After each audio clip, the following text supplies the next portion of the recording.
Welcome back to the Eflare 100K Invitational. I'm tea time, joined by Michael, Yumi, Cassidy as we are heading into the deepest parts of this Southeast Asian event. We've already eliminated a lot of the teams, but still have a couple of national contenders and quite a few international ones. Michael, how are you feeling about the event so far and where we've ended up right now? Yeah, I don't think there's been too many twists or turns. You know, there's maybe been a few bumps on the road for some of the teams, but I think the teams that we had high expectations for, most of them have been able to perform in the server. You know, when we've gone through the upper bracket, you know, there are names that we're familiar with, even if it's not exactly players that are still active in the scene. These are recurring high caliber players that are still in healthy competition to win the event. Yeah. And look, when it comes to the healthy competition, I think the healthiest competition will be for our first matchup of the day. But let's take a look at our schedule first before we get into the deep dive of the matchup. We're going to be starting things off with Darkside versus Dreamscape, following it up with On-Gay Warriors, continuing on their path forward versus Mungyu. Then we've got a TBC versus Easy Esports. I believe that should be the loser of On-Gay versus Mungyu. Yep. But honestly, I'm not the best in the world at this stuff, Michael. And of course, we'll have a couple of more matches later on as well. Well, it should actually be the loser of the Darkside Dreamscape game, I believe, and then OS Esports will have the loser of On-Gay versus Mungyu. That's why it's also a TBC game.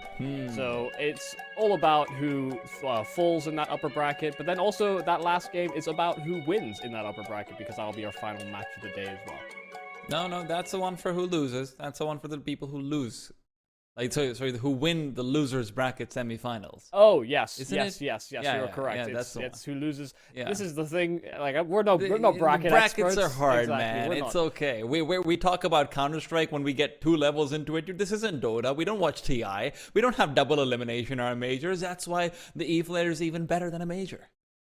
Yeah, that's the angle I'm going. Yeah, that's a hell of an angle for sure. But you know, it's a first run of things, and this is a Southeast Asia-focused event with a lot of money on the line, that's for sure. So for these guys, this basically is the major, because the prospects of actually getting to the major, listen, there are some regions that simply do not make it whatsoever. Southeast Asia hasn't had the most competition as of late, but you know, there's hope for the future, and this is maybe just an early stepping stone to that, you know, that dream, that pipe dream for now. I'll have you know, they haven't made it so far. CS2 is a new dawn, it's a new day, and who knows what it holds for us. But what we do know is what today holds for us, which is prize money. Today we're going to be having 4 teams having guaranteed prize money, including a couple of them eliminated. The first matchup, you know, between Darkside and Dreamscape is, of course, to decide that as well. Whichever team goes forward will have a guaranteed $10,000 at the very minimum. Obviously, everyone's still fighting for the 50 grand at the end of the day. But you know what? Just having a little pep in your step for the cash in your pocket would be quite nice. And when we start discussing the particular matchup we have right now, Darkside and Dreamscape have a lot of overlap between each other, Michael, because funnily enough, it's the same core actually split apart. OTG had played the previous season of ESEA season 46, had 6 players, 3 of which have ended up in the Dreamscape side, and 3 of which have ended up in Dark side. So you know what, this split that has come through will be coming back together on the server, just on opposing sides. Yeah, I mean, there's nothing better than fighting off against either ex-teammates, current teammates, friends. You know, the friends we make along the way are what make the journey that much more rewarding to a certain degree. And yeah, there can only be one winner in this particular game. I do like the fact that these players have shown a willingness to sort of look outside of their own endemic scene and then just sort of interconnect that way. You know, game recognize game. And if these guys are going to show that they're sort of justified in their departure, you know, you just got to win the matchup first. Yeah, and listen, there's actually a lot of potential crossover for the remaining teams, because even when it comes to, I believe, the OnGay side, OnGay probably were considering a few of these players, or maybe did tell a few of these players that, hey, maybe we want you, maybe we don't. You know, there's a lot of drama that the Eflare event actually ended up creating behind the scenes, and unfortunately, you know, we don't have the time, or in my case, the permission to get into all of it. But I can tell you, these matchups are going to be pretty spicy as we sort of go forward with them. But let's take a look at what we're going forward with on the server as well. The veto is still going to be in a best of 1 phase, but I'm assuming, or at least I'm really hopeful, that we end up on a Mirage. That would be fantastic. We saw some great performances yesterday from Darkside on it, and honestly, it is just a pugger's paradise. But instead, it's Ancient, which honestly, I feel like is the new Mirage anyway, so I'm happy. Yeah, and this was also the map where Impression was extremely important for the Dreamscape side. You know, it felt like he could almost do no wrong on this map. I feel like that's probably playing into the strengths of Dreamscape. Of course, they're the ones that had that final round of vetoes between Mirage or Ancient. Just figured, yeah, I mean, Mirage is a map that everybody's going to be very familiar with. That's always the main caveat with having it in Decider games, especially when we've got, you know, newly assembled rosters, some of them just in with a little bit of flair to try and get their hands on some extra prize money, and also to see if they've still got the chops that they think they have for Counter-Strike 2. I actually like that Dreamscape have opted into an Ancient, because it is maybe the new Mirage, but it's not quite as figured out the same way.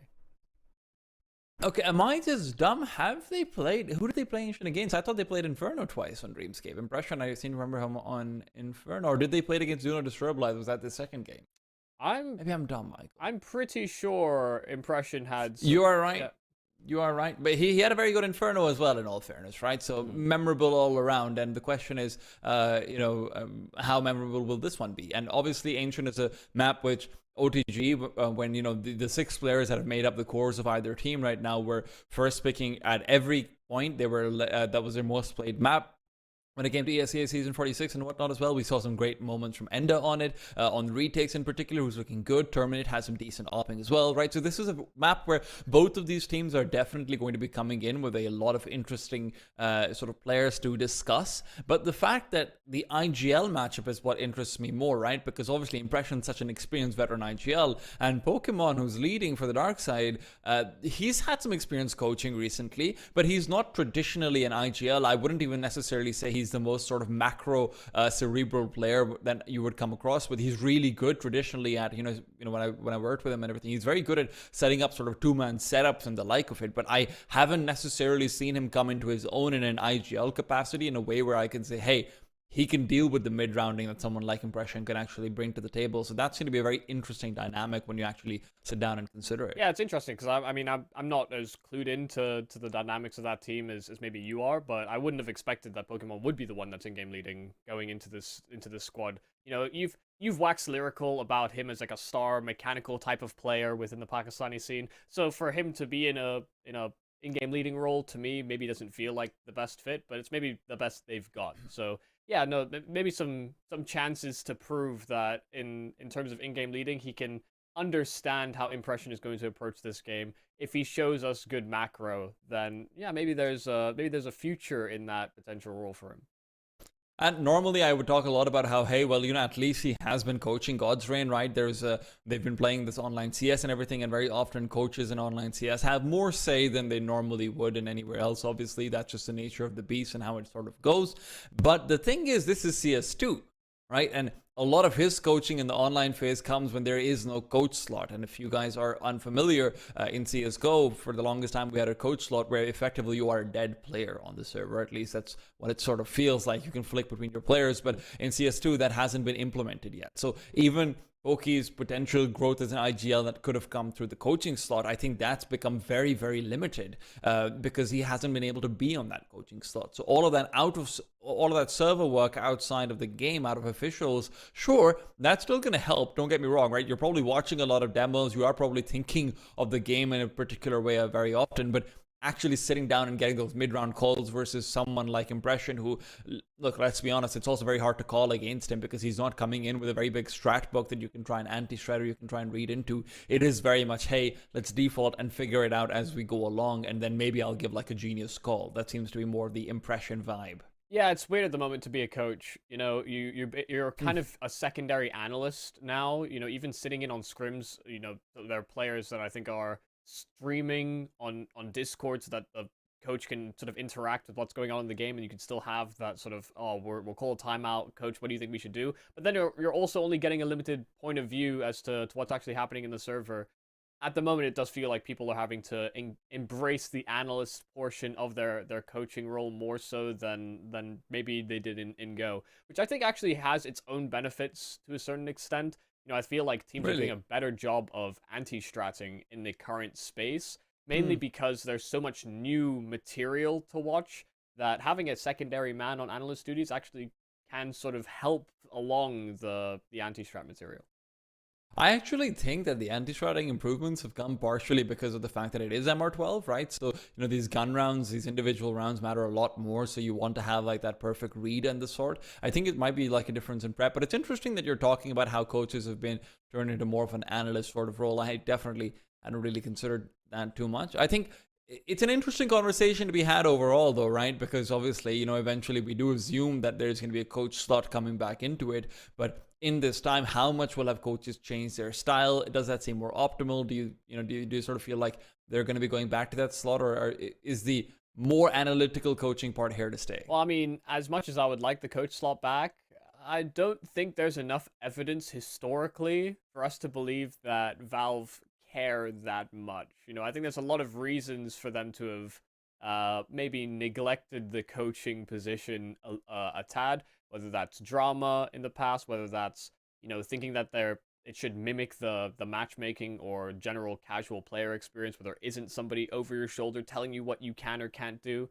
There was a period of time in Global Offensive where we basically didn't have an in-game leader on the team. We just had a coach that was allowed to talk all of the time, and then more strict rules were enforced saying that you couldn't do that. You couldn't have just somebody dictating the entire game plan akin to like a basketball, for example, where you can just sort of shout from the sidelines and you can get away with that. So it's a weird dynamic. I expect it will come back because there'll be a lot of pushback if not. But the idea that there's more focus being done on like the minute details because of the fact that there's a current coaching limitation. What else are you going to fill your time with? You may as well try and invest into the future and try and find small advantages in your game some other way.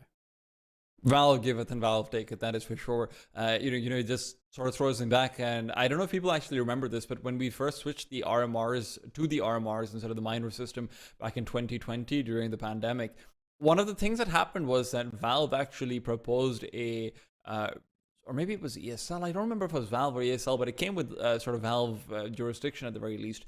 They proposed a vote across all of the teams to whether or not they would like to let coaches be allowed on the server during online, with the understanding sort of being that, hey, if they are there, they're probably going to keep on talking.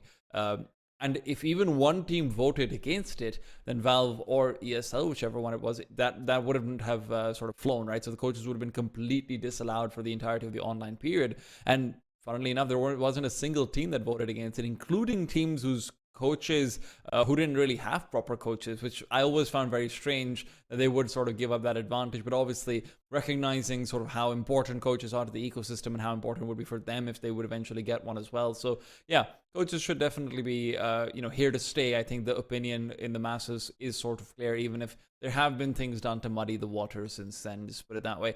Unfortunately, some of the waters have been muddied as well. We are apparently having a small emergency actually going on, in the south of Philippines. I believe there's an earthquake going on right now, so we are going to be taking a bit of a break right now. Make sure all the players are safe. They can all figure out the situations, get in touch with family members, whatever it is. Hopefully it isn't too long, but right now, obviously, hopefully it's more of a concern for health and safety. So please do bear with us. We're going to go to a bit of a break right now. When we're back, we'll be continuing on with the matches.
Game time, Darkside and Dreamscape trying to figure out exactly who came out with the better half of OTG. Of course, there are some additional additions. Hey, there you go. But I'm Tea Time with Michael Yumi Cassidy as we get into Ancient.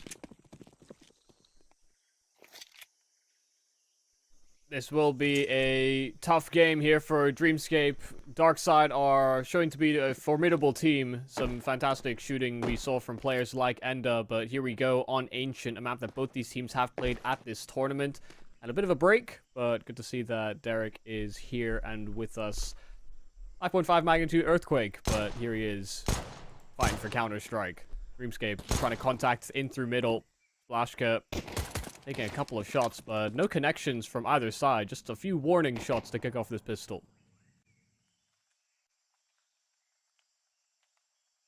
Flashka.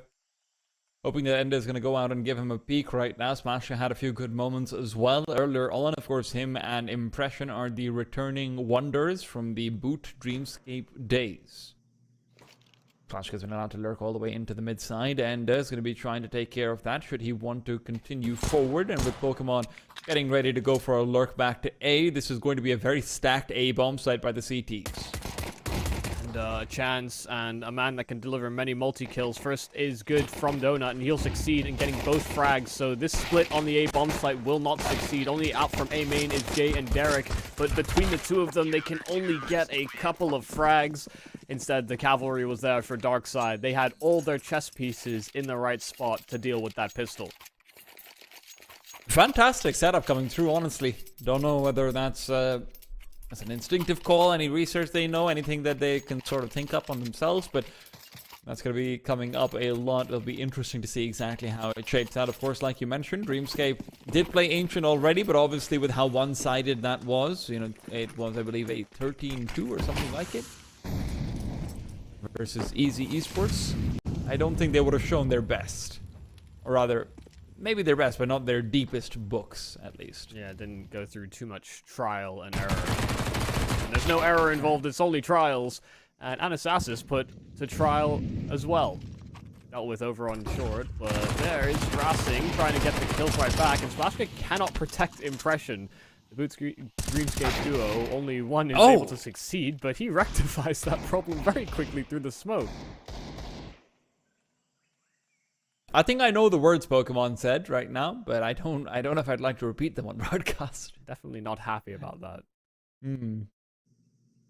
Enda is at least going to be set up for another multi potentially if he sticks his ground, but the bomb site is undecided yet about where Dreamscape want to head over to. Racing's position is fantastic. And with Terminate out in middle, the MP9 from Donut is not the best place to have it. At the same time, Racing is spotted out by Jay. Mac-10, of course, at the ready. It'll be an even duel, but Racing feels the pressure to go on. Derek has come through from the side. A fantastic shot to be found. Terminate trying to rotate back over, but it's all Enda all over again. Jay gone. Derek will be joining him soon, but Enda just can't get that last bullet in. Left with barely any HP. Flash avoided. Fights continued. Enda dominating right now, and well, that decimation from Enda is going to be put to a halt. Terminate still has two peppered up players. They're going to be lining up, and Terminate can bring it all together. Dreamscape, a round where they find a lot of success, but not the W at the end. Yeah, a lot of kills and a whole lot of damage. Getting the bomb plant in is always nice as well. It might even incentivize them to buy again, because they've just rocked the money here on Darkside. A very compelling round from both squads, really, but really it's the savior in Enda that brings them back into that round. Sure, Terminate's the one that ties the bow on top, but those players were peppered up, and the SMG is more than enough. Yeah, they go straight into another snap buy here from Dreamscape. You can get Galil's out, they'll have some utility. I would have liked to have maybe seen a little bit more, and so JC himself will make that consolation. Get a belt of util as well as an SMG. Still in the fight for middle, though, are Darkside, and they're going to be doing this on some limited resources.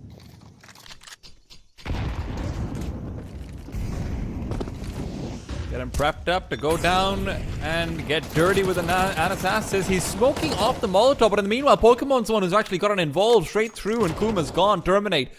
We'll find another, but in the meanwhile, it is Darkside all the way, despite Dreamscape's superior buy compared to the previous round. Their results are Definitely a little bit worse so far. 4 versus 1, and the CTs keeping their membership nice and healthy.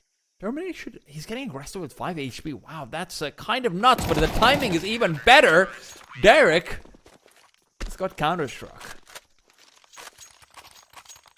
Yeah, that's definitely a ballsy play there from Terminate, but he thinks, you know, if he has a straight-up duel, if he just tries to sit and let Derek clear things, he's not going to have the advantage. He didn't know how much damage he did back to Derek on that elbow. So yeah, massive risk, but good to see that it's rewarded for him. 3-0 start here for Darkside. They I wouldn't say that they're underdogs per se, but they're definitely players with less experience, you know, results to back up their tenure, but they're, I think, probably more active than some of these Dreamscape guys.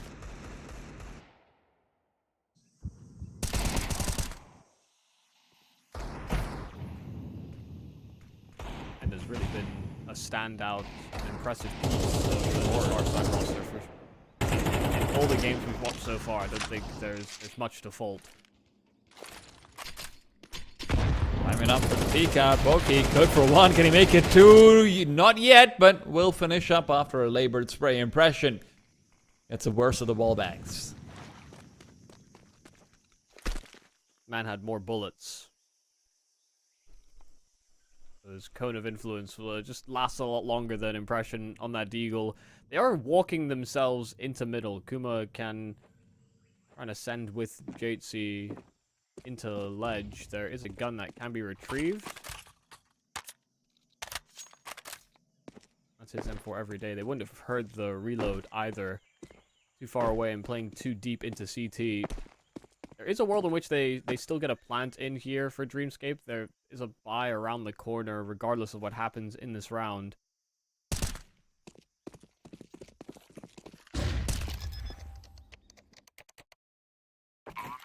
Flash in the face of Jay.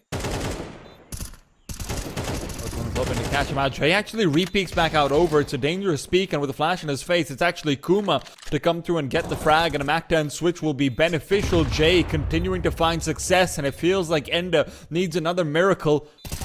One that he will be starting off the right way, but can't follow up. Kuma, his former teammate, will put him down into the grave. Dreamscape finally able to get one of these half buys / force buys to work out in their favor. Yeah, JC doing a whole lot of work there. As soon as he got his hands on an M4, just picking apart Darkside when it came to that retake effort. A 2-on-4 that really felt as though Darkside were trying too hard almost to keep them pinned into the bomb site, didn't wait for the rest of the squad to link up. You know, there's always a chance they catch them trying to reposition, but the fact that they were able to succeed in a lot of those early duels before that reinforcements arrived, really big for them. And it's not exactly like these rounds haven't been quite close. Darkside don't have the built-up money to reinvest once again. So they're on pistols. Dreamscape, all it takes is that one low-buy win, and they've reset that CT economy.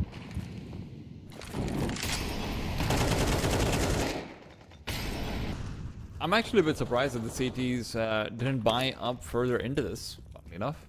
I'm normally critical of buying and the like, but did feel like that was coming over our way. Yeah, I think the argument is you basically either full save or you full buy here. Yeah. You move into the next round with 1900. You know, we saw quite a few 5.7s and the like out. That's enough to get, you know, MP9s, FAMASs, and the like. But, you know, with the current floating funds of Darkside, you could see a full save next round, I guess. You'd hope so. But no, you're right. It's one of the... Oh, huh? Okay. That's the most random shot we've seen so far. Well, listen. Sometimes things just go your way. And I'm sure Darkside are hoping for a round. What are they doing?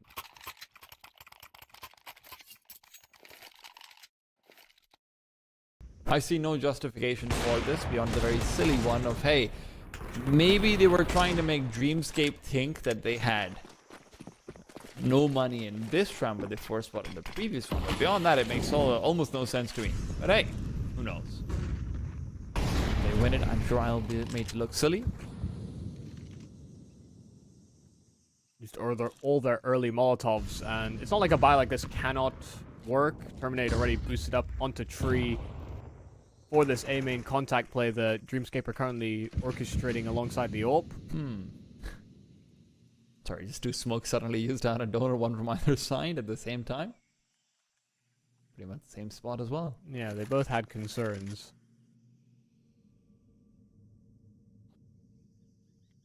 Who is concerning, though, on the dark side? We do have 3 players back at the B-bomb side, so unless Terminate comes up with a couple of big kills, this is going to be a difficult hit to come through. Shoes not checking the corner, rather impression, and a lot of damage out of Derek as well. Suddenly this retake is very much in the cards. Smoke doesn't seem like it's gone right where it needs to, but with the smoke and donut, they'll still be A-okay. Racing gone. Long range shot through from SplashK's op as he does finish up that CT player.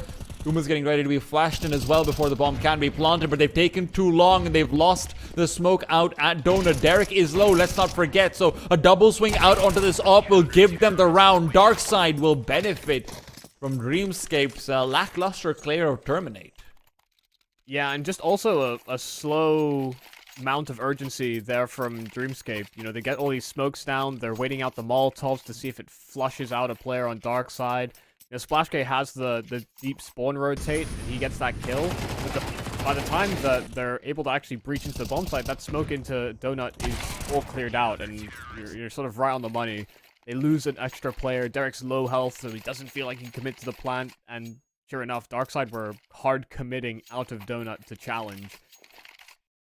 Just feels like a mismanagement of timings there for Dreamscape. They got the kill they wanted, even though I think Terminate got far more than they kind of bargained for on that first contact.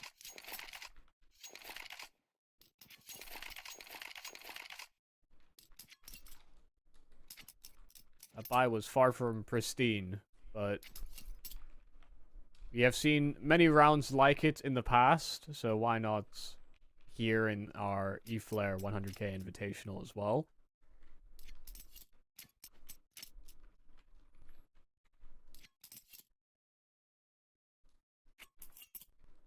I will say the last time we got to watch Dreamscape and Impression and SplashK were, you know, the leading players for them as players that are returning to Counter-Strike, not even, you know, active participants these days.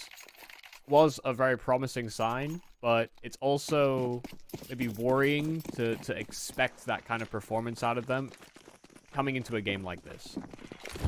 You know, Impression definitely not known as like a hyper frag in-game leader, not like Blame F maybe of today. But maybe he can put up a performance when they need him most. First exchange is towards middle, JC down, but they have gotten some control over Donut, at least for the T side.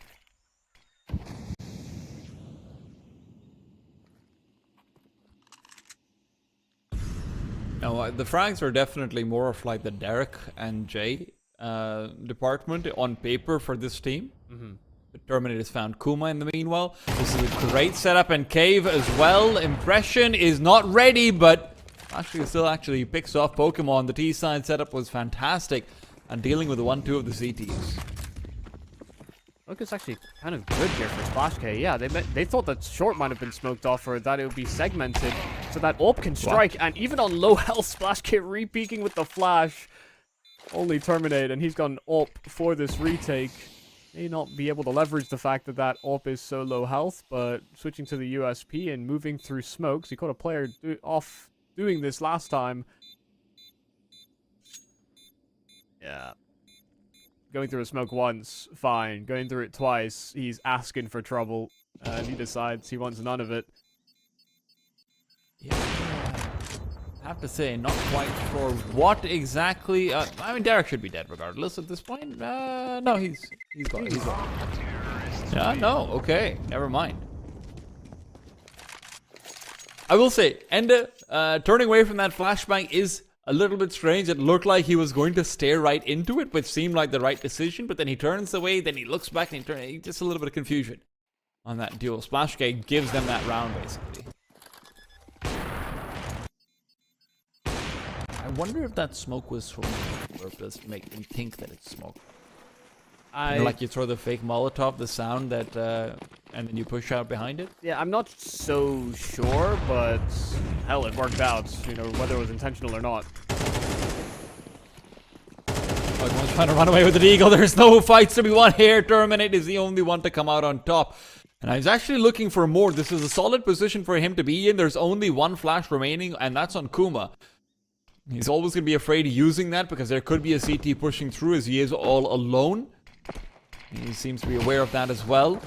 But 5-7 just going to be spamming away, revealing his position. Meanwhile, it's Anasasis and the Farmers who are looking to threaten out in middle, but he's not actually keeping sightlines out. Anasasis, this duel is going to be crucial. He's now been spotted out, but Splashk has found Ender. Anasasis gone as well.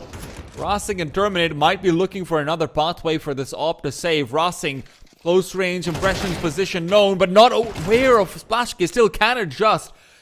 Is this retake still on? There isn't a smoke for CT, so Terminate could be given a freebie if they overstep. Doesn't look like Darkseid have any plans, but Terminate, in he goes and out he is off the server. Rossing left to try and find a gun and make off with it. There's really nothing else he can offer this round. Still sneaking in, and they could let their guard down. Oh, he's not actually going to try and push the timing. Looking for an exit. Anyone that leaves through a main, and Kuma most likely will... No, okay, rerouting back to Donut. I think Rossing hears those steps and realizes, okay, there's nobody exiting this way. You have to get so far from the bomb site. You have to leave so early. I thought Rossing actually could have had a free kill, but decided he was going to set up and catch a player off guard. Whatever. Doesn't matter. I think he was just trying to get the rifle and mid, to be honest. Yeah, but he didn't even do that. He killed him on elbow. Or he killed him on ledge, and then he went elbow, so... Maybe to try and go to ledge. He died. But no, it's gonna be a tough time regardless, yeah.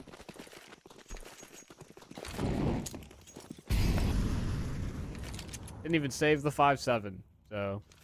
Damn it. No risks. Could have had that. No rewards.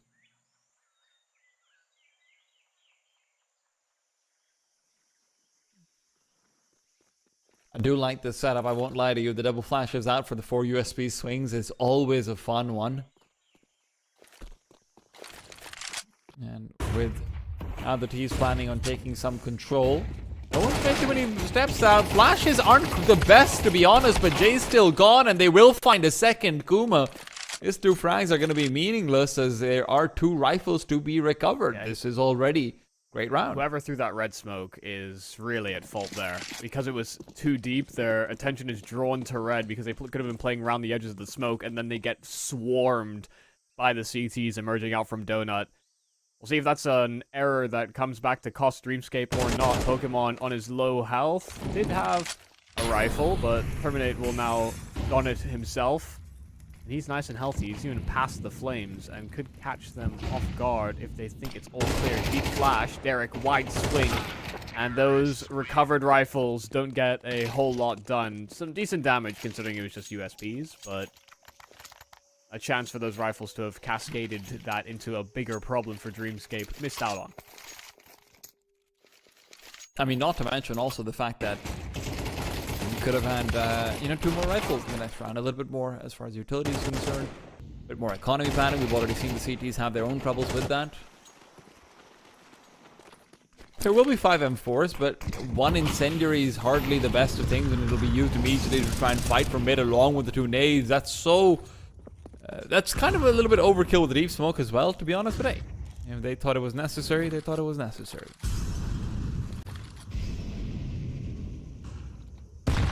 Nade out. Splash Cape will not really be moving out of way. He wants to maintain the angle. Can't really blame him for that. Meanwhile, an assist. Nice little lineup. Jay's been headshot. And look, there's a swing out from Terminate that does seem a little bit optimistic, but Ender's at least there to trade.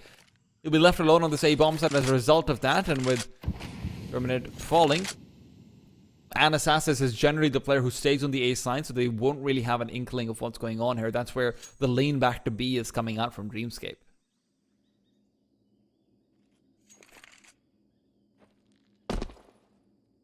Not quite sure what that was supposed to be there from Splashcape, but maybe trying to bait them into a trap inside of Cave. Problem is, Darkside are leaning over towards A because of their forward aggression.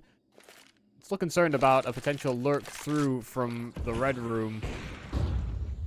I think they've realized that they've made the wrong call. A very brute force, bursty play out from Dreamscape just into the bomb site. There's no resistance. This needs to be safe. There is no way you can go for this retake here. You do not have a kit. You do not have flashes. Blue smokes are good, but they're not going to be able to get you the initial easy duels. And with Derek on the other side, Pokemon's already down. All of these CTs funneling in from one spot. Racing trying to make it a big multi-frag, but it seems like the round is basically lost. Splashgate can cover off a side. Anasass is given one for free. And as he starts to stick the bomb defuse, he's lost his teammate, so he knows he can't win this. Pistol out, trying to buy time, trying to buy kills, but really there's nothing beyond that you can do. This round is gone and your life with it. The CTs will not be able to save anything. And it doesn't matter if Dreamscape lose their players or not. Darkside are giving up another round for free. Yeah, I don't know that it doesn't matter, but it has a greater effect on Darkside, that is for sure. You know, there was a buy in the tank for Dreamscape, regardless of what happened to those players. And, you know, if best case scenario, you know, you kill everybody on Dreamscape, you survive with your guns, and then we see these last few rounds of the half sort of play out for the CTs instead. But yeah, they're down to pistols in this round, and maybe they can get a Hail Mary. There's some sort of advantage to pull their way. Dreamscape had one themselves, and it'll only be fair, but this is unfortunately not how the story goes. Okay. Bit labored, but hey. One last full buy at the very least. Terminate will have his AWP if he wants to go for it, and Assansis will be dropping that over.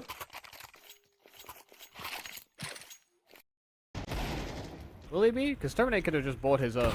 So. He would have left him with less utility, and Assansis had more money. No. Oh, yeah.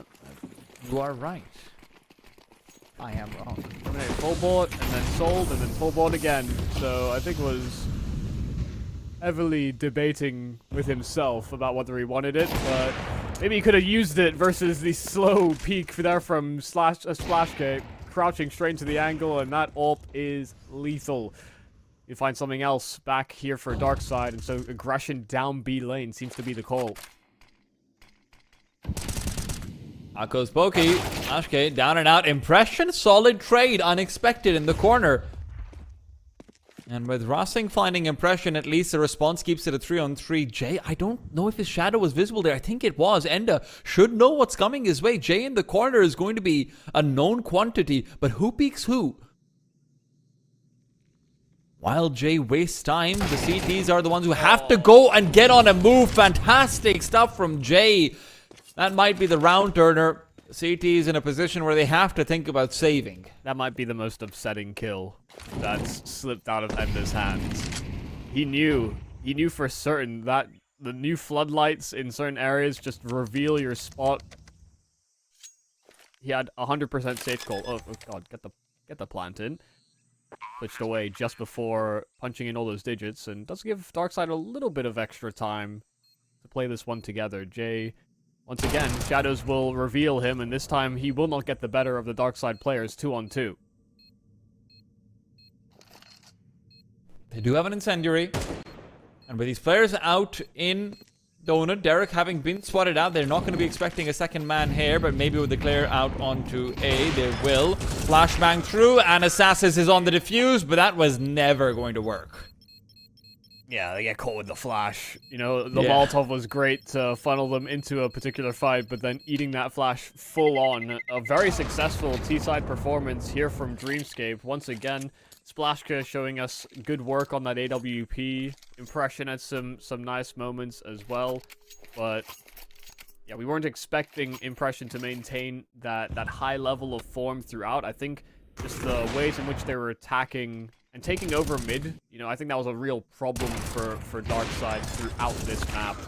They were getting traded so continuously in that segment that holding on to B became that much more difficult. Ooh. Maybe the T-side start could be the way to jump the engine. First kill for Pokey is nice, and the P250, couple of shots rattled off. Splashk's just trying to distract and bait for Jay. Jay's being baited for sure, but he's only good for one. Splash's turned around the bait on Jay instead, but still 2 versus 2 turned to 1. Bomb can be recovered, and Kuma, position yet to be revealed. I believe he did play on the A site even when he was on OTG, but I don't know if they're going to be using that as a read to think where he is. But with Kuma planning out the flank from Red Room, instead he will be turning back and going for a more traditional routing in the site itself. Enda and Rasing. Bomb can be planted in time to make this a 2v1, but Kuma starts off strong. Enda now on the other side is going to be blocked out by a smoke and a flash that Kuma does have, but no kit, let's not forget. And he's not had any favors done to him with the addition of a headshot to him, and Enda, well, he just finishes it off. This round at least secured by the dark side. Solid work. I mean, nice shots from Splashka, Kuma, but you know, good trading from Darkside towards the end and making the right call that the A-bomb site was going to be vacant. A little fortunate for Ender that he managed to get the kill through the smoke, but knew he'd already tagged Kuma up quite heavily.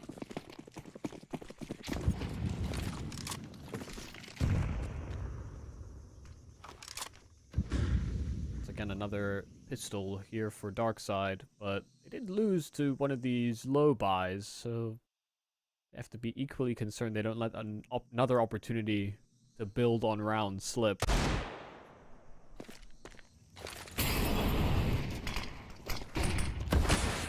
Smoke's a bit late, they will be running past it, but they right into Splashgate they go. He continues to be a menace. Kuma now involved with the deagle. That is not how you want to see things go.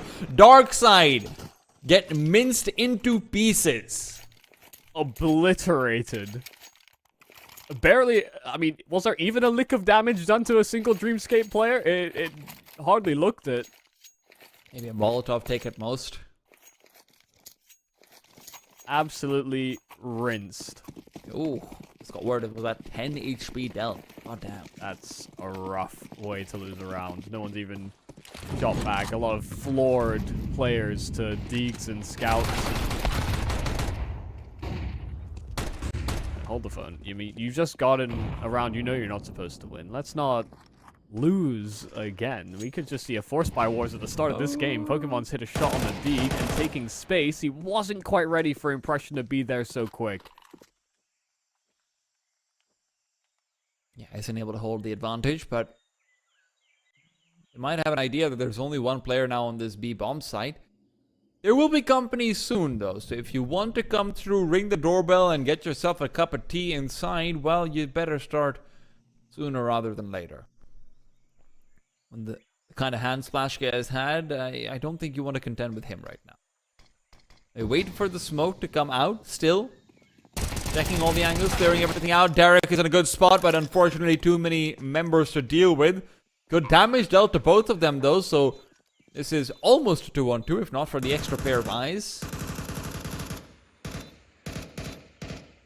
Creep and crawl from Splashgate. These guys have not recovered rifles. The MP9 on Anasasis is the only thing taken forward, and he needs to swing out wide if he doesn't want to just go down and stay down. Bombs are quite planted for Terminate, but with a flash in his face, they might not be expecting him here because of that bomb plant position. Meanwhile, Enda is not even needed. Rounds can be recovered now as well. Another stolen round, and this time it's Darkside to come out on top. Yeah, and I'm pretty sure somebody shot at their teammate there between Impression and Splash K. You know, that Boot Dreamscape duo, the synergy that they've shown so far in some of their games, not there in that 2v2. You know, great clear from Splash K, but one of those CTs took damage to the other, so they're suddenly all caught turning around. No one fully committed to clear behind the box after the flash. Yeah, just a little absent-minded, I think, in certain places, but honestly, good restraint from Darkside. Didn't move to pick up rifles, played very passive in that retake, and it chewed up some extra time there on the Dreamscape clock. It's kind of a gun round. Kind of. About as close to it as we can get, it seems like.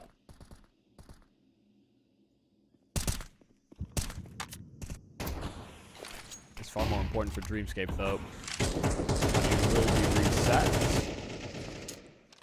Darkside will still have some lingering loss bonuses. They can even consider going back for another force if they lose here. But that's a big if. Derek with a League won't prove to be suitable to lock down his position. They've lost both players at the start of this round, and the fact that they're both over towards B, yeah, there's no reason why you don't just simply move in, and maybe Impression is the reason you simply stop and freeze. He's chewed them up, and Kuma's right behind to pick up the slack.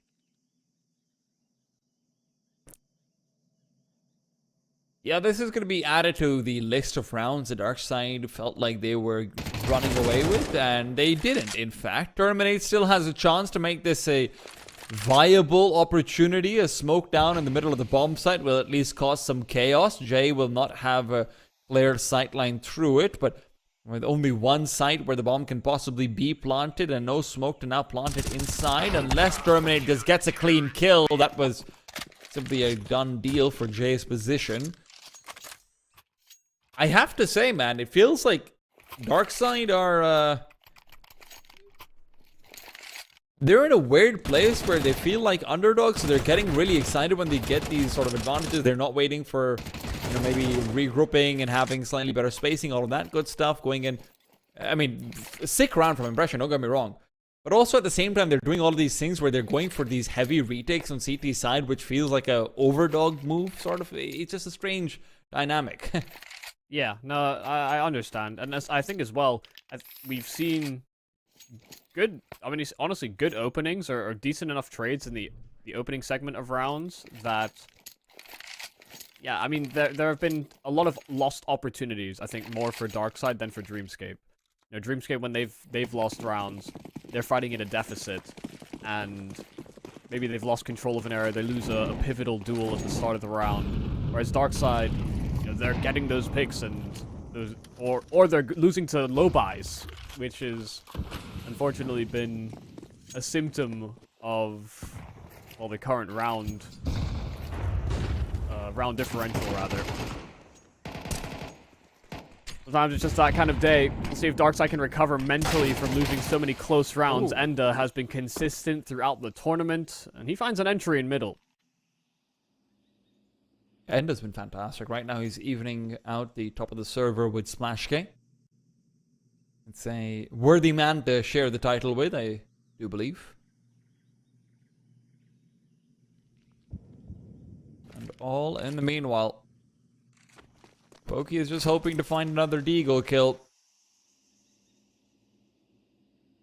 Kuma has been plopped behind that big box and will not be making a move. If he dies here, that immediately starts shifting the Dreamscape defense over.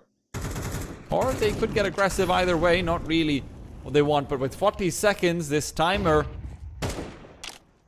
it's going to be becoming very scary when Pokemon starts to creep in, but he's just gone now to Kuma. No reason to rotate over anymore. Derek is trying to get aggressive for information. He loses his life and only Splashk left. Flashbang good, but no swings with it. They line up. The spacing on the scale is being left with a lot to question as Impression moves forward. Kuma spotted out. They know that Impression might already be on the bomb site, but they're a little bit unaware of how far in he is. And Assassins alone will not find even the one. Dreamscape are really benefiting from the dark side scales being a little bit iffy. Also, just incredible patience from Dreamscape throughout that. You know, used a Molotov very early on the round timer, like a 45-second mark, and I thought that might actually be to their detriment that they get that Molotov down, they don't hear anything, there's contact happening over at A, but, you know, you consider Kuma's position at the back of Big Box, he barely moved a muscle for the entire round. Like, Pokemon was looking for that kill for the longest time, and thought, for sure, if you were going to play big, you would have at least jiggled it by now. You would have at least jump spotted, done something. Nothing gave away Kuma's position. There was a lot of things to be upset with in that round for Darkside. You know, the lineup, the patience from your A anchor, the Dreamscape A anchor. You know, those are reasons to be upset.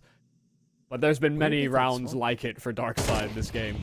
Yeah, unfortunately, Darkside are really feeling like they've been left out of the server by experience more often than not. And of course, you know, some sick shots. I do not want to take anything away from Dreamscape in that regards, but It does feel like their winning ways are spurred on more by their ears than their hands. Yeah. It's just good restraint as well from Dreamscape so far this game. We haven't seen a lot of aggressive openings, but when they have gotten aggressive, they haven't always been rewarded for it, so maybe that's why. I mean, Impression's having a good time. Even got the hot hands animation, so you know what? That's kind of sick. Yep. Well, that's another round that Impression has just robbed them of. 4-on-3 rifles that can be recovered, 3 contacting mid, and they caught Impression somewhat off guard. You know, they were kind of prepped for at least a double swing, but into the trades, just getting ripped to pieces. Wasn't a real investment round. This is the last one that Darkside really have. Who's here, and well, Darkside lose the game. Weird Molotov, weird smokes, but it actually gives Darkside a fighting chance to just grow through the elbow utility and out through middle. They wanted some shade over their head. Impression's been throwing shade their way all game long. Jay, no different in that regard than Dreamscape have had enough. They want that money. And guaranteed 10k is 1 kill away, and Pokemon, I don't think he's got it in him to keep it out of their wallets. After playing so constrained and with so much restraint that whole game, Dreamscape decided to just go like super aggressive. I have a deep respect for that. You know, that was the final knockout punch, the final gun round. And listen, I think the Darkside players individually in certain moments had some nice plays, but the macro and the way in which they were grouping up in the mid to late round, that's where things really got torn apart. Whether it was inability to trade individual players, or whether it was, you know, losing these man advantages that they continuously found. You know, not to forget, they also lost the 2 versus 4 when they're on their CT side to Derek, and I'm trying to remember who the other player was in that situation. I think it was Jay and Splash K, wasn't it? Actually, Splash K, yeah. But yeah, there were some rounds that felt unlosable that they found ways to lose. Splashka was involved in quite a few of those rounds, and look, you know, Anthony Impression had his own time as well. Again, it feels like the Booty Boys just continued to deliver, Michael. It just was even an out-calling in such a large extent, right? You know, you're talking about a lot of these smaller mistakes and the like, but there's so many situations where it feels like the call the Darkside has gone for is something on the lines of, hey, let's start to lean back to B, and then they do it so slowly that Dreamscape is able to get the information, suss that out, start rotating back over. You know, the round where Anthony Impression gets 3 kills with the Flamus as well, back over into the B bomb site. It's there because he rotates so quickly that he can get there before the bomb is planted. They're completely not expecting that fast rotation to be there. This was just an outclass, to be honest. And again, lots and lots of rounds to go back and look at and say, damn, we honestly could have and should have had that. But yeah, maybe there's a marriage in the lower bracket again later on. There's something that can be said for Darkside. There's something to be learned from this one. But for now, the drawing board has got a lot of filling out to do. Yeah, I mean, it didn't always feel as though it was just like perfect bowling either. Like, there were certain moments where, yes, the rotate got there faster than usual, or, you know, that is part of the understanding of where you have to be at given points. But then just being able to get multi-kills from several different players, mainly Splash K and Impression, but being able to just hold that spot for longer than I think the Darkside players kind of intended for when they go into the bomb sites, that definitely made a world of a difference. So, I mean, honestly, shout out the old guard. You know, they're still cooking these guys in the server, and they definitely performed some level of heartbreak to the Darkside.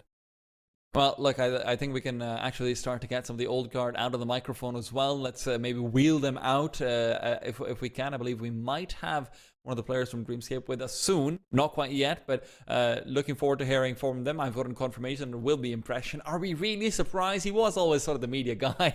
But no, as far as the MVP is concerned, I don't think there's much argument about it. It should probably be Splashgate, right? You know, there were so many crucial rounds. There were so many critical kills. You know, the op impact that it feels like he's adding to the conversation is going to be very interesting when we consider the potential matchup versus Binted as well. So, yeah. Yeah, I mean, you're not Typically, I don't think about the matchup up to up with Bentet being on the other side of the server typically, but to have some Indonesian AWPing prowess will be quite interesting to watch when we do get a game like it. I do think Splashka, the opening times we saw him with the AWP was actually missing quite a lot of like simple flicks, like very small adjustment kind of shots. And I don't know if that's the way the New York feels or just adjusting to the game or whether that's ring rust about, how he's going to play these rounds out. But it didn't feel like he was missing those opportunities. Also, when we got him on a rifle, I mean, he just looked very focused and didn't let his spray fall away from him basically throughout this entire game. Yeah, I mean, listen, I can't think of more good things to say about him, to be frank. But as far as the dark side camp is concerned, I have to say some of the players that we have, sort of remarked on in the tournament so far, they weren't as prevalent. I wouldn't say they were missing, but yeah, Rossing unfortunately didn't have the best of games either. And, we did remark on how good he did seem to be as an anchor. This is that player. But we've actually got the main man himself. We've got Impression on the call with us. Anthony, how are you feeling? Ooh, can we Can you hear me? him? So now Yes, we can. Excellent. Hey guys, it's been a while. How is everyone? I'm great, actually. It's really fun to be back on the server, and it's been a while since I took an interview at all. So yeah, looking forward to speaking to you guys a little bit. Yeah, good to have you back, Well, man. I mean, the fact that we even get to see you in the server is we've remarked on it a few times. It's a pleasure to have you back. One of the great mid-round callers of Southeast Asia Counter-Strike. Talk to me about this game. There were a lot of rounds where you had man disadvantages, you're losing opening kills, but you salvage it in that mid-round again. Was that out calling them, or was everybody just a shooter today? I think we had a little bit of a shaky start. I think that has a lot to do with the fact that Derek went through an earthquake, so it was kind of shaky. Yeah, but we recovered kind of on the T side. I wasn't really doing that much on the T side. My players are actually like really great. They find a lot of gaps to abuse and then get good information. We get into the rounds and get into the side, and we just finish off rounds like that. On the CT side, I was just closing some rounds for us. I think it's natural for us kind of like having like week and a half or 2 weeks together to have like certain rounds we played less optimally. But then again, on the CD side, it's kind of like my niche to find those gaps and close those rounds for us. So I think we're doing great. I think we're having a lot of fun as well. And yeah, looking forward to the upper bracket finals and seeing who we play after this. Well, listen, you obviously, you've got Splashka with you again. It's been a long time since you two have played together, and you both look really good on the server as well. Have the Booty Boys been getting like a little bit of, alone practice time? Have you guys been, grinding those face-it bugs? What's been going on over there, man? Yeah, I mean, we've been playing like face-it pickup games together. We're just like having fun together. I think CS2 breathes like a breath of fresh air for us, for players that have been playing since like 2016, 2015, like 8-9 years. So me and Nevin, we're just kind of like rolling back the years. We're really enjoying playing together again. For the longest time, I think we wanted to play with each other, just never had an opportunity. So it's amazing that Eflare has put this out for us and the rest of the Southeast Asian community. Yeah, it's kind of an opportune time, it feels like, for not only some of you guys to come back into the game, but also to show what some of the new blood can do. But so far, I think the experienced players, the old guard, are still teaching the youngins some new tricks. Yeah, I think it kind of comes to like, it boils down to kind of experience of being always able to play the game that we want to. Me and Nevin, we have no problem doing that at all. Derek is experienced as well, but actually Derek's doing a lot of heavy lifting in terms of utility, and he's also doing a lot of good adjustments like mid-round and start of the round. Like Jay and Kuma, I consider my protege. I think he has a lot of potential to be one of the best, like all-around complete players in Southeast Asia, and Jay has been magnificent to play with as well. So I'm looking forward to having them peak like later in the tournament. They're still kind of getting the hang of it, but overall I think we're really doing good, and I think it's gonna be fun to play the couple of next matches. I've got my final question before we can let you go, Anthony, and I want you to get as spicy as you possibly can for this one, right? I'll take responsibility for answers because I am encouraging him to do this, okay? You're going up against, most likely, I mean, it's not confirmed yet, most likely it'll be OnGay Warriors if they can take out Mungyu. They're the favorites at the very least, right? That's the old NKT core sort of coming in, right? You know, that was your sort of lost core out there. I saw you talking some smack out there on Twitter. You know, you did wind it back a little bit, but come on, man. What are you feeling is the time to show these boys what they're missing out on all this time? I think to be fair, it's only just Zain that I played with. I never had the opportunity to play with like Sorote and Bedad. But I think they're great players, but I don't think they're as smart as me. So I think it would be fun to play against them. All right. All right, with that, I think we're going to let him drop the mic and get out of here, go out, celebrate with his boys, and have them say, why are you talking about them like that? Oh, let's go. Thank you for joining us, man, and see you later, Impression. I'm sure we'll have you more right, thanks. for interviews. Oh man, great to hear from Impression again. I mean, like you said, it's been a while since he's done an interview, been a while since we've seen him in the server, or just even really, like, talked about him in the relevancy of Counter-Strike, because he moved on, he's doing other things now, but he's still got it, man. Like, he's still smart enough to play that game. He's also still a shooter in the server as well. Yeah, and listen, he's a shooter out in the interviews as well. Remember, OnGay, you're not as smart as Anthony. You're not as smart as Impression. Keep that in mind as we go forward to find out how smart they actually are in their own matchup. I believe next up will be OnGay versus Mungyu. Can they make it through, or will Mungyu be dashing the hopes of a date of destiny? We'll be finding out after a break.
Time is a construct, just like we've been constructing this fantastic Southeast Asian Counter-Strike tournament for you. The Eflare 100k Invitational is back, and I'm Tea Time, joined by Michael, Yumi, Cassidy. Michael, upper bracket's going to continue right now, and it'll be Mungyu going up against an Onge Warriors. How are you feeling about this one? Yeah, feeling good. I mean, being able to get some fighting words from Impression ahead of this game as well about what his expectations are if they do face the Onge Warriors. Definitely our favorites coming into this tournament. But the Mungyu guys are certainly a team to look at as well. You know, they were competing for the East Asia slot in ISF this year, only to lose to what was basically the Mongols' full squad. And they put up a decent fight. They made it to ESL Challenger League Season 45 as well, only to forfeit, I'm sure for outstanding reasons. But this is a game I expect that will be quite compelling, quite competitive, and we find ourselves on a battleground in Mirage to kick it all off. Onge Warriors starting T-side versus Mungyu in our upper bracket here at the Eflare 100k Invitational. And it will be a straight up execute out towards the A bomb site. Top connector smokes. Zeralte is down. Sunshine's to be the one to break first blood, but as Zion keeps on fighting back, it's Marcia and Nora who have fallen as well. This A site stack from the CTs is paying off well. And Zion and Bintet are the only ones left. The veterans have brought it back to a 2-on-2. Terry's HP is barely there, if at all. And Terry is, of course, Hims, for those of you... No, he's not. Wait, what? Am I getting... I am getting confused. Hims is the one laying in from CT, not Terry.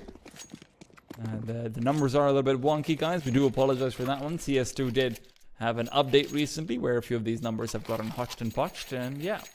Yeah, they tried to add a feature, and it's gone and messed a whole bunch of things up, but it's fine. We'll figure it all out.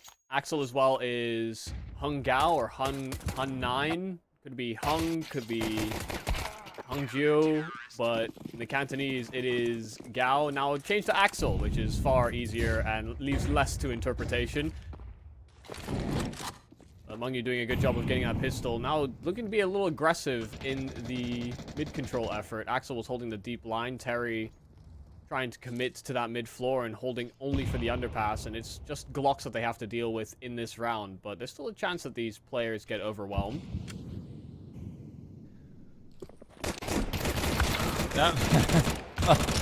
That's not exactly how it's supposed to go. With 4 players going down in middle, but at least Zine is here for a kill, right? Good old trusty Zine. That nade somehow manages to get away from him, but it doesn't really matter too much. Flips itself on the corner of the ledge, but it is still a comfortable round out for the Mungyu side.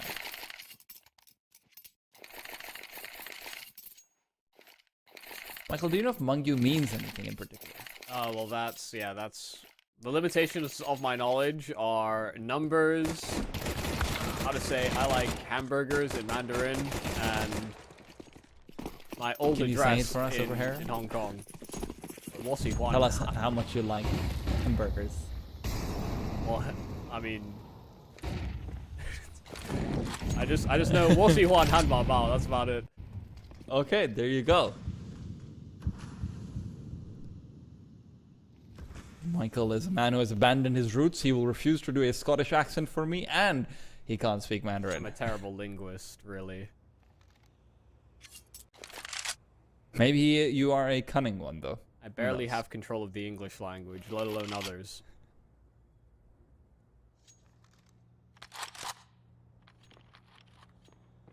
Do have a fair bit of control gained out by Sunshines. Out towards a main. I believe Terry is not too far behind him.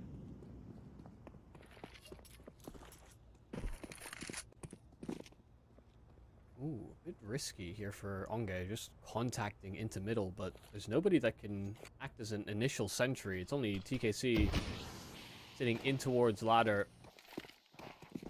A much more conservative route as well. Sets him up nicely for what could have been a double, but Vamos not good for it. Him ducking out, going back into the duel is only good for one. Again, the areas where they need multi-frags to show up, Onge Warriors are completely disabling them. So despite this being a 3-on-3 and even retake, it all comes down to honestly Sunshines and what he can get done.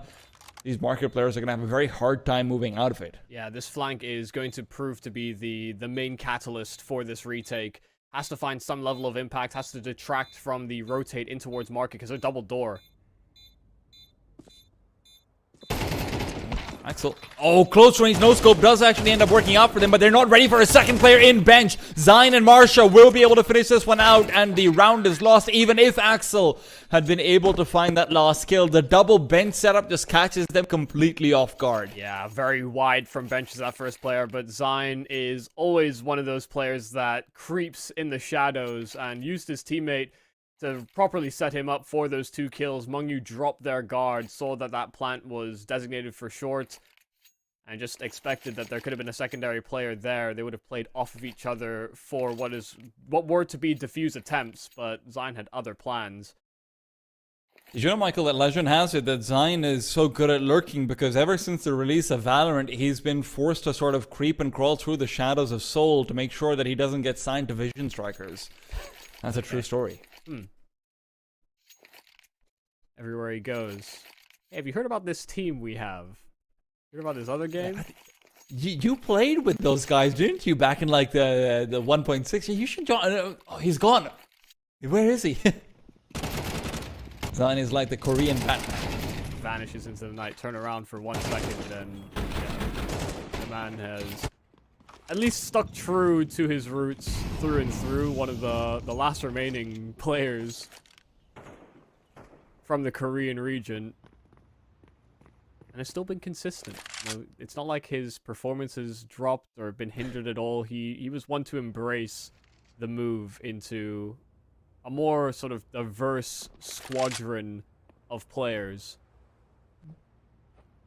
Since we're on an anti-eco, I will confess to something. So I was thinking about, hey, you know, Japan sort of obviously has samurai, so you'd call him the last samurai who was the last Japanese player.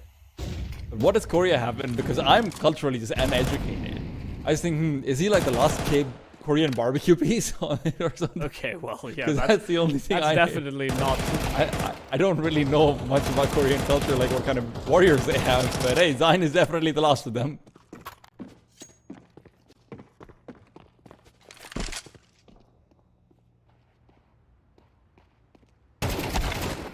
To quickly fact check myself, because I knew it began with H. I didn't remember the word entirely, but the Hwarung. Oh, like the Tekken character. Sure. He is Korean, isn't he? I think Hwarung is Korean. Yes, it's a type of elite warrior from ancient Korea. So you're learning something new. Yeah, just on your little tangent. Anything to get away from barbecue analogies instead.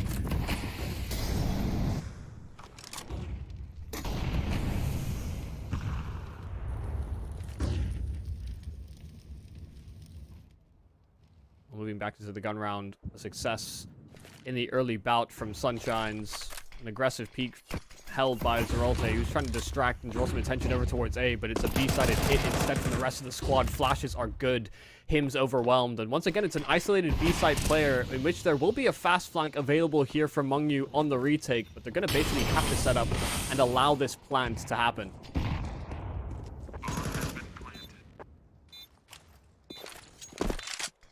Where is that smoke for? Ooh, okay, market smoke, alright, like that. PKC's gone, and Terry, and now that the market smoke has come out, will be showing us a rare sight, a safe call, in fact.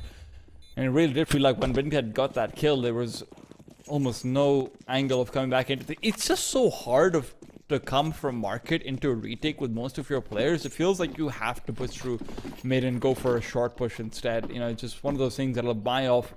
You know, it'll be a lot more time wasted, but yeah. It's also been very convenient here for the Onge Warriors when they've gone for, you know, the fast B split that they tried to accomplish by contacting in through middle or by just going for this full execute out from the B apartments. These have been times where Mengyu have wanted to target A ramp or get some additional control in through middle, and so those rotates towards B are very, very late. You know, Hims as a solo anchor has to try and at least get 1, maybe 2 kills. If he's not going to fight for frags, he has to basically play the long game with the rest of his squad. But if he plays too conservative, then you know, Onge are going to be very cognizant of flanks as well. Neora out of the middle, goes out with Marcio again. Quick kill found, and Axel is able to at least trade, but a lot of this pressure was going to be coming down to what Sunshine's going to get done. He is one of the few players who invested into this one with a rifle, rather saved into this one with a rifle, not really invested. And he does find the crucial frag. With that, even finding space inside A main. This is a great setup from the CTs. They're getting ready for a mid-crunch from Hims potentially to come through. But he also has to be aware that if he dies there, the B bomb site becomes the automatic destination. So, decides against pushing. Such a willingness to explore, though, on Mungyu. They push the extremities on B, so they can leave Axel to his own devices unless they somehow mitigate him by going up through short. That's the only real vulnerability in that B bomb site. But they've got deep A ramp control as well as a player that's already quickly rotated into spawn. And although Axel's low, Sunshines can draw the attention to ramp. Axel is gone, but TKC was hoping to be able to find a quick shot before the bomb can be planted. With that, that might have been his last opportunity. The bomb is still out in the open. Zine is not crossing over with it just yet. Marcia wanted to be in position to cover off A main. They're aware of the threat that it poses, but are they ready for two players to come out of this? That's the separate question. Hims has been given out the M4. They're trying to play a bit of a bait and switch over here. And when, Sunshines does fall, Hims will be the one expected to come out. They're not looking into A main, so at least the setup is good. Marcia's position known. Zine as well is right behind Triple, but he will not be moving. He is solitary. And as he swings out wide, he will take a knee, but Hims, that's a very cute setup to come out to benefit him and his HP. Yeah, I think the fact that they were trying to link up with a secondary player into ramp, I do agree. I wasn't sure that they'd be completely ready for it, but they were hyper fixated on the flank. An extra player into Palace is what they were more anticipating, but they weren't concerned about jungle or stairs. They hadn't heard any steps, didn't see any attempts to trade after the initial kill round those smokes. Maybe even recognizing that Sunshine's only had a USP as well. There's no reason why you would get rid of that rifle unless there was somebody else with it, but as they collect on that round, a lot of advantages, had a lot of territory, and took quite a few risks, and they were rewarded for that effort.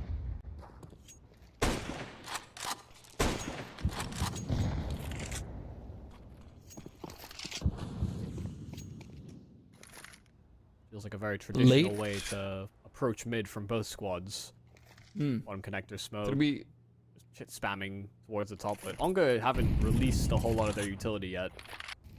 Yeah, they're hoping for a late fight to go down in mid, but there are still flashes available, so this isn't going to be the easiest thing. Axel's got 2 flashes. He's not in the best position to chuck them out, but if we can actually get backwards, it's Bintet who needed to get the kill.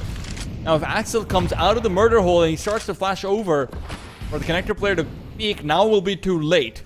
They realize that as well, and they would rather go back and reinforce. Mungyu are not quite happy to have given this up, but honestly, at the same time, their setup is very strong on either side. Onge will not have an easy time breaking in, as they haven't found any kills on the the mid-day. Poor timing as well for TKC. Just peeked into connector from short, but missed out on the timing for the emergence of these Onge Warrior players. The smokes that are down are so disruptive, and Zerolte still lurking his way into the ladder room. Tag from Axel, sure, but still no frags for Mungyu on this defense.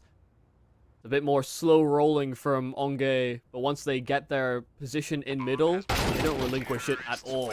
Another kill from Zerolte, 3 from him. The Onge Warriors, I think at the moment, even though they're getting pushed in on the extremities of the map, they're doing a really solid job of sort of navigating around what Mungyu have planned. I'd say all of these are strict reads, but...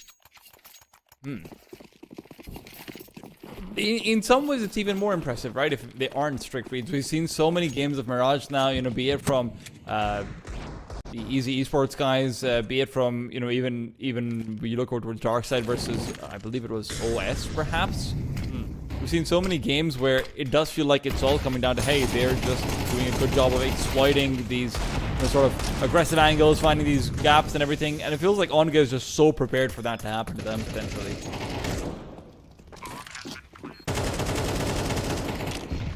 Now, they are against pistols here, and they're doing a lot of damage with utility. The first nade towards stairs was good, but the follow-up is off frags. And it's only the 1 kill here for Mungyu, not keeping that money low enough. really feel too happy about it. Of course, a nice little lead being built for the Onge Warriors and Bank alongside it. Mongyu do invest into that AWP.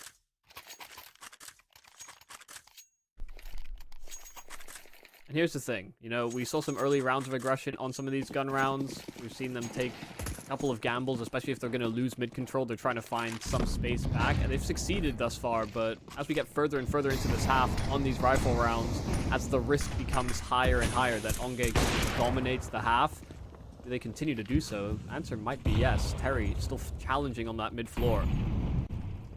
But the Molotov to the back of the box is... Harry's in a very good position to continue moving forward. He's just hoping for a little bit more company in with TKC there. You'd think that he wants to continue fighting, but TKC actually, funnily enough, ends up switching out with him. They both decide against it. They're very willing to give up mid, and it feels like Onge Warriors has a solid read about that. They're getting mid with a lot of utility saved so often. And around that 110 mark or so, without any fights being taken.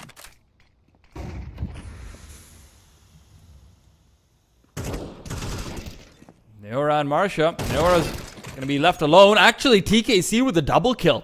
That is big. 5 on 3.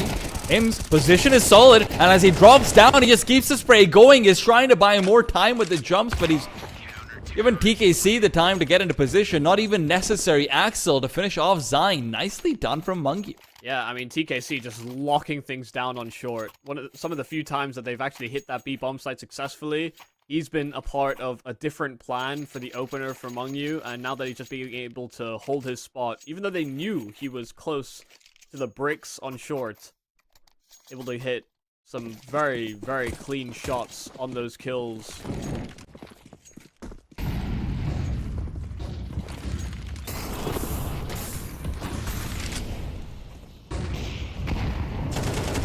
Jolta. Oh, Terry wasn't quite ready for that one. Jolta completely zoned in. This was something Mongyu was trying to do before as well. Sunshine's good for one, but Bintet was the second man to come out of the smoke. They're trying to catch them off before the CTs can get in position, but they're losing a lot of members. If Axel can just get this one kill, this would be big. He's got teammates nearby, so Hims at least follows up when Axel misses, but now the gap in the smoke is being very firmly observed. TKC spotted out. That's the equalizer, and Bintet gives them an advantage. Axel and Op to pick up the first, but a one-on-one versus Bintet with barely any HP. There is no advantages to be had here. He needs to just get a crazy shot if they want to win this. He is slinked all the way back to ramp. All the way back to Tetris. A tight angle being held, and simply no health to allow for an adjustment there from Axel. One bullet's all that's needed to do him in. A much pacier round from Onge. Whether it's the fast take of middle, which Zeralte is able to get that first bout of action, or their willingness to jump through the ramp smoke and sort of link up with that player emerging out from Palace. There's just so much action happening, and this is so different to the way every other round has started so far on this Mongyu defense. I've come down to a 1v1, but the advantage was Onge Warriors through and through. Again, very quick, and Zeralte even threatening to jump into windows, so even though there were two players sort of linked up together towards the top side of connector, they have to honor that this could be a possibility.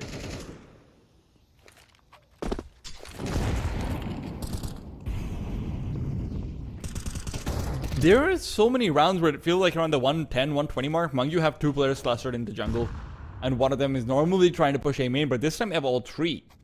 They really don't want to let connector through this time. It feels like that's the place where they've let kills leak through perhaps, and now they're fighting. Terry has had TKC come out with one, but the trade from Marsha and Neora is good. Terry's there to swing out wide, keep numbers in their favor, and although they've given up the A-bomb site, that's something they are aware of. Awareness, though, doesn't necessarily always lead to change. And as time is ticking out, Zine loses his life, but they still have no idea about where Bintet is or could be at this stage. The bomb was dropped in T-spawn. He could really have gone anywhere, but they are choosing to play together instead. No, I'm lying. Hims is creeping back over to the B bomb site. There's only one kill that Bintet effectively needs here, and that is Axel.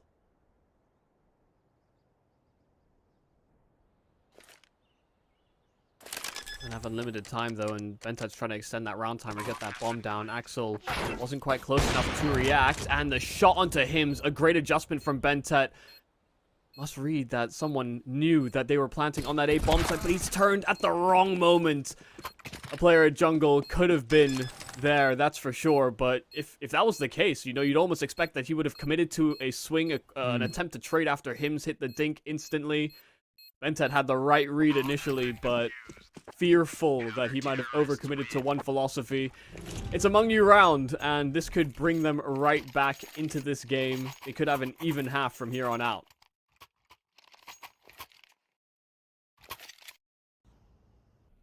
It is impressive the fact that Mengyu has managed to keep things as close as they have as well. And obviously going into this one, I don't think that we had them anywhere near even. God. Even near a 50-50. Yeah, I was gonna say I needed some closed captions for that one. Maybe that's why they came up with the phrase even, Steven. Well, double smokes down. That is a lot of volumetrics going on over here. Sunshine's up from on top of the smoke, will be looking to get a duel out. In fact, loses it, but good damage on a Marcia. Is there a follow-up from anyone here to find anything? Marcia gets aggressive. In fact, he's the one getting the follow-ups. Bintet, the bomb planted, the smoke diffuses right as it is. Hims is given a chance to clear out one. On a 3-on-3, they don't have any utility on the CT side, and they definitely don't have a clue about where Zeralta is coming in from. So these flanks on the T side will just be finishing things off, and they're trying to fight before they're activated. Zeralta now knows where TKC is as well. It's between him and Bintet to close it out. TKC on the wide swing spots them both, but can't get one. Onge will still come out on top with 7. Once again, just moving in with some additional pace. A fast play in towards that A bomb site, even though they took a lot of damage. Yeah, there was a lack of preparation there from Mengyu to read that they'd try and fight for spawn. You know, Marcia being on 1 health effectively for those fights. Decided to take a risk, and it is rewarded. You know, Onge had a quick flank, just simply not... Or Mengyu, rather, had a quick flank. It simply was not enough. Yeah, that second kill from Marcia was huge as well. Yeah. I don't think there's really been too much of a weak link across the Onge Warriors. Bentet leading the charge, sure, with his 14 kills. Him and Zine, those veteran players. See how they do on that CT side. Mengyu set up for an A side exec on a pistol. Smokes aren't quite where they're supposed to be, I can tell you that much. Zeralta, as he goes in, has lost his life. TKC will be traded out, though Zine quickly rectifies his teammates' lack of presence. Leaps into a 4v4. TKC will not be able to push in and try and come through connector late round, but Onge Warriors, they're all funneling in through CT. This is dangerous. It's a 4-on-3 duel that'll take place with the Glocks having early peekers advantage if they want to swing out. And now there's information gain, but they're just trying to maintain their tower. And Axel, my god, the full quad. Mengyu, take it in style. He's the first point of contact. He's the first one expected to fall, but they never dealt with him. They couldn't trade him. He just hit shot after shot. A flurry of Onge Warriors players. This is sometimes what you'll see is, you know, if there's going to be a bit more of a lean over towards that B bomb site, someone will have a flash just in case something like that happens, where they do play deep into spawn on that pistol. It's not unconventional for Mengyu. Even with the missed utility, though, it doesn't come back to bite them.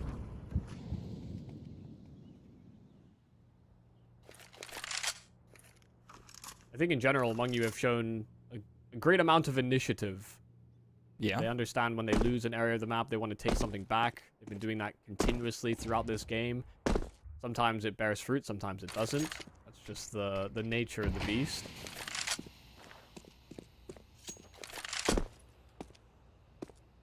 Kind of have no fear that if we end up in 3v3 scenarios, for example, you know, someone might take a bit of leadership and try and make a play so that his team might succeed, even in dire straits.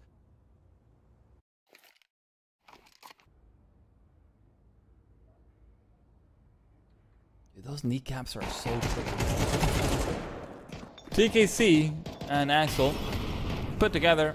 Time to find some eco-frags. Make sure you can keep as many players alive. The rifles are important to maintain. Binted is a little bit stuck, I won't lie to you.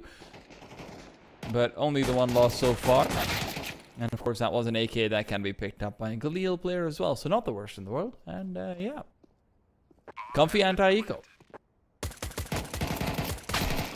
Oh, that could have been a kill there for Nira, but couldn't quite get his hands to function the way his mind envisioned.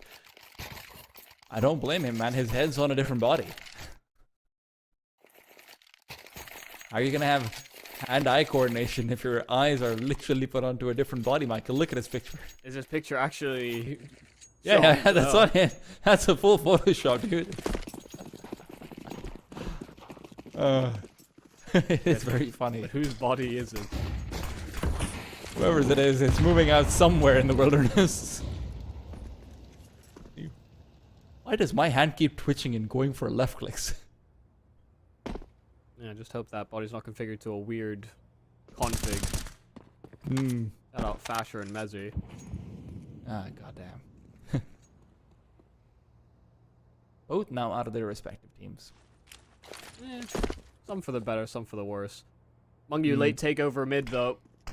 Fresh smoke it towards windows. Zeralte will lose his vision of it, but has a nade lined up to blow open that smoke. Thing is, he doesn't have a short player that can sort of distract or draw presence, nor is Connector really heavily being watched out for, only fighting towards the underpass. So when he does this, yeah, he's in for a world of hurt. A triple swing out from Mungyu, and they even read into Bentet re-aggressing for an attempted trade.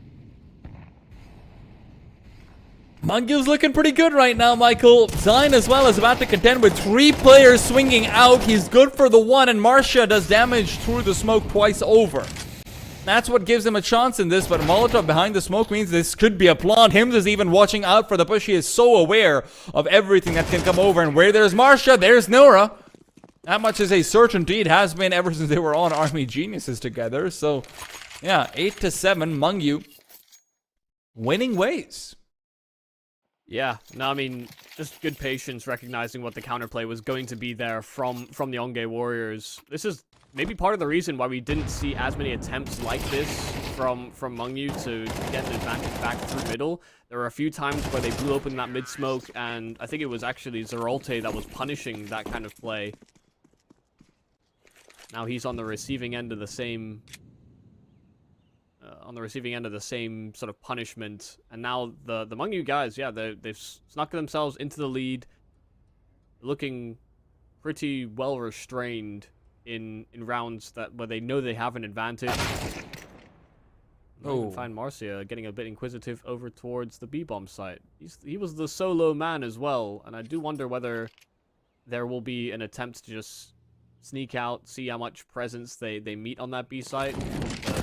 Quickly realize that the stack is on A instead. 3 players grouping up inside of Palace and spotted out by Sunshines. This should send Mungyu the other way. Man, this goddamn Zine CZ.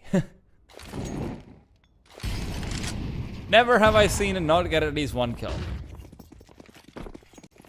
It's like saying a player is guaranteed to get a 5-7 kill in a game, and you know, I wouldn't say guarantees, but neither is this round guaranteed. A gun that can be retrieved on the flank, and it's not just 1 on the flank. There were 4 of them there. Ooh, they have a flashbang as well. Hims has to be careful. He's gonna end up flashed out by this one. TKC is hoping to try and counter it out at the very least, but if the timing is good, the CTs are going to be able to maybe even catch them both off. Molotov, though, they're pushing through it. Flashbang in, Hims is good for 1, and the round is salvaged. Zeralte no longer having enough time to actually contest this, will be moving back to recover and save this AK. Very good round for the On-Gay Warriors, considering the complete lack of investment into it, or rather, almost complete lack, but Mungyu is still fine with the 9. Yeah, they're fine to have figured that one out as well. You know, it was basically like a role reversal. 3 players on that B-bomb site trying to defend against the on-swing aggression of the Warriors. But it's much more difficult to make that work when you're under time restraints, your limited resources. Wasn't a buy that you were expected to win. I get it. They're very clued into that heavy apartments pressure. now in with a full buy. We have Zeralte on that AWP, where we've previously seen Bentet wielding that weapon for the Onge Warriors. This is the man you thought would be AWPing for the squad. Let's see if he's got the chops, hit the tag, and the nade should finish off Hims, but he vacates top middle, only to be finished off by a Deagle. So looking for a hunt, and Marcia also just dealt with. It has to be Zeralte that holds. And he's got the first one. Deagle pulled out. There's a smoke and a Molotov, so there's no way to scale on for Mungyu. Now 2 smokes popping out. And they've decided, you know what, this is too much utility. Even if we are the ones who threw it, we can't go into the B-bomb site right now, at least. Maybe later on, if they're able to cheat out a rotation, there's still time to try and make a play that enables them to do such. It does appear that they are just going to cancel altogether. Oh, they were anticipating a flank through underpass. Yeah, I think a redivert makes a whole lot of sense here.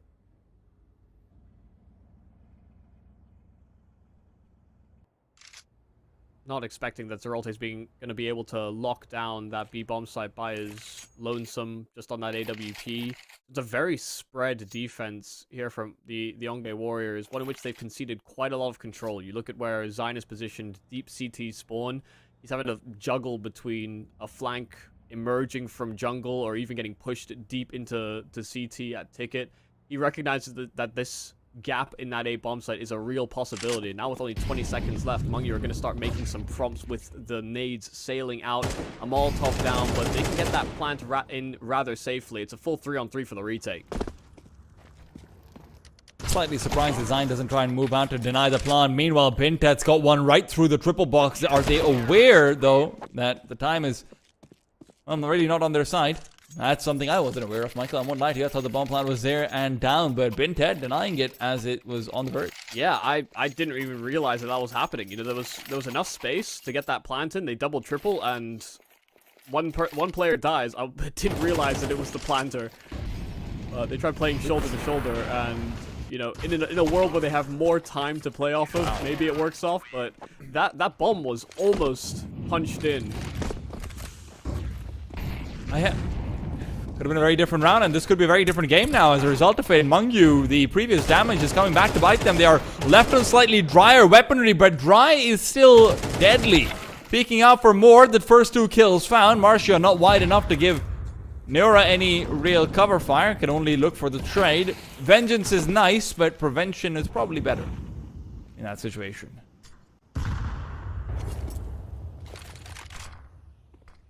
Neura is getting obliterated. I think he's found a kill so far on the CT side. Seen him in quite a few late round scenarios, just get floored by an instant headshot, and now he's one of the first to fall. Rolte, wow. A willingness to be aggressive like that when he has an AWP in hand. That's why he has a Deagle as a sidearm. He's the only Mongolian player in the tournament. He's got something to prove.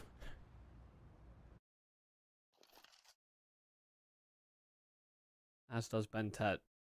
The man who stole that round away from Mungyu, now positioned about Molotov, flushing him out, but still lands himself both kills. Funneled out into the open, but Axel's fumbling nades thought for sure his teammates would have been able to get a handle on it. Now a 1-on-3 that's brought to simply 2 remaining defenders to bypass. Zeralte has the cross covered on that AWP. He'll miss out. A jiggle from Axel and a gap that he might be able to exploit if he goes towards B, but he doesn't figure he has the time to do it. He flash out over, he wants to take the peek and see if Zeralte is holding on to this angle as well. And now there's one to deal with, but will he be able to get the duel? Marcia has to take the peek. He knows he just wins this round by swinging out wide, whether he gets the kill or not, but the way the time is going. Mungyu, a massive fumble onto the Bintet frag. I have to say I am more than a little bit disappointed to see that. Mungyu looked like now in 2 rounds in a row they were set up for success, and well, this could have been almost at a close otherwise. It's also good recognition of the angles in which he's exposed to there from Bentet. You know, if you swing out wide and close towards the balcony, that player onto Tetris more than likely trades that frag out, but he was able to isolate each fight and actually caught the Mungyu players kind of blissfully unaware. This is a bit unconventional, a bit different. A waterfall out of Palace on these pistols, but Bentet picks it up just in time. Zine was under balcony, so these players could have overwhelmed him, but These two veterans playing off each other on solid timings. Okay, getting to double digits first.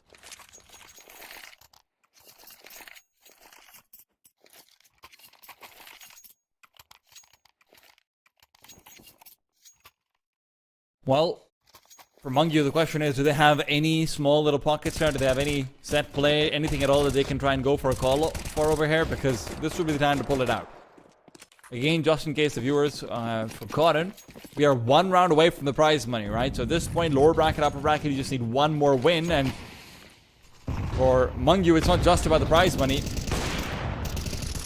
Win here, that is a massive feat. Taking out one of, the teams that could end up being Asia's finest. I would say even now should probably be considered a top 8, top 9 team in Asia. Would be a big win. Yeah. Anytime you have a game against experienced players and you do well versus them, it draws some attention to you, but things have looked good in places. But when you get to the final moments of games, that's where these veterans really pull things together. The Opa Zeralte already striking, losing that B Extremities player, but the player with the bomb is the one that's going to try and pick up that slack to make sure they're not getting pushed in. So that information is available here for the Onge Warriors to cheat over towards the A side of the map. Feels like with the way that the round is developing and the amount of time that's left, they basically have to go B, trying to get a split accomplished. Terry, that soul man into the apartments and has a player linking up with him on short, but it's a very stacked bomb site now. This would be a miracle round if they're able to guess where Nera is as well. Terry does at least check for it, but it's too late. Hims can get the frag. He's heard Nera drop down, but Nera's just buying space for his teammates to come around the corner. Shadow spotted. Player finally felled. But as Hims will go for the plant, that's where Bintet can activate out from apartments. 11 for Onge. And that might be it, Michael. That might be sort of saying goodbye. Yeah, listen, Nera's not had a great game, but positioning in sort of a one-and-done angle, one that's frequently... I mean, it does get hard clear, but usually only when you have the manpower to do so. For him to have got that kill and stayed alive for as long as he did on the bomb site, he played that one scenario very, very well. And, this has been one type of game that I'm sure he'll want to forget about, but please take some pride in delivering when it gets to these final moments of the game. Long you timeout and pistols, all they'll implement coming into this one. Tried to waterfall out of the apartments, or out of Palace rather, last time to target that A bomb site and found nothing.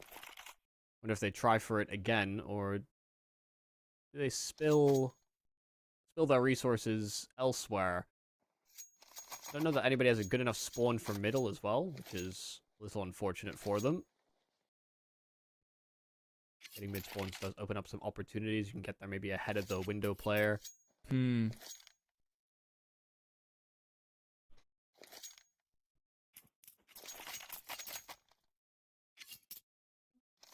Was this a counter timeout?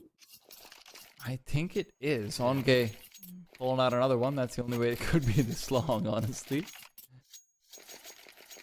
I feel so bad for Jaraz and for you guys who are watching. Of course, that's our cinematic observer. Does a wonderful job. Obviously, very, very experienced. But normally use Half-Life After Effects, and that has been broken by the update. So I can just see him having to manually do everything with his mouse. It's like, I will make this look very smooth. Yeah, we've had some trials and tribulations, and this is one of them for Mungyu. A missed window smoke when they had very few smokes to throw at this round anyway. Well, they're hoping it would distract the mid player for a little while longer. Maybe the fact that it's missed is keeping Benta in position almost just as long, actually, just because he's keeping tabs on mid. Molly through, Nera. Trying to fake out as he is running off, and well, that fake works. Marsha, a lot of damage. Nero is being set up to pad up his numbers a bit more. Unfortunately, though, his despair continues as they've lost the site. There's still a Molotov doing great damage. He totally wanted to give that Galil over to someone else. Maybe not. Not if he's finding kills like it.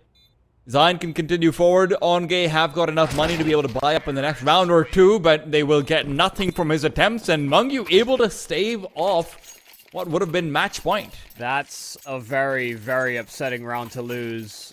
They had a bait set up, only getting 1 kill out of your 2 B-side defenders when they're actually in kind of prime positions to address that. They get a Molotov down. It's just deep. It's far too deep a Molotov considering the amount of space they conceded on those jump spots. And then they just simply get overwhelmed. And yeah, the Onge Warriors didn't have a read on what was going on in that round. They were playing very default 2-1-2 split. Definitely a heroic call here for Mungyu's side. Who they win here. You know, this is worth its weight in 2, maybe even 3 rounds. This is the best buy that the Onge Warriors are going to be able to muster together. This could be a game that ends in tragedy for them. They've had their fair share of healing light to come through and pick them up when they're wounded. Maybe it's Mungyu's time to get a sign from above, and TKC is the one to be moving into the A bomb site to try and lead that heroic last shard. Zeralti inside the smoke will be trying to find an angle to work this XM. They can't go further into Zine. Flashbang in the hands of Terry, and as he swings out, he does get one, but he's not ready for Zine to continue peeking forward. The bomb is down. There is a threatening flank, but it's only a distraction for Zine to continue wreaking havoc. Up for 4, on for the ace. Zine does it in style. He lost Bentet so early, and his teammate only has an XM. He's fought everybody off in spawn, and every time tucking himself away, catching players, not looking, not hard clearing, maybe honestly a bit of miscommunication, not keeping tabs on what was available. Terry trying to escape, but they had to keep on challenging Zion. They had to deal with this player in spawn, and he killed everybody. No one could find this frag onto our Seoul South Korean. That is just a nightmare. Mungyu, they might not have woken up yet, unfortunately. They do have a full buy, so at least there's something to work with. And look, the CT economy is still fragile, so you do have breaking possibilities. But now to fight for overtime, it's difficult. And Marsha's lining up kills, only does pick up the 1, yes, but damage onto Axel is also particularly nice to see. And well, Marsha makes up for his loss earlier on as well. A lot of damage in that initial exchange, even getting tagged through the smoke, so the fact he got a follow-up frag is a bit of a miracle. Oh, what? Zine, you gotta be kidding me. after mechanically outdueling everyone, now has a fumble. A simple step that gives up his position, and it's these newer additions to this Onge Warrior NKT core that may have to salvage this round. This was in the palm of their hands, and once again, Mungyu might have just come up with enough to keep themselves in this. Surely you save.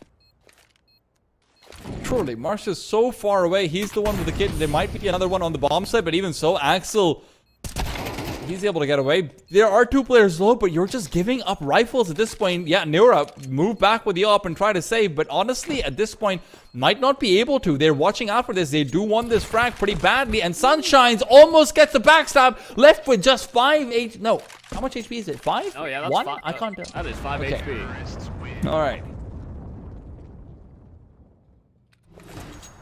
His number was also 5, so I got confused for a second, but nah, man, that is very close. His number's 5, his kills were 5, his health was 5. Many 5s, don't know which one's the right thing to look at. Oh dear. 2 rounds that felt like they could have been sitters. I mean, Zion was ready. He made this step, but he was still waiting for his aim to reset. But, you know, just a simple spray and pray might have just been enough. You're basically touching and breathing down his neck.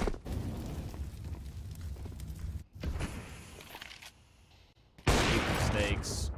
The opposite rotate that will save it over won't be able to punish this early swing from short and the connector. They're trying to go fast here on Mungyu. Not even waiting for the jungle smoke to bloom, and they were trying to cast them with their pants down. But remember, Bintet a very tricky position. This was where the XM was before, but that was just distraction. Now this is the main course. Deep flashes through. Zayn is here to distract. He's hoping that the AWP can do what he did earlier on, but it's so difficult for Zeralte. Flashbang. He will not connect. Almost lining them up. Zeralte is down. Axel continues forward, only to be traded. Marcia as well now in the fray, but he's finally going down into the ground. Zayn alone to try and clutch it away. AK picked up and recovered. Another chance has been given over. Zayn cannot get it done. Sunshines to give them an equalizer. We're going to our second overtime of the tournament. I mean, this was ripe for the picking here for the Onge Warriors. They had the economic advantage. They had guns aplenty. This should have been a game that they close out, but Mungyu with these saving grace calls, whether it was the attack on B on pistols, or even in these late round scenarios where they're finding this open space over on the A play, they have done enough, and they've bridged that gap. Onge Warriors came in with an unideal buy at the end of regulation, but now as we enter OT, money is no longer a problem. Double AWPs are out. Mira's trying to bring back his game, but Zeralte, another missed shot, another missed sitter, and even though a player does burn quite heavily into the flames of top middle, Zeralte simply cannot stick around, especially when Zayn has been found through a smoke. He's at his feet, but he wants to keep them firmly planted. Feet might be planted, but unfortunately for him, that Molotov's planted itself in the wrong place as well. And now this A site has been breached. There is no one here, and the remaining two AWPs are going to be doing nothing but save. Assigning Nura onto an AWP was clearly a stopgap for his lack of form in this game so far, but unfortunately putting both the AWPs on the B bomb side, that in itself is calling to question that decision. I mean, it's not like Zeralte didn't have chances. It's just a whole lot of missed opportunity. This has been a bit of a mare for these two players near most of the game. Zeralte had some impressive rifle work, and that is something important to note for anybody watching on. Zeralte, typically a rifler. Come on now. We're holding angles, people are walking into it, we're flicking into walls. I don't know if nerves are getting the better end of these Onge Warrior players, but they are the team that definitely come into this as favorites. And some small fumblings that make them look like underdogs in certain moments. Honestly, they've had so many of their players just bailing them out, otherwise Mungyu would have taken this one home already. Yeah. Right? You know, the Zayn ace, the Binted, kill through triple. There was at least 3 rounds where it feels like Onge was bailed out rather than won them outright. Marcia's had some important trade kills as well on retakes. Yeah. Alright, got all the nerves out in that previous round. See whether or not these players can make up for their mistakes in the rounds gone by. Nade open to the smoke, but there's nobody there for Mungyu, playing a very passive hold towards top middle. Be an area that they likely investigate later on.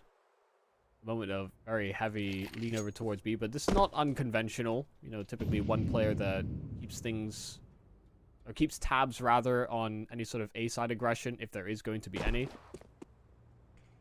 They are linking up for what looks to be a B-side finish. Bomb is dropped top middle. And this is where that investigation now happens. Well, they can't see a damn thing around that smoke into mid. No one's cheating an extra rotate over towards B. No fear that that's the target here for Mungyu.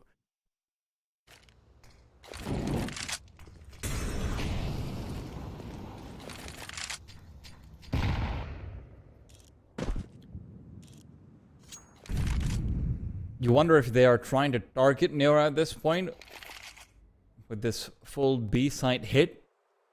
But going into that secondary AWP, they know where it is. They're still struggling to land those shots, and Terry's already out into the open, looking for that duel. First and foremost, they take out the AWP, and well, Marcia, no trades this time. It has to be Bintet inside the site, but the bomb cannot be denied. An advantage gained for sure, but Hims will be coming in late to the party, in from short. All the Sunshines has to do is make sure not to die to Zeralte. He knows both players are rotating in through market. Sunshine just need to hold his ground. Hims can cover off the cross, and this play is going to be magnificent if they can just hold that line. Sunshine even backs off into Van, and he gets another frag. This is perfectly done! Mungyu up to 14! Still missing a lot of shots on these AWPs. Zeralta even having a chance there to bring it to a 1v1, but that setup for Mungyu, it made the best of a bad situation. Bentet just jumping out for market and getting those 2 kills meant that Sunshine had to play his life and still challenged over a smoke, created a bit of a one-way for himself that Bentet was not cognizant of whatsoever.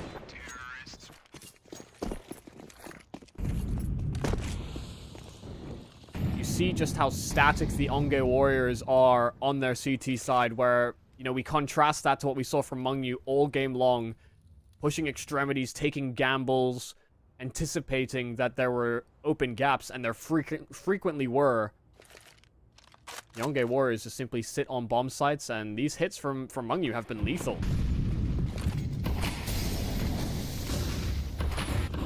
Oh dear. Yeah, we don't talk about it. We will be talking about Zion's frags on this A site for a long time to come. He's hoping that there's more conversation still to be had about them. Very much alive, Mungyu. We'll have to deal with the full force of the CTs, but the CTs are actually vacating the premises. Out in the open, Zeralta is caught. And they still don't know. That's the beauty of it. They still don't know whether that was one player more, whether they're going into A or not. Bintet has gone down as well. And TKC's timing almost perfect to catch off Zion, but in fact, that might be giving up the game. A site finish being planned out. Good positions from Neura, as well as Zion, who has gone right back underneath Palace. But Neura, timing isn't working for him, nor is anything else. This game, will they be checking for Zion, or is this another moment? No. Zion is down, Zion is out, and Marcia, the last man left to try and give them one round, to try and give them any hope going into this last half of the overtime.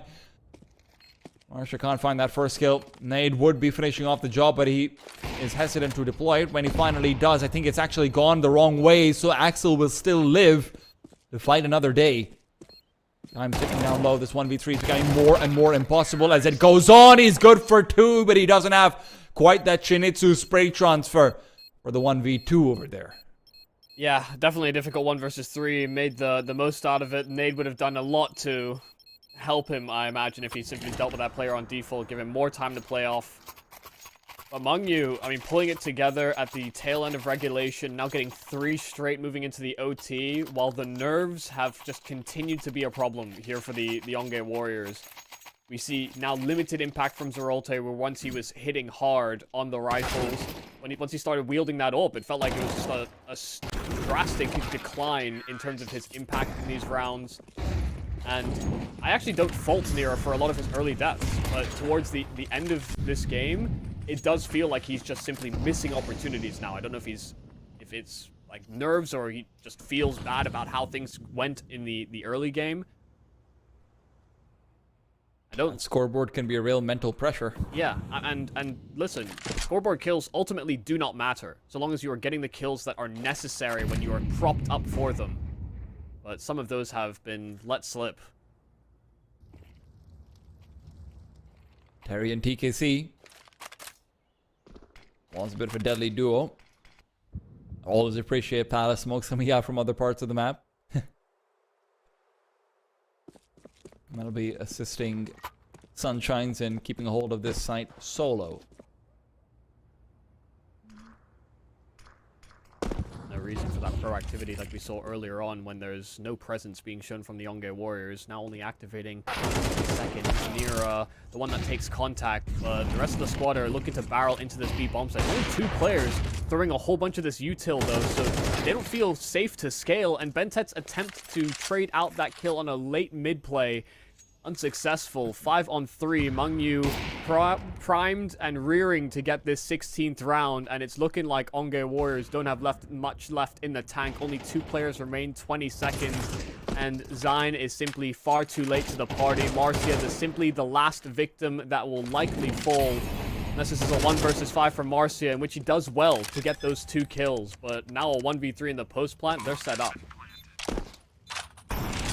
Marcia's got at least a more favorable 1v3 this time than before. Spots out that first player. Information aplenty gain now. Isolating out the duels. Marcia's in this.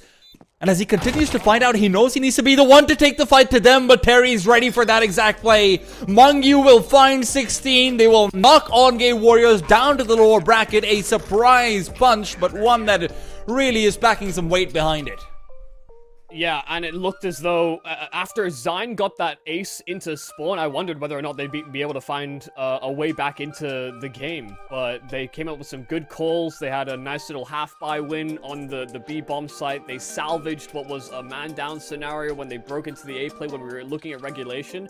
And then going into the overtime, they came in with a significant amount of focus. While it felt like focus had been almost lost on a few of the OnGay Warriors players, the veterans did show up, but Bentet as well was getting entry several times in middle. Zeralte was missing his shots, and those two players are a big part of this core that we're talking and waxing lyrical about in the OnGay Warriors and making them one of these top teams in the Southeast Asia region.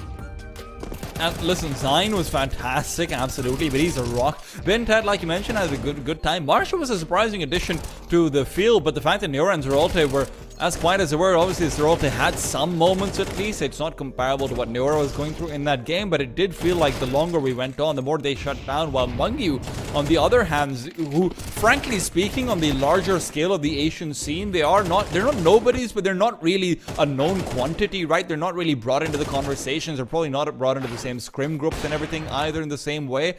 But, you know, the fact of the matter is they looked like they were the better team almost throughout this, and despite some heartbreaks, the mental resilience really needs to be commended. Yeah, no, it felt like many players contributed. It was just good trading, good understanding of what they wanted to do and target. I don't think there were many errors aside from, you know, maybe small minor miscommunications. So, I mean, hats off to them. They really pulled together and rallied moving in towards the later stages of this game, whereas the OnGay Warriors, yeah, I think there's a lot to be desired about where this roster is and how they're implementing these Army Geniuses players and how, honestly, how comfortable everyone is feeling with the new roles, especially when the opening presence is still an unknown quantity for this core.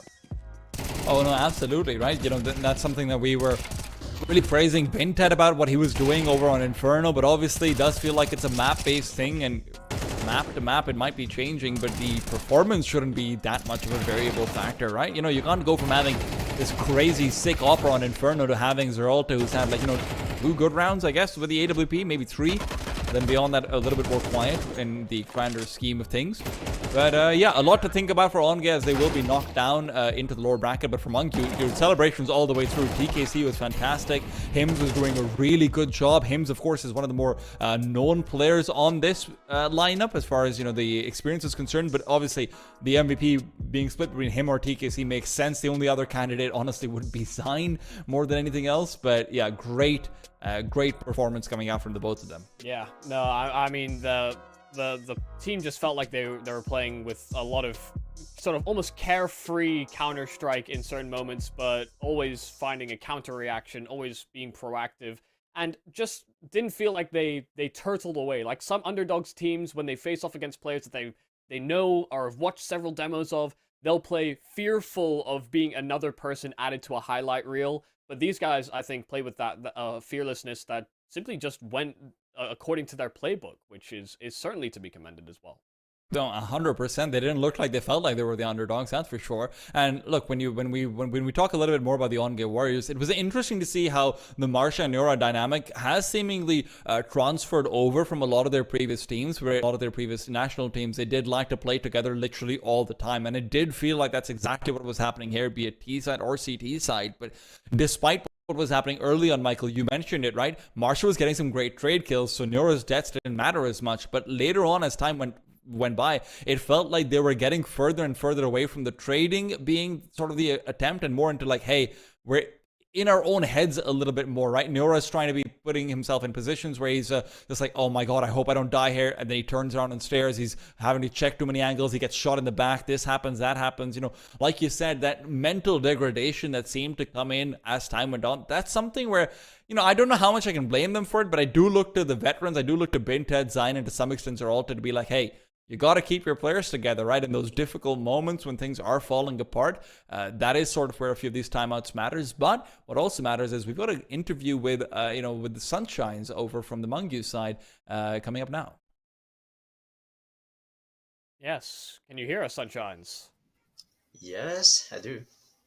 Excellent. Lovely to hear from you. Thank you for sitting down for an interview with us. Coming into this game, Thank you. Onge Warriors are one of our favorites. I think they're definitely players that you guys will recognize and have watched. Was there a turning point in this game where you thought, actually, we are just better than these guys? Or what was the mentality for this game? It's hard to say because it's just a BO1 game, so there's we got some lucks, and I'm really proud of my team and my teammates. They're really sharp and wow, unbelievable. Yeah. I mean, also at the same time, I wanted to ask, there were a few rounds where, like that Zion ace comes in, then Bintet shoots your planter through triple and everything, right? Like there's a few of these really difficult rounds to sort of go through. What are the comms like in the team after that? Because it didn't feel like you guys were affected at all by them. Honestly, we have like a lot of mistake we have made, but we just shout to my teammate, let's go, come on, we can win, come on, yeah. Yeah, just keep the fight. That's good. Yeah, you guys had some really great and important calls at the end. Like you had a low buy win on B, and you seemed to just, overwhelm them. Like in my mind, that was the turning point in the game where you guys just played with so much more confidence, especially when you got to overtime. Was that the case? Yeah, the B pop I remember. Yeah, it is definitely the turning point to win the map. Yeah. Well, listen, last question for me. It's more of a personal one for you. Obviously, I know that, I was told that you're in Australia right now. You're not in Hong Kong with the rest of the gang. Obviously, you're playing a little bit higher ping and everything. What's it like finding, this much success with your boys from back in the hometown while you have gone over to the Australian scene a little bit more so as well in the meanwhile? I think, I have to, adapt the high ping things. Yeah, as you know, because every game I play is like 100 ping, and I can't go for the 1v1 and pick, but is that I can join the team, make some team play. Got flash by teammate, and flash from a teammate. Yeah, and things will go like more smooth. Yeah, and that's how we got the map, I think. Excellent. No, that's fantastic. Then thank you so much, Sunshines, and again, congratulations. You guys are guaranteed a top 4. Dreamscape's up next. Good luck with your next matchup as well. I'm sure there's a lot of preparation to do. And again, congrats, man. Your guys are in the money. Yep. Thank you. Have a good day. Yep. Thank you very much, Sunshines. One of our representatives from the Hong Kong region in the Eflare 100K Invitational. I think we still have Sunshine. He's still with us, even though we did just. I see. We did appear like he was with us for a moment, but yeah, one of our few representatives from the Hong Kong region coming into this tournament and showing us some great work. I mean, him even having to go through some trials and tribulations. I didn't even know that he was in Australia. I just figured he had some ISP issues as to why he was maybe having to deal with some higher ping. But yeah, they had some good team play, and it's clear that the morale in the camp stayed high even when they were losing some of those rounds. And listen, that's what's important. And going up against Dreamscape as well, I would argue that, hey, Dreamscape, they look very, very good. But also at the same time, they're probably not a team with the deepest map pool either, right? They are more freshly assembled. So in the best of 3 stages, hey, you never know what kind of upsets could be coming out over there. Mungyu could very feasibly find themselves in the finals. That being said, though, now we're going to be going down to the lower bracket. But before we can find ourselves there, we're going to a quick break. We'll be back very soon with more fantastic CS.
A couple of upsets coming through. Onge is down under, but to find out who they're going to be, to find out who's going to be going forward between them, we first have to go through Darkside and Easy Esports. 3 more best of ones for the day. Some more fantastic Counter-Strike to be played. I'm T-Time, by Michael. You lead Cassidy. Yeah, Onge find themselves down under by a player recently relocated to the land down under. So for us to have found ourselves in a matchup with Darkside and Easy Esports, a team that have been felled this tournament, only to come back like a phoenix, reinvigorated, beating their fellow countrymen from Vietnam, to now fight up against the Darkside in this lower bracket, who did just receive a loss earlier on today. You know, there's maybe some lessons to be learned, but I imagine that first... I mean, we are still in the best of ones. We just had a discussion with Sunshines about how best of ones maybe is a bit of instability, a bit of randomness. It will depend for me which maps we end up on, because Easy Esports have a lot to prove versus the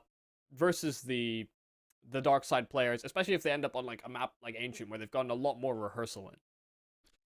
Easy does have a couple of players who can definitely hang with the dark side, right? You look over towards Bio and everything he's been able to accomplish. That's been some fantastic stuff as well. So there is that conversation to be had, if I'm not wrong. And obviously, you know, server things do kind of suck to talk about. I think we should be playing on Hong Kong servers, if I'm not wrong. And if it is Hong Kong servers, then, you know, Pokemon, who's been struggling a little bit anyway, I think he's going to be on like 125 ping. So he's going to be in some ways even more of a non-factor on the server outside of his calling voice, and obviously whatever experience he can add into that conversation. So yeah, there's a lot to consider going forward. There's a lot of ifs and buts, but I will say for Easy Esports, they looked very good versus Hyper 5 yesterday. Admittedly, that's a game that we weren't able to finish out, but they were just looking like they were the far better team. Yeah, no, I think they came in with some added confidence, almost like, you know, when we see roster shuffles happening and teams playing like they've got nothing to lose, Easy Esports basically had that tenfold, because they'd already suffered a defeat, they'd already had gone through both their lives, and then due to sort of unforeseen circumstances, found themselves back in the tournament. So Yeah, for them, I imagine they just want to see this opportunity all the way through and grab it with both hands, because when else are you going to get an opportunity to sit in on a $100,000 prize pool tournament where you don't have to face off some of the top Chinese or top Mongolian teams that are kind of dominating the Asia experience at the moment? Yeah, absolutely. The one Mongolian player that's there has already been knocked down to the lower bracket as well. So, hey, you know, that's just a fate that awaits him in this tournament, I suppose. And of course, to those of you guys who are tuning in and who are wondering what is at stake for these matches in particular, it is a guaranteed $10,000 at the very least. The way our prize distribution is, you know, sort of split up. It's 10,000 for fourth place, 15 for third, 25 for second, and obviously the first place is a whopping 50K. But, you know, this one map maybe matters more than some of the others have already so far. Obviously, you never wanted to be eliminated, but now you've got that sort of chunk of change scratching away at the back of your mind as well. So let's see exactly how things will be shaping out for these guys. Of course, already discussed about how easy esports, you know, this would be a big deal for them. The Vietnamese scene has become more and more developed as Counter-Strike has gone on, but it feels like a lot of their development has come in things like viewership, right? So we do see, you know, for broadcasts like for the ESL Pro League, for the IEMs, we're going to see Vietnamese streams with literally 30, 40,000 people tuning in, but it does feel like the domestic scene, as far as players are concerned, hasn't developed the same way. So things like this, things like, you know, sort of these small boosts forward can go a very long way for the easy esports guys. Yeah, especially when we were kind of talking about Hyper 5 being the top team within the region. If there's another contender, then suddenly there's more of a domestic matchup that we can look forward to. We have to refocus back onto this game versus Darkside. We have to figure out which map we're going to be actually playing this out on, and that's a discussion that, you know, we've had a lot of Infernos, surprisingly, but we've had Mirages, some Ancients. It's gonna be Ancient. It probably is going to be Ancient, yeah, which has been a stomping ground for both these teams so far this tournament anyway. I am concerned about the calls for Darkside. I know, Michael, that you said that, you know, it wasn't all being out called and everything. There was a lot of, you know, individual plays coming out from Dreamscape. But also at the same time, I think Easy Esports was giving us a lot of really good ledge aggression coming out from BO and really strong, you know, mid fights from their CT side. This is going to be a very tough ask for Darkside, to be honest, who are seemingly more reliant on just, you know, sort of defaulting in, getting these slow pickoffs, being very split out across the map. I don't know if they're ready for that head-on aggression as we head into the game. Yeah, it'll be a contrast of those two styles, and I think the big thing for Darkside coming into this game after struggling versus that Dreamscape roster will be salvaging and making sure they make the right decisions after they get an advantage. Lost a lot of man-up situations in that game. See if that plagues them all the same versus our Vietnamese squad. Our sole representatives from this region still competing in our lower bracket, and they start CT side on Ancient.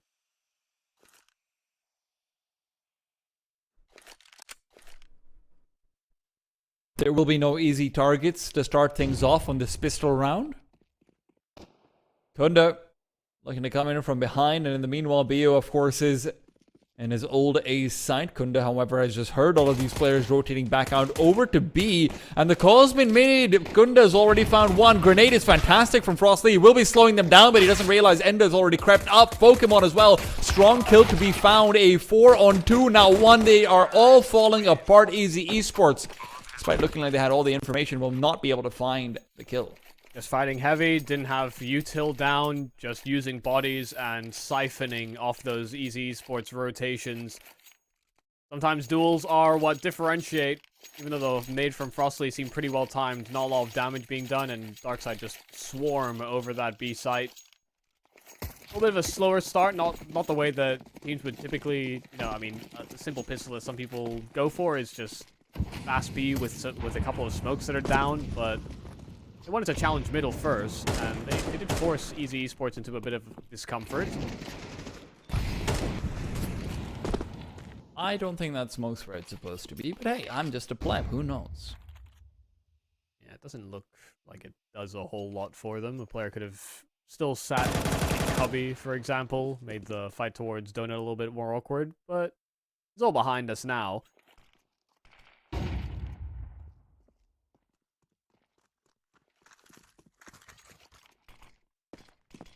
Okay. Wide swing out on Kame is gone. Easy Esports will be taking the quick lead. No surprises coming out on the Eco. Yeah, No problems here for the dark side. I don't think anyone wants to see the floor vibrating. Please, guys. Derek might be watching the stream, and he obviously did go through that earlier on already. The floor vibrating? I don't know what you're looking.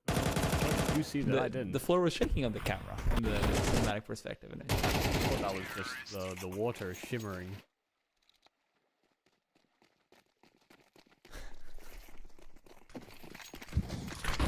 Well, listen. Rossing's out in the open and he's found out the first kill. They do not want to let this mid-aggression start. And although there's trades, they're actually twice over.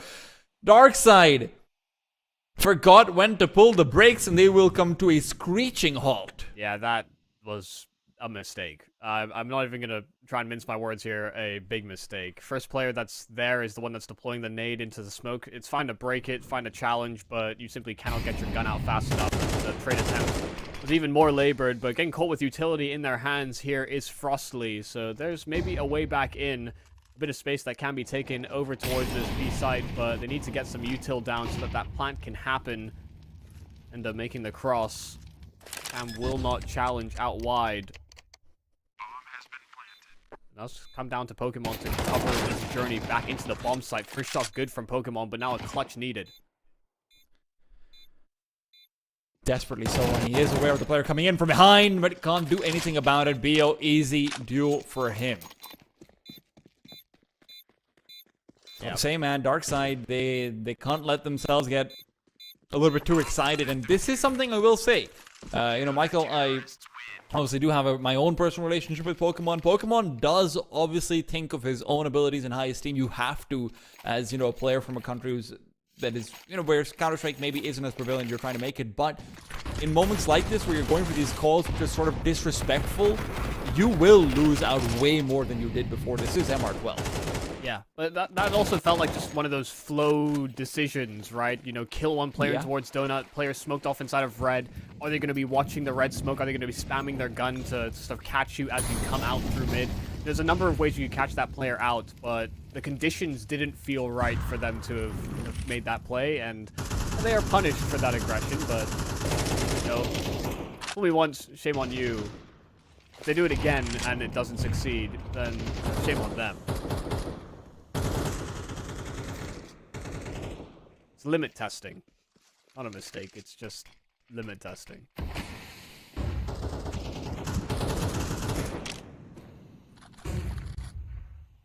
Now it's way slower. They're letting not Frostly, sorry, Cage. I will get the HUD things mixed up still. Letting Cage bob and weave a little bit out back to the ledges. Pre-cheetah setup effectively.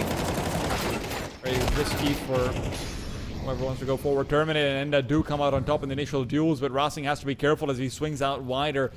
If he ends up going down to Frostly here, all will be for naught, and the flash has gone in too deep. Rossing cannot win the duel, but Pokemon's there for the double trade somehow. Finding his way into the bomb site from the side and creeps through, makes it a easy 2. Yeah, sneaking in and punishing that double cave setup. Easy Esports will be asking BO to simply save. While making its way back over towards that B-bomb site, should get planted soon, and I do wonder how far they'll fan to deal with this remaining player, but kind of talked about how BO was one of the more impressive pieces for the Esports, Easy Esports squad. Whether we were talking about the experience that Cage and Frostly maybe give as a result of having a couple, or at least an international outing, so to speak.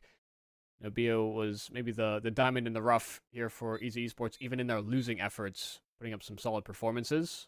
So, some respect being given over for Darkside. Not fanning out too quickly until they know that this round is a foregone conclusion. Third round for Darkside, and, Pokemon wasn't exactly a player that we were highlighting as, having a whole lot of impact in the early stages of really any of the Darkside games we've been able to watch so far. But maybe the Mirage. Even then, I would still say other players were sort of hogging that spotlight, but right now it's all him.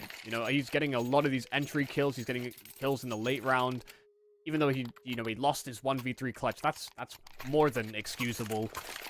He's been at the forefront of the action and maybe inserting himself further ahead in the pack to help facilitate that. Sort of leverage the ping disadvantage that he has and taking a few more risks, and he's getting a lot of the kills with it. Hey, if that's the changeup that they came up with, I'm a biased spectator, and I'm happy with it.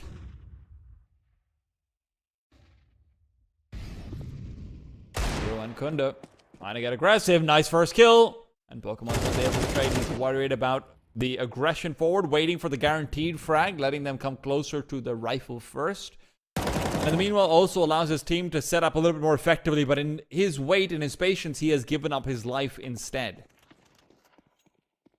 Yeah, first kill was very well done from Pokemon, but now there's 2 rifles that can be retrieved inside of A main. Only if Easy Esports wanted to break down their setup. Cage is just a little too committed to Cave to have made that journey over, but he'll find an AK himself. It's instead FedExed to him with Terminate.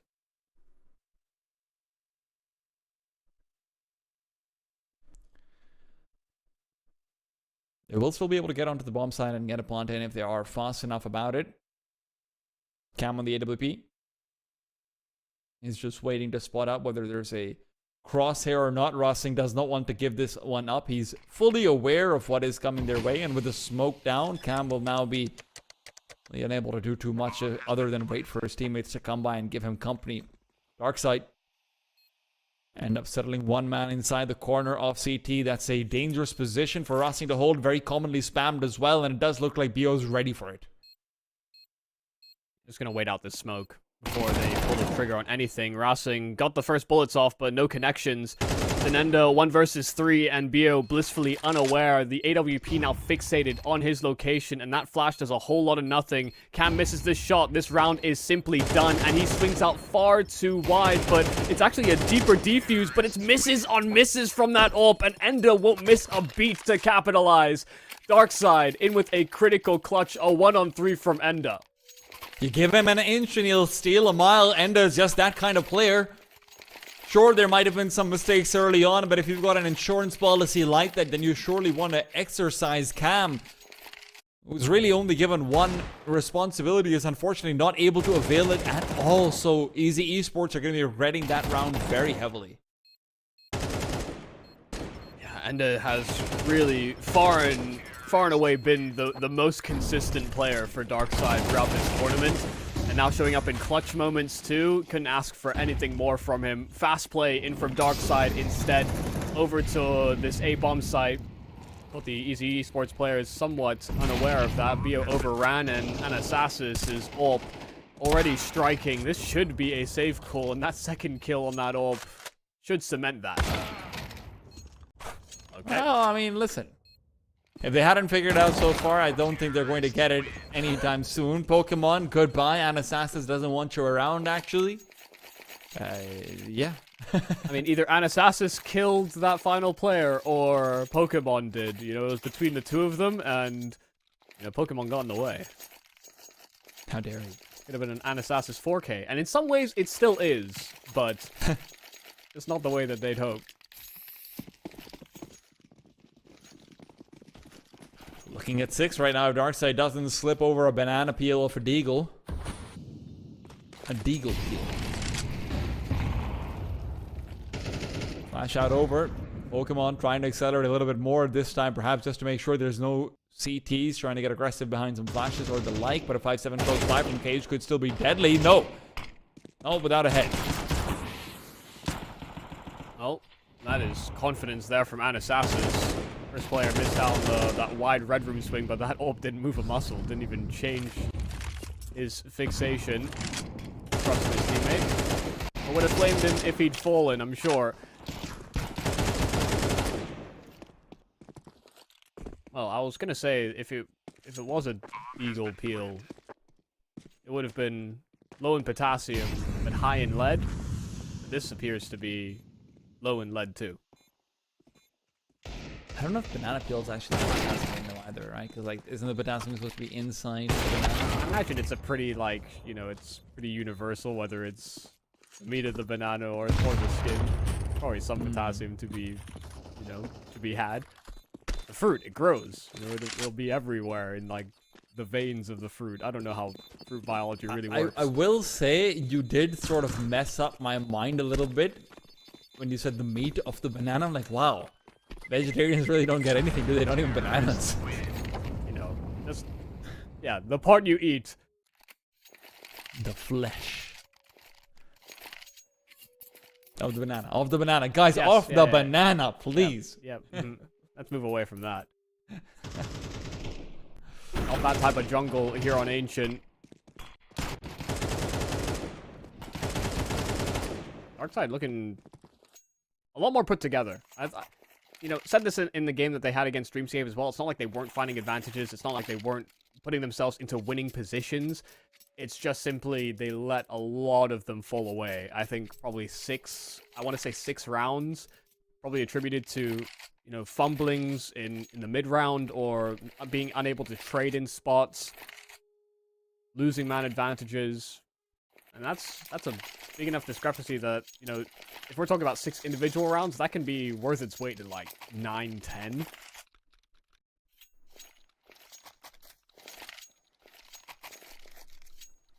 Yeah, I'm glad they've reasserted themselves here. These esports, not quite as simple a game as when they played off against their fellow countrymen in Hyper 5. Went into a half 9-3 in an advantage.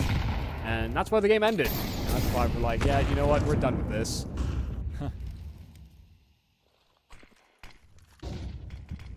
That's the truth.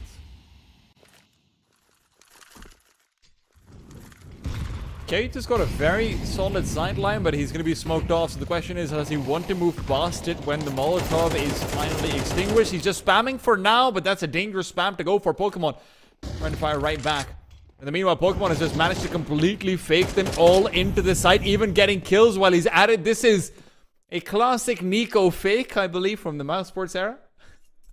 Only needs 2 more kills to go for the full distance, but yeah. Well, he's certainly selling them. Only one player that goes back to check it in Bio. There's a smoke that's down that does allow him to creep a little further forward out from Temple. Does get spammed slightly. And unfortunately, that smoke is going to fade in a moment's notice. Bio is probably a dead man, but it's all on Racing as well. Catches Frosty on the rotate, and Kunda, a missed AWP shot that will certainly be punished. 7-1. The good times just keep on rolling for that dark side. One of the big advantages for the CT side, which you can call a silver lining if you bite down on a fake too hard, is that you just save, right? Like, you save your weapon, and you're like, well, it's just 1 round, and sure, it's MR12, yada, yada, yada, but at least we'll have, like, a full-blown buy in the next as well. They don't want to save, man. And look, they still have a decent buy. It's not bad. Easy Esports will have utility for 2 players, but that's not very much when you consider how much util is generally used early on in Ancient.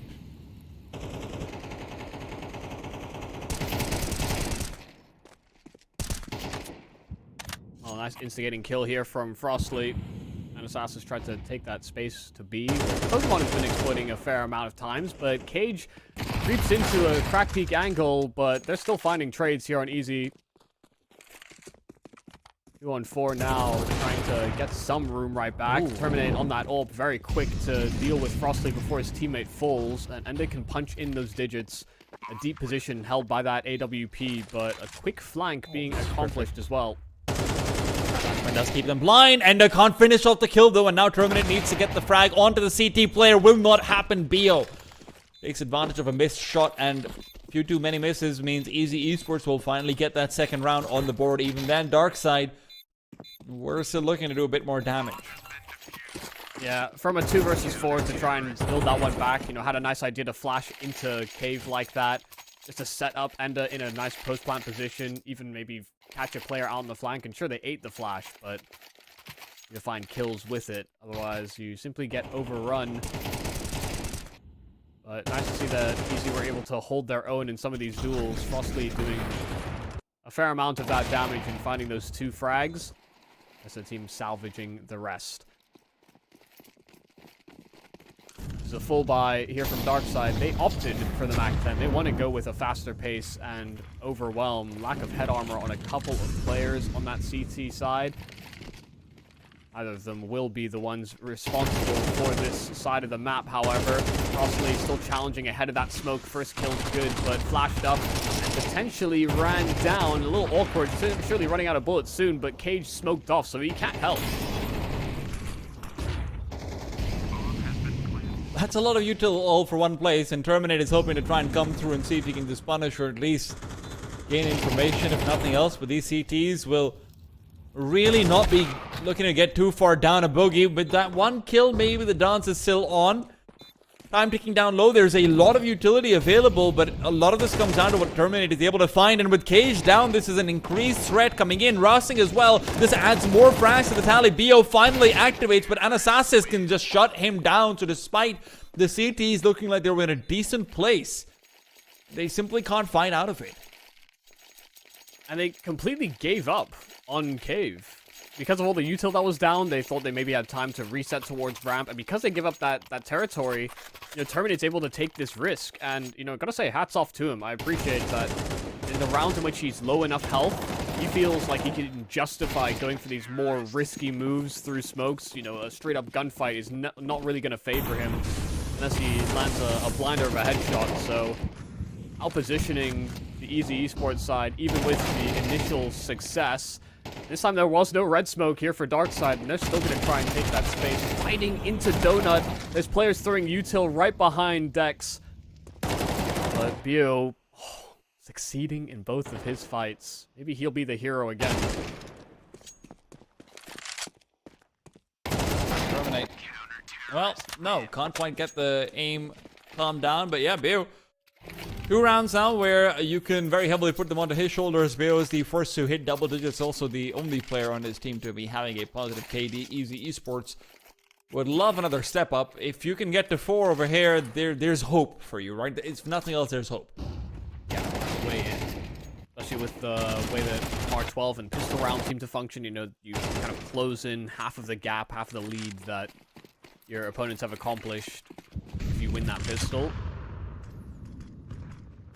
In a gun round and you're neck and neck. Projecting into the future, that's only if they get to that 4th round.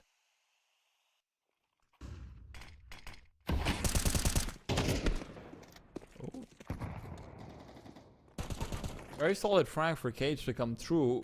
Rather,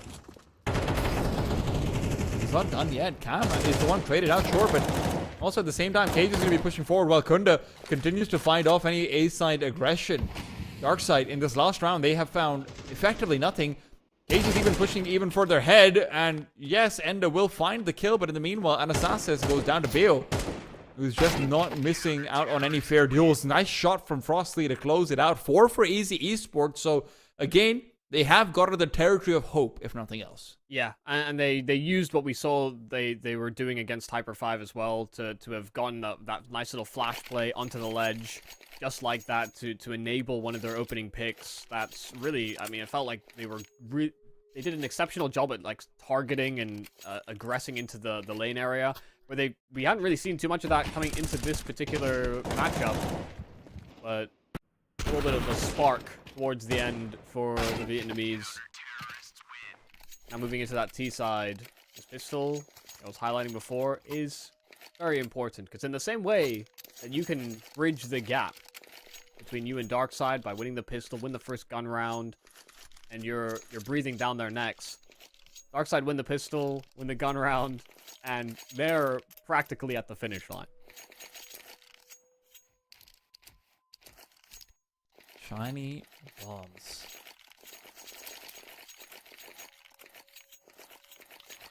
I don't know if those I do miss the down, but it feels like they were brighter once upon a time. Maybe. I do miss the 1.6 backpacks. Those were very cool. I'm gonna be honest, I don't even remember those, but There's a brown backpack. Even so, Kunda is backpacking off to Cheetah and Cave. He's looking for a place to stay with no hostiles. And well, no hostiles found over here, but Easy Esports would maybe like a bit of extra real estate down middle. Could go straight through the smoke if Kunda wants to try and exploit the fact that the red room smoke will be dissipating in about 5-6 seconds or so. Pokemon spots out the intentions as they're coming back to the A bomb set. He does have company. Terminate, good shot found, but not actually the kill. I think that's a headshot through a leg, funnily enough. Not every day you see that coming into play in a pistol round.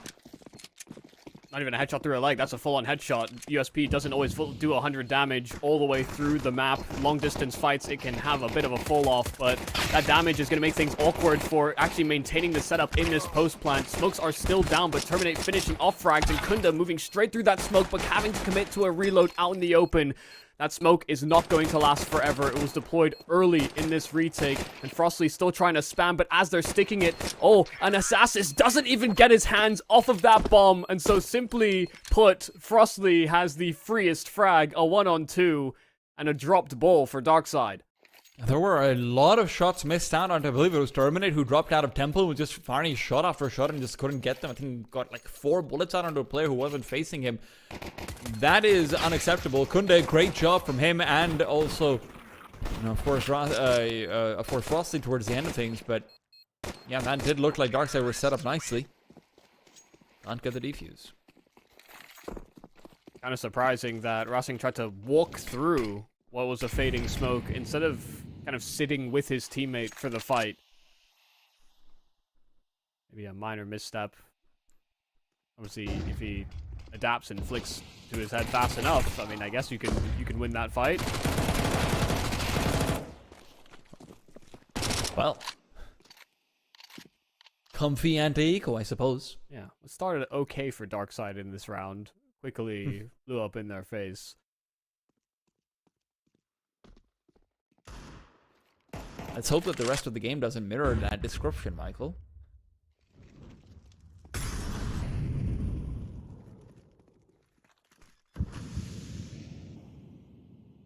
Cue the Pink Panther music. Terminate is trying to get his tiptoe game on. Unfortunately, this isn't Pink Panther. He is instead a dead cheetah in danger. He just wanted to use Cheetah there. I mean, that didn't really I tie mean, together all that well. it's the only cat in Ancient. Yep, I mean, that is true. You see a panther in Ancient? No, you don't, Michael. Well, I mean, it's also, I mean, isn't it technically a Jaguar? Michael, you think this place has any cars around here? Let alone luxury ones? Come on, man. I mean, the map might be old, but we live in the future. They have no roads. Not that you can see. Well, listen, Easy Esports can see a road back up to 8, and it comes off the back of this one round. You win this one here, and you are set up to equalize, and BO really wants that. He is hightailing it through. Metal to the metal, as he is all the way out into Red Room already. Yeah, I wonder if this was the reason why Darkside tried to capitalize on a vulnerability in mid. They themselves vacated and didn't have a player committed to the Red Room. These esports don't really capitalize on that as open territory. They've shown their presence. They've shown their hand in through middle. So it'll keep a few players entertained on the idea that it could be an A-side split. There could be a player inside of red. And meanwhile, they're grouping up and resetting for what is a B-side split. Solid position for Enda, but he can't pick up the first kill. Cam is allowed to reset. That is criminal. Rossing has been praised so many times for his excellent anchoring skills, but can he get a multi-kill? No. Absolutely not. And Assassin as well, left on a labored spray, will keep it even, but Terminate is a casualty that they were not prepared for. The CTs really need to consider a save at this point. If they get a kill on the Cam through the smoke, that's fine, that's great. But beyond that, no kits. It'll make this so difficult. Easy Esports have run away. They are not nearby. They do not want to give any duels out. The flash is good, but fighting right through it, and Assassin will still come out on top. But he can't get the frag, and as he fades away, a second flash, and Kunda. Beautiful shot to be found. Pokemon all alone. Kunda keeps on re-peaking, and Easy Esports will get their 7th. Yeah, there was no more time. Even if Kunda died there, Pokemon would have had to try and run and save his two teammates, the insurance policy for that round. And there they sit, right at the heels of Darkside. An 8th round is all but a certainty, and a great mid-round here from Easy Esports to have gone back towards B without a peep. No one on dark side hunted for information. No one looked for it. That's one of the costs that can sometimes happen. Dark side now in with upgraded pistols. It's 5.7s aplenty. And they have taken some space towards A main. That will be of importance. Should there be any sort of late round commitment from Easy Esports, even if they find a kill in Donut, perhaps, they'll have to be hyper concerned of a forward A main presence. Pokemon would have been heard sitting inside of that corner. I don't think either of these players have armor, and that is an audible sound cue when the nade connects. Do you mean Rossing? Nope. Oh, Rossing. Good for one. Oh no, he's got a lot of damage out there. And good for Frank as well, but unfortunately for Pokey, wasn't quite able to get the same success as the rest of his teammates. There are still AKs to potentially recover, and Cam realizes that he is standing guard over these weapons. And Terminate's given up on his effort. Would like to have seen him maybe try and move in for one of those rifles. Only $500 that he's invested. It was armorless for the dark side players, and yeah, there's that AK that Terminate does seem to be on a bit of a journey to retrieve, but didn't want to approach it from elbow, I guess. Makes sense. Longer sight line. Could be a player still at the edge of Cheetah. Can he find it, though? The fact that it's on the elevation... Oh, there he is. Oh. And in fact, he had his choice. But everyone's exiting through CT spawn. This is the only saving grace that Darkside could really bring out of this round. Good damage, sure, but nothing to throw worry into this round for Easy Esports. Pokemon's yet to frag on the CT side, by the way. He closed out the T side with 15. CT, he is still at the magic / unlucky. I don't know which of the two it is. 15. It is where some of the limitations did feel more present. You know, that's where we saw more highlights from players like Endo or Rossing, and be more entries onto Pokemon than the other way around. The entry fragger turned entry frag, yes. Yeah.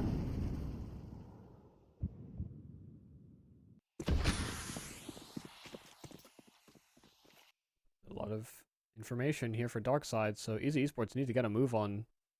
They'll realize that they're showing no pressure elsewhere on the map, so this, you know, the amount of time that they can simply wait inside of A main is limited. Terminate has to come through with a massive round. We've seen him play this angle before. Good for one, good for the second shot, but not the kill. Pokemon hoping to find a player moving in through past that smoke. Good for the one, finally breaks blood on CT side, and Gunda, well, he might be nestled away, but he's just waiting for death delivered to him now. Cage alone. And the CTs, their only priority is to keep all four alive if they can, and indeed they can. 9 for Darkside. They will not give an advantage. They will not give the lead. Not yet. Came in with a purpose that round. Aggressive lane control over at B.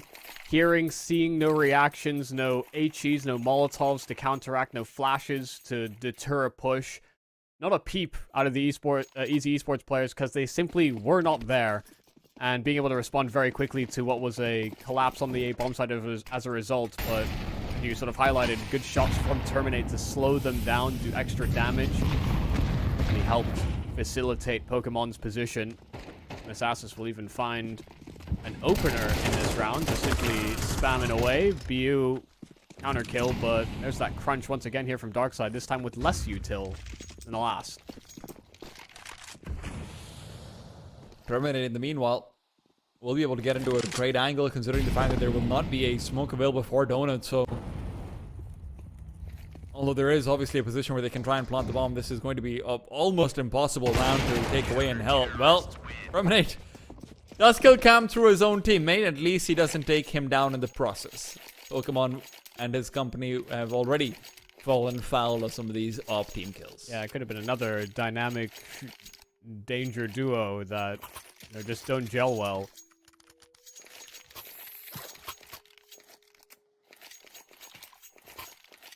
Very rounded performance, and since Pokemon has Broken Blood, now back-to-back rounds in which he's been able to have some influence. Felt like the player that stood out coming out of the T-side performance. Transition is always important as well. Sometimes players fall off. You're obviously not taking the same kinds of fights from defense to attack.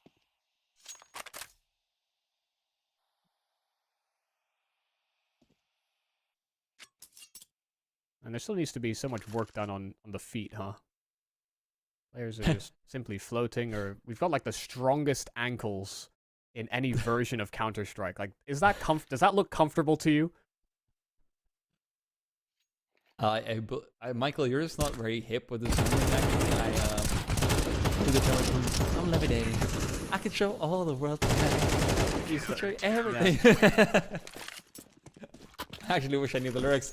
I don't. I just know that I'm levitating. Word. That's an old song. You claim to be into YouTubers. Damn. My bad. I gotta figure out how to keep it bussin' for real. That song came and went. As soon as it's used in advertising, that's how you know it's gone. Dua Lipa.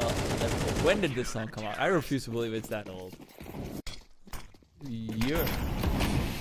2020, man. Like, that's fine. That's old enough. That's zoomery. Nope, not zoomer enough. And a zoom in start here for Darkside. Agren just aggressive in towards lane, ascending from ledge. They've even moved all the way down B ramp. BU, I think, seems cognizant of that fact. Has his teammate siphoned off by a smoke and a lovely shot to counteract these forward positions of Darkside. Start off well, but this recovery from BU may be enough. It was an actual wallbang from Terminate, just flushing him out of that cubby. So that's going to send Easy Esports packing. Back towards the A bomb site they go, and where Terminate brought this back to 3-on-3, he may instead increase the advantage, retaking space into Temple. They won't be expecting him here at all. It's going to be a slow peek forward, and look, if they try to double swing it, that'd be great, but the boost up is honestly the only way you can get away with not losing at least one player. Terminate, I don't know what kind of spidey senses he's on, but they're all the wrong ones. He will be releasing the angle. Holds a shallower one instead. Pokemon in the meanwhile also just hoping to be able to find a spam kill or two. Deep Molotov will be a little bit too late. It'll move them off and make them uncomfortable, sure, but doesn't actually find any damage even, honestly. Flashes and smokes being lined up. The A main smoke is there. Frostly forced to move past and played the big box early on, but this is still a fantastic position to be in. They're waiting for the donut smoke to dissipate. That's their go chance, but before it even does, Pokemon still Terminate to go out with a 5-7. I don't know that he told him to do anything, to be honest. But the fact that he kept getting teased. A player boosting up over tree, evading the sightline to Temple. It's the one gap that Easy Esports were constantly thinking about. And Frostly peeked at inopportune time. They're taking contact towards Donut, and Terminate just says, screw it. I don't need this ult. I'll just run at you. And there's no chance Frostly was anticipating that. He was still ready to swing off of his teammates, but they were dropping like flies. Terminate has really bumped their CD side up very heavily. Yeah. Honestly, he's been fantastic. Even just the previous round, how dynamic he was. That kill did look like the initial wallbang kill did look like one of the shots he was fired randomly to be like, yeah, whatever, I'm rotating away. Let's just fire a shot out. But hey, if it hits, it hits. Oh dear, that's the bomb spotted, dropped. Pokemon still challenging, but his teammate couldn't quite link up with him. It was Anasasis holding deep, but look at the aggression from Terminate, just a spam. They all took Sanctuary in that elbow smoke, and it's to their detriment. A clean finish here from Darkside, a bit aggressive in through A main, and a crunch that Easy Esports simply were not prepared for. A much better looking Darkside in this game. That looked like a little bit of a Dreamscape special, honestly, right when they're at the verge of winning that one out, just pushing all the way through, and there you have it. Darkside, good stuff for them. The fact that they're able to close it out, they do guarantee a top 4 finish. They will be in the money as well. I'm sure they're going to be more than happy about that one. But the fact that they do this in a game where Ende isn't having the best of games, right? He didn't have a fantastic performance. Honestly, a little bit quiet. It was more for Terminate, Pokemon show, more than anything else. They show a depth that they haven't so far, and in a place where, honestly, Easy Esports did equalize. They did put the pressure on, and they were in a position where they could have gotten a lot more done. Yeah, I don't know if it's that. I mean, Enda didn't have a bad game either. You know, he was still important. He had a 1 versus 3, which we're seeing on the screen right now, and as well, you know, in some sense, he might just be the contingency plan. He's the fullback. He's your late round player because he still got several multi-kills, but yeah, star of the show almost certainly was Pokemon. If he's in-game leading and he was having these fragging performances on T and CT side alike, hats off to him. I mean, he played a great game versus this Vietnamese squad. And listen, of course, they're going to be hoping to be able to continue forward even further on in their journey, but whoever that comes up against them next will be a little bit more of a difficult opponent. The winner of, I believe, OS Esports going up against Onge will be their next opponent. But before we sort of talk more about that, let's maybe discuss a bit of Easy Esports. Bio still looks like a solid player. He feels like the foundation of this team. Without him, I don't know how many rounds they get at all. Kunda as well, but after you sort of move past that first, second name, feels like there's not a whole lot of spice to the game.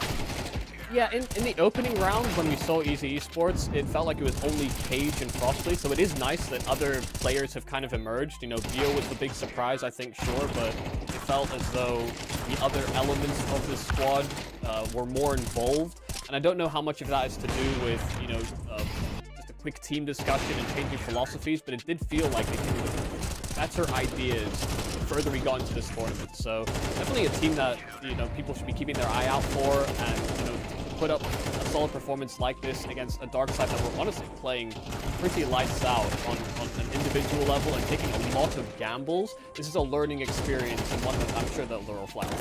Absolutely, and look, for Darkside, you know, you're talking about the MVP maybe being Pokemon. I think it should be reflected in the numbers as well. Absolutely, 22 kills to close that one out, and, you know, sure, I talked about him not having a kill for 3-4 rounds. Whatever, man. That happens every time you're switching a half. It's not a big deal at all. Terminate, obviously, didn't have the same T-side performance, but you can't expect that from him, given how he is mostly an opper. But, man, it's just some good stuff overall. Having some good times over there, yeah. Yeah, no, I mean, I think they did learn quite a bit from the way that things kind of dissolved or fell away from them in that Dreamscape game. So nice that they learned some of those lessons. I think they played a bit more contained and played off of each other far better in this game than in the previous. I don't know if that's just a slow warming up to the day, because there were going to be multiple games that they would have had to play because we're getting to the end of our tournament run, and people are running out of lives, as Easy Esports finally have done as well. Well, listen, we've got to go to a bit of a break right now, because we might still have, well, actually, we definitely have one more Darkside game remaining today, I do believe. But before that, we have to find out who they'll be facing up against. It'll be OS Esports versus Onge Warriors coming up after this.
been a great day of Counter-Strike so far. Normally when we're saying goodbyes, it's only a little bit bitter. But now we're also getting a little bit of that ching-cha-ching. And OnGame Warriors would really like to not be upset twice in a row. Of course, in the upper bracket, they were eliminated from that contention at least. But they still have OS Esports to go through to see if they can have a second chance on their way to victory in the Eflare 100k Invitational. I'm T-Time, joined by Michael Yumi Cassidy. Yeah, losing to the Mungyu esports squad was definitely not a part of the plan for the OnGame Warriors, so having to fight through our lower bracket versus the OS esports guys, who have shown us some good team play. They've shown us some nice individual moments. Of course, one of our Taiwanese teams, so a squad that seemed to be pretty well rehearsed, but will they be able to match the firepower of the OnGame Warriors? Still yet to be determined. You would think that the automatic answer is a no, right? Like on paper, this should be just firepower-wise, there should be no comparison whatsoever. But where we saw Neora sort of really vanishing over there, we saw Zeralte not having more than a few rounds of impact earlier on. There is definitely a world where, you know what, if all of OS shows up and then we still have that same sort of slightly lackluster performance by a few of the players on the OnGame side, we could see another upset here. It is realistic in a BO1. Yeah, and I think the good news for the OnGame Warriors is that Zine seemed to be having a solid performance, whether it was, you know, sort of slinking into some dark positions or not, catching players off guard, but we're going to have to find out what map we're actually on to see some of those Zine highlights, or maybe some of those nice OS esports team play moments. I think maps really do favor, certain maps will favor that playstyle more than others. I've got my fingers crossed for an Ancient, I won't lie to you, but it honestly doesn't look like it'll be there. Yeah, so, oh, wow, they're the ones who ban Ancient and let this be a nuke decider. Now, I love this because NKT was actually decent on nuke, but it felt like a lot of the reasons why they were decent on nuke was actually because of Urkos. Because Urkos, this was the one map where it felt like you could always frag on, always call on, no matter what happened. Without him, I don't really know what I'm gonna see coming out from these guys. Yeah, no, I think that's definitely true. You know, the best parts of that NKT roster when they were playing Nuke were either Impression when he was still there with them, and, you know, a lot of these mid-round decisions, or, like you're saying, Urkast on his sort of firepower and a lot of the responsibilities he placed on himself in that system. So it is kind of a toss-up as to whether this team is going to be properly prepped with the newer members coming into the squad in Marcia and Nira, and whether or not they can actually play off of each other the same way that they were coupled together on Mirage, for example. I'm glad that that's a point that you brought up, because I do want to pick that up and run with it, because obviously Neora and Marcia were effectively holding hands everywhere, and Nuke's not a map where it lets you do that the same way unless you're positioning them both on the A bomb site, and that's the only place where they're sort of playing. Then comes the conversation of, well, I mean, who's opping, right? Zeralta, is it going to be Bintet? Well, Bintet would like to play outside, you would assume, but also then Zeralta being forced on the op in one of the most uncomfortable opping matchups, assuming Zine will be sticking to his ramp position, right? There's so many question marks about how you structure this team. I love this map video actually coming out from OS. Yeah, it kind of moves into some of the discomfort that the new team struggles will place on the OnGame Warriors, that's for sure. I wouldn't be surprised if we see Bentet pick up the AWP if he is going to play outside, for example. But that's another spot where that sort of new duo coming into the OnGame Warriors could actually be playing. You know, main and outside are both sort of symbiotic relationship placements, and so they could be there as well if they want to be more rotationary players. But those spots are typically reserved for the stars, and I imagine you're still kind of favoring Zine and Bentet, Zeralte as your stars for this roster. I mean, I would imagine Zine to be playing on ramp. I think that's where he normally used to play. It's been a while, though. I will be honest, I might be wrong about that, but I'd expect Marcia to maybe be on mini, and then maybe the Marcia plus Bintet show can sort of come into play in that regards. But there's a lot of questions, and only one way to answer them. OnGame Warriors will be starting off on their T side, so perhaps some of those synergistic question marks will not be answered for a while, as they can rely on more of a togetherness on the T side. But now, as they're going in, HR's already started off with a bang. Mao is banged out, and Zeralta will add one more to the tally. HR still fragging out before he is taken out, and Chance is no different. Cedric, only player who's been uninvolved so far, and untouched he may be. Unaided he is as well, unfortunately. If they're rather simple, blowing open door, getting that main smoke down, and then just overwhelming that A play. Cedric moving into main, but now spotted, so all these players can dial into that position.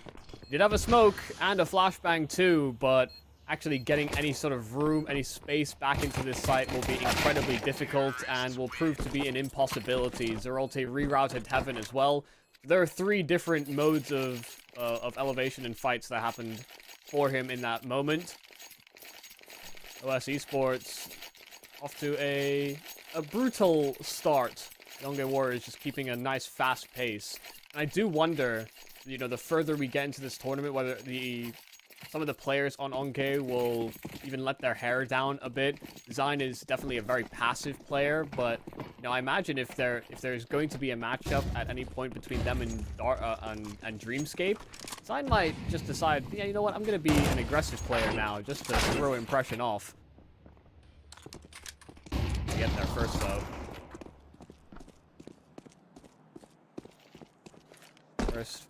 First kill for the OS Esports side, and they've done good damage onto Zine as well. These pistols are nothing to scoff at, especially these long-distance fights. USP can be very conducive to that, and Zine even dealt with by Fly King as well. 2 kills on this USP.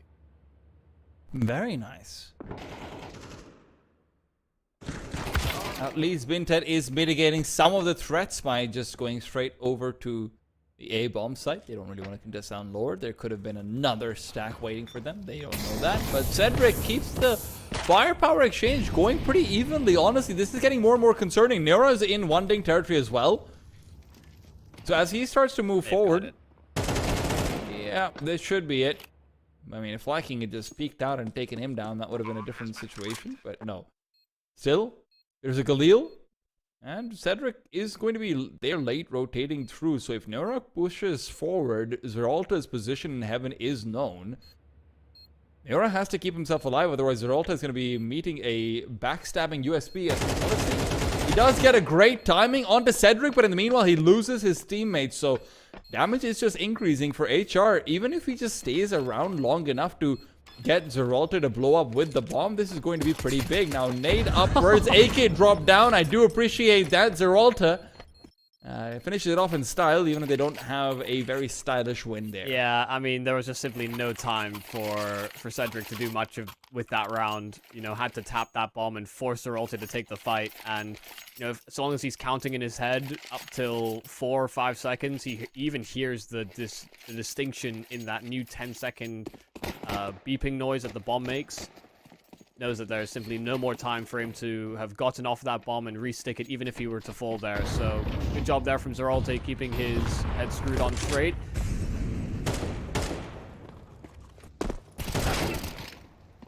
Oh.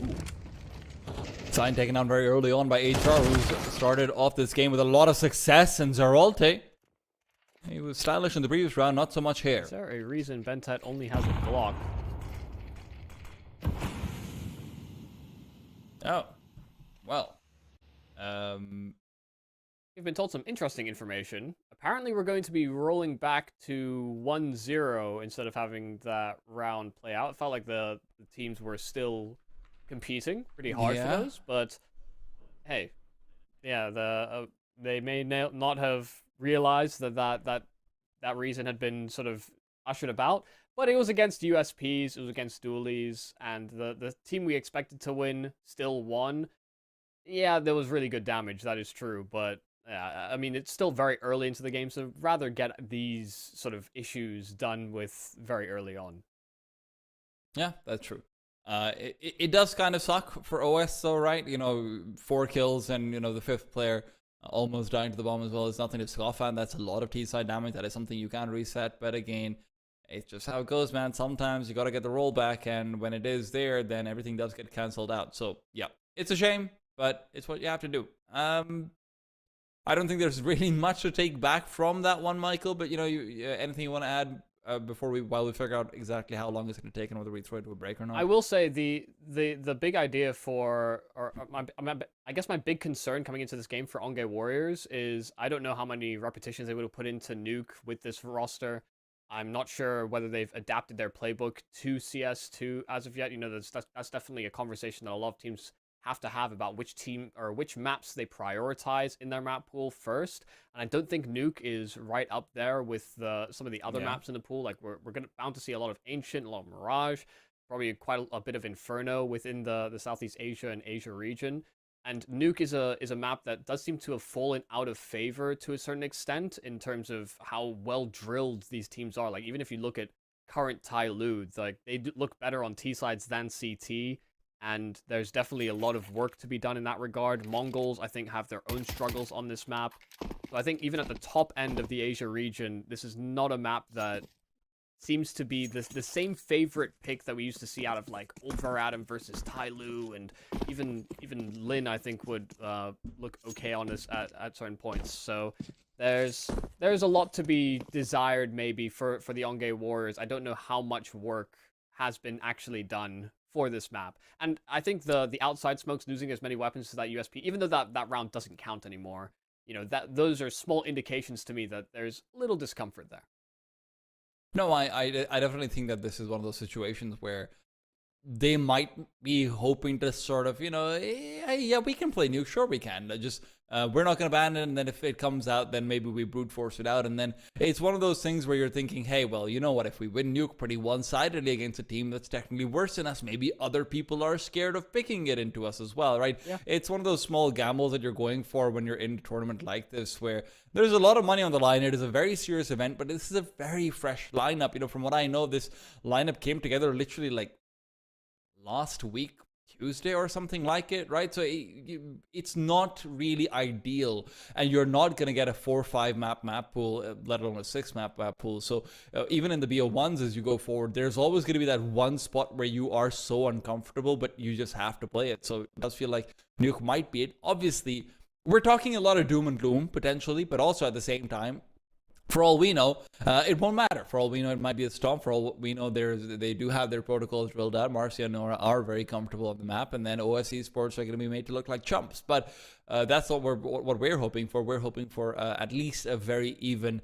neck-to-neck matchup. I already got one great overtime game with Ongay. I want another one. Yeah, and I think OS Esports are one of the teams within our bracket that seem like a learned team. They'll do their prep work, they'll do their studying. They've rehearsed quite a few of the protocols for this squad. The same sort of graces can't be thrown to the Ongay Warriors. So that's the real leverage I think they have going into a map as sort of intuitive as Nuke. You need to play several repetitions with your squad, know what the playbook kind of dictates for CT rotates very frequently, and you can't be thinking about what you have to do. You have to almost do it instinctively based on what's happening around the map. So there's a way in for OS Esports into this map. It's why we were talking about it so much in the veto graphic about the positives for them, but we'll look forward to future rounds, because once again we are up against Pistols. We have reverted back to 1-0, and Ongay Warriors will have a second swing on dealing with these Pistols. Would have been very funny if they just ended up buying like one kit on something like, well, we did get it down to that before, maybe we can do it but no, it's a pretty similar buy coming forward, pretty similar setup as well, and already a pretty similar start, although at least the trade is better. Marcia picking up 2 big frags. Chance, solid position. He does need a kill or two to be able to pick up some of the money that he is investing into this round. First one is found. Cannot pick up the Galil. Actually, yes, he can. Now, the swing out will be necessary, but not leading to any frags. Nora, happy to collect. Yeah, charge Chans, and felt like there were one opportunity to come back into this round. Dooley's given over to Fly King because he was only on that USP. I kind of want Mao to save, and I think that discussion has finally graced the TeamSpeak Discord. I don't know what the OS Esports squad are using for communications. They'll finally relay it over to him, and Fly King, there's a rifle for him as well. So this is a very solid save here for OS Esports. They end up making it an even better round than last time. Okay. Wonderful. Yeah, not as much damage, but more to take forward. Still more to take forward, but not quite as much as it could have been. That bomb radius on Nuke. I mean, every map it's been increased, I think, except for Anubis. So take that for what you will. I imagine that will be tuned in the future, but there are several maps now where there are opportunities to sneak in and get a cheesy defuse because of that bomb radius and because you need to get so much further away from the bomb that you seek to protect if you're a T-side player. Well, Zine, they are aware of him having headed down very quickly. Fly King looking off the Molotov, and in the meanwhile, the CTs are collected around Ram. Bintet's kill on the Fly King is big, but in fact, it might not matter all too much if they go into ramp too quickly. That's why they delay for a while longer. The threat still persists here. And so CTs will only have rotated back. Cedric, who's good for the one. Can he make it two? No. Marsha, fantastic trade, continues to give us the success he did on the T side of Mirage as well. Just trading out Neura very effectively. Well, unfortunate there for Chance. He headbutted the Molotov and it actually bloomed into heaven because of that. Good kill by HR, bursting open a little gap in that smoke. Back to 3-on-3 and Cedric's on the flank. Nobody holding for this kind of a play, and this is perfect here for Cedric. First kill that could have been lined up, but an instant flooring by Zerolte. A jiggle tap, and he'll find another headshot on top of it. Really clean kills there for Zerolte in the post plant. They're all here to play. That's what you want to see. OS Sports, they do start to lean over towards that ram stack, but Fly King cannot afford to die over there. Unfortunately, he just gives up too much to Bintet. That's one of those positions where if you are playing on Hut, you just duck back and crouch out. That's all you have to do. You're solo on the A-bomb site. And that's a little misdirection there by the Onge Warriors as well, throwing the flashes into ramp when they knew for sure that Zine had been spotted inside a vent. Oh! Good nade stack outside, a lot of damage, and getting scrappy with it, sitting inside of the smoke. Cedric at the moment dodging every bullet, while his teammates still keep on fighting. Neura dealt with. This is very, very dicey. Another player that plays close to that smoke. Mouse SMG. Fly King completely overwhelmed them. Gets the first kill to Marcia, but there's Zine with the trade. Fly King coming in from Fly behind. King's gonna be flanking him. They're not ready for it. Oh my god, that just completely unravels everything. Onge fixate too many resources on outside. The nade stack does all the damage in the world, but they weren't ready for so much chaos inside these smokes. OS Sports around that should realistically never have been theirs, but they're happy with the steal. Yeah, they fall right into that aggressive outside setup on pistols. Well, they'll be burdened by losing to a bad buy. Still enough to get a few weapons out, several automatics. The SMGs taking space.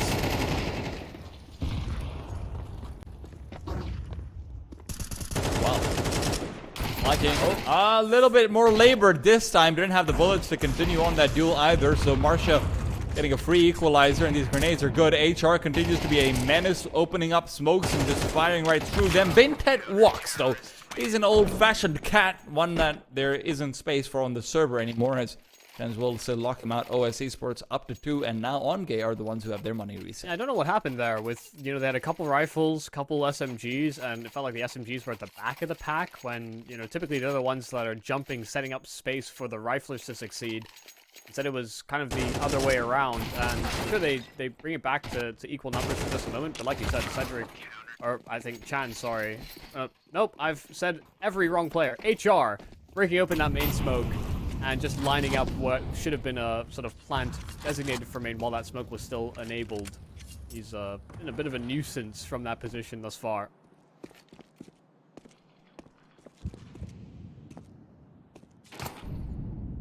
Light-footed on the scout. Zerolta is hoping for a sneaky shot to the side.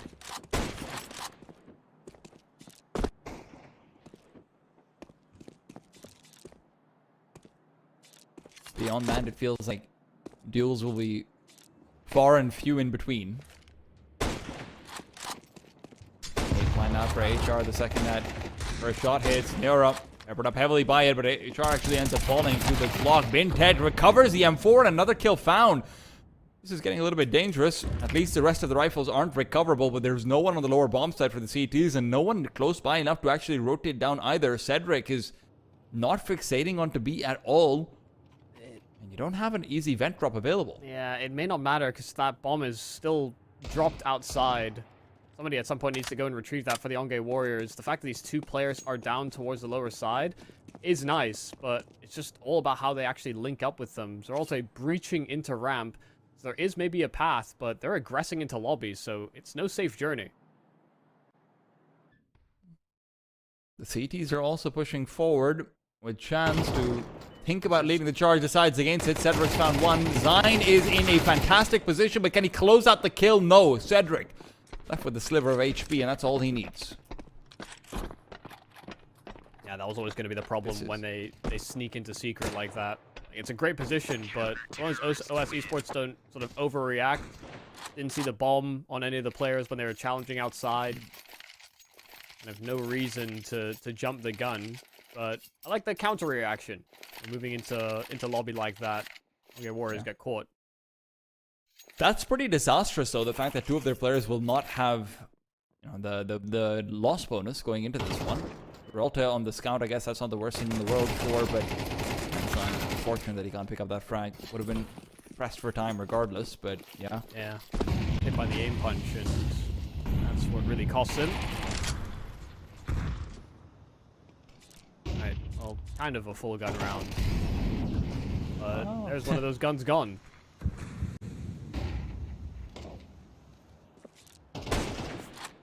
Really tried to focus on this fight into main. They know HR is playing there continuously, and now punished on the wide swing. Still equal numbers in the trades, 3-on-3, but they have some space to get that bomb punched in on that A bomb side. Molotov, that's down. Actually, no. Instead of HEs exchanged between the Ts and CTs, but a fresh smoke as well. They might have to wait this one out.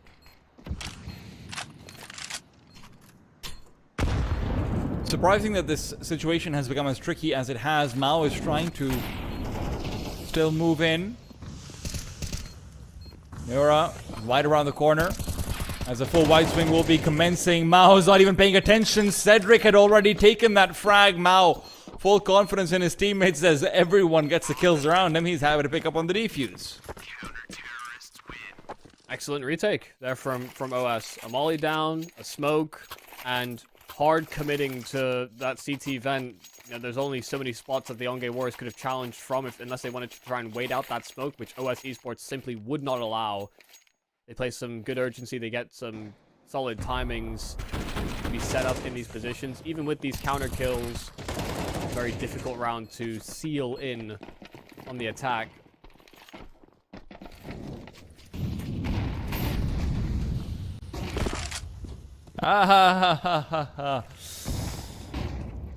Yeah, I feel bad for you, Marsha, but also you did sort of bring that on yourself. Now he's taken down immediately as well. If not for the earlier damage, maybe that headshot would have been returned upon. Zine will at least find Mao, and in fact more frags found. In the meanwhile, walking through the smoke is Zeralte. They collapse onto the A site. Wonderfully done. Didn't have the bomb though, and Cedric now knows it. Why else would this man be resetting inside of T-spawn like it? Have to give up a little bit of space towards the A side. Flash in, Zeralte just challenging. That was the only way back in for Cedric if he somehow found the bomb. Maybe dealt with that player that was meant to retrieve it, because then it would have been a big recovery mission, but too tall an order, 4 players that he had to find.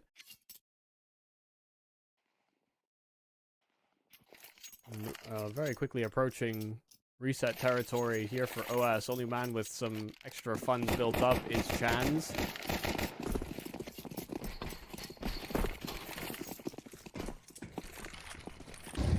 To be honest, I'm a little surprised it didn't drop over a weapon here for Cedric, but that's because he's just running at them with the CZ.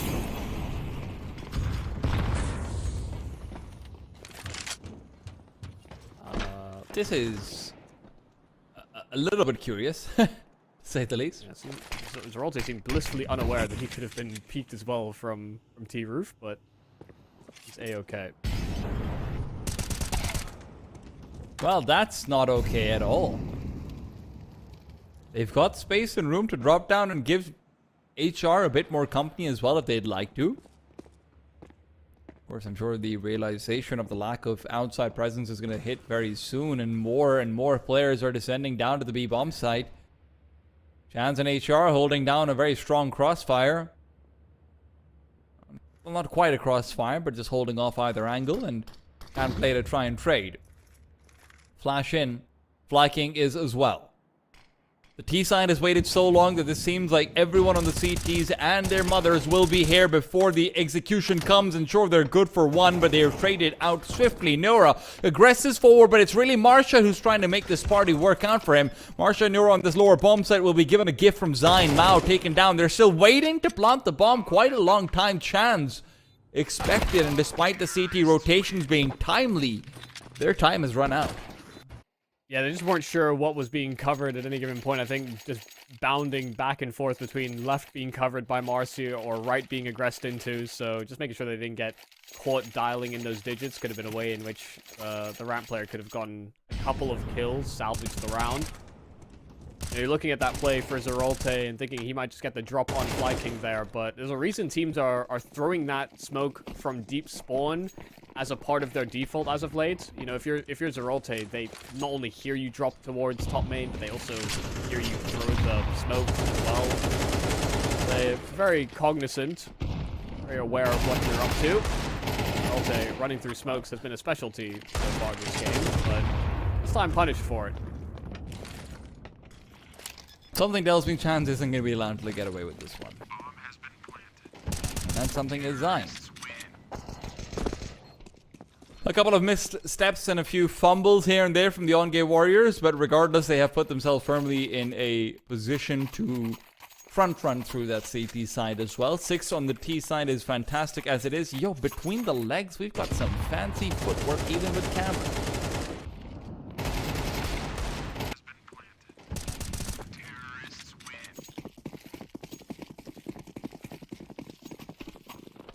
And yes, I do get distracted easily by camera work.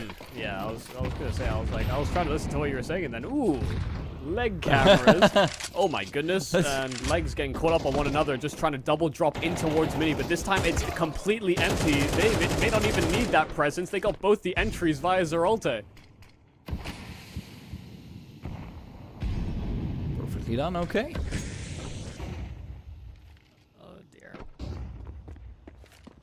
Listen, this is where Chance and Cedric at this point, the question is, do you want to be a hero or do you want to be realistic? And I think the latter is the only option they have. The collapse onto the A-bomb side is just a little bit too fast for the OS side to be ready for at all. And it feels like the change of pace is something that they weren't expecting. You know, OnGame's been playing a much more slower game as far as, you know, taking that first duel is concerned, unless they find it on outside. Yeah. I mean, just in general, more outside presence has been the focus for the OnGame Warriors, constantly dropping a player onto top mini, and sometimes even dropping into that fight to isolate that player.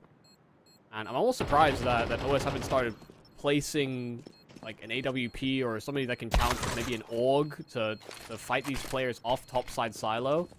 It's not like the OnGame Warriors have been shy about the way that they've been just barreling onto main mini, bouncing between both callouts.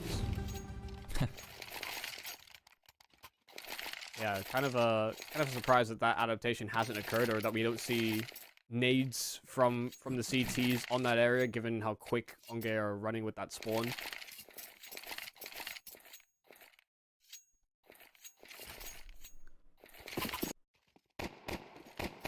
One of the maps we haven't really seen so far this tournament, so a lot of questions to be answered for both the squads as to how prepped they were to play it. OS opted for this level of hurt. Well, maybe you're expecting it to go a little bit better than this. Last round of the half could be a nice start to a comeback, transitioning into the second.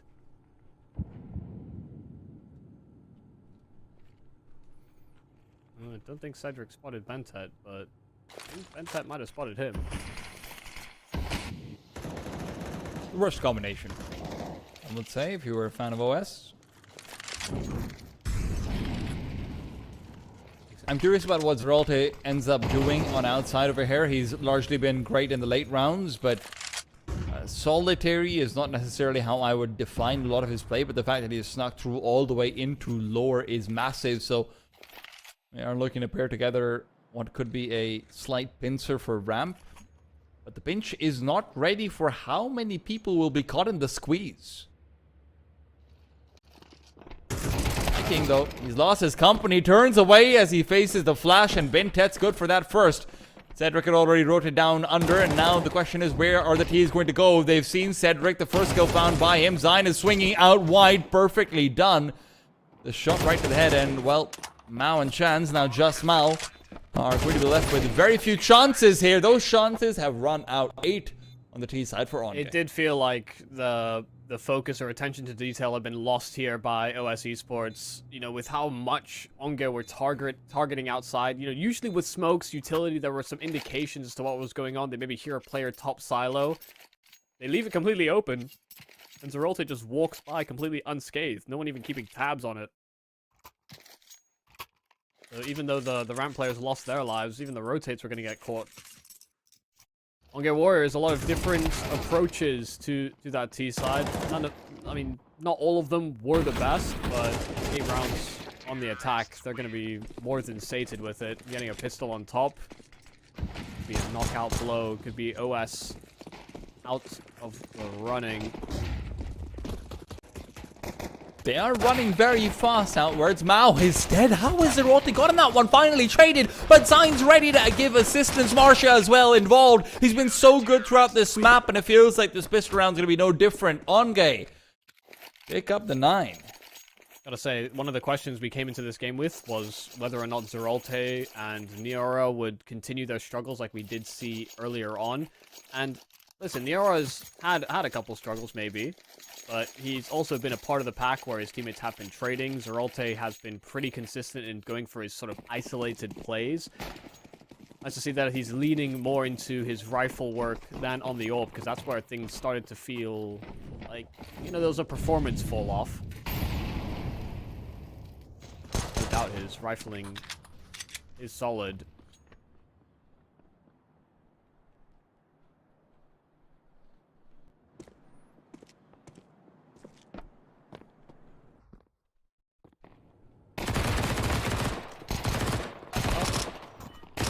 Certain kills are made to be savored. These were not them. Marcia gulps them down very swiftly, continues to challenge. Well, that's lovely. Paid for the MP9 and then some. A lot of money there for Marcia farming up against the unarmored opposition of OS. First gun round, 1 of 2 they'll have. But they'd really rather succeed here than try and fight and root for an overtime, especially when the lead is looking more and more insurmountable as time goes on.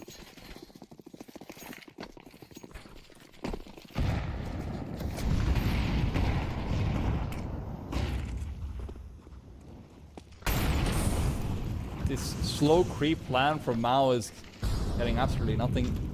Molotov meets him at his feet immediately. We have had some of our questions answered. Zerolte is, of course, playing it outside, and he is doing a damn good job of it. Quick double kill to be pulled out. Nira. Top Hut is just waiting to Goomba stomp down on someone.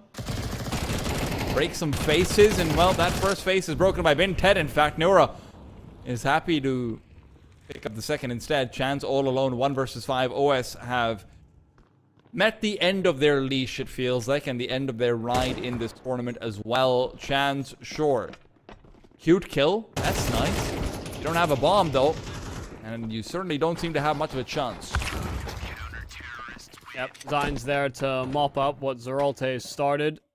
Just feel like Nero gets the bad end of the stick, you know, caught off by timings fairly often, but that's, again, a death that does not matter.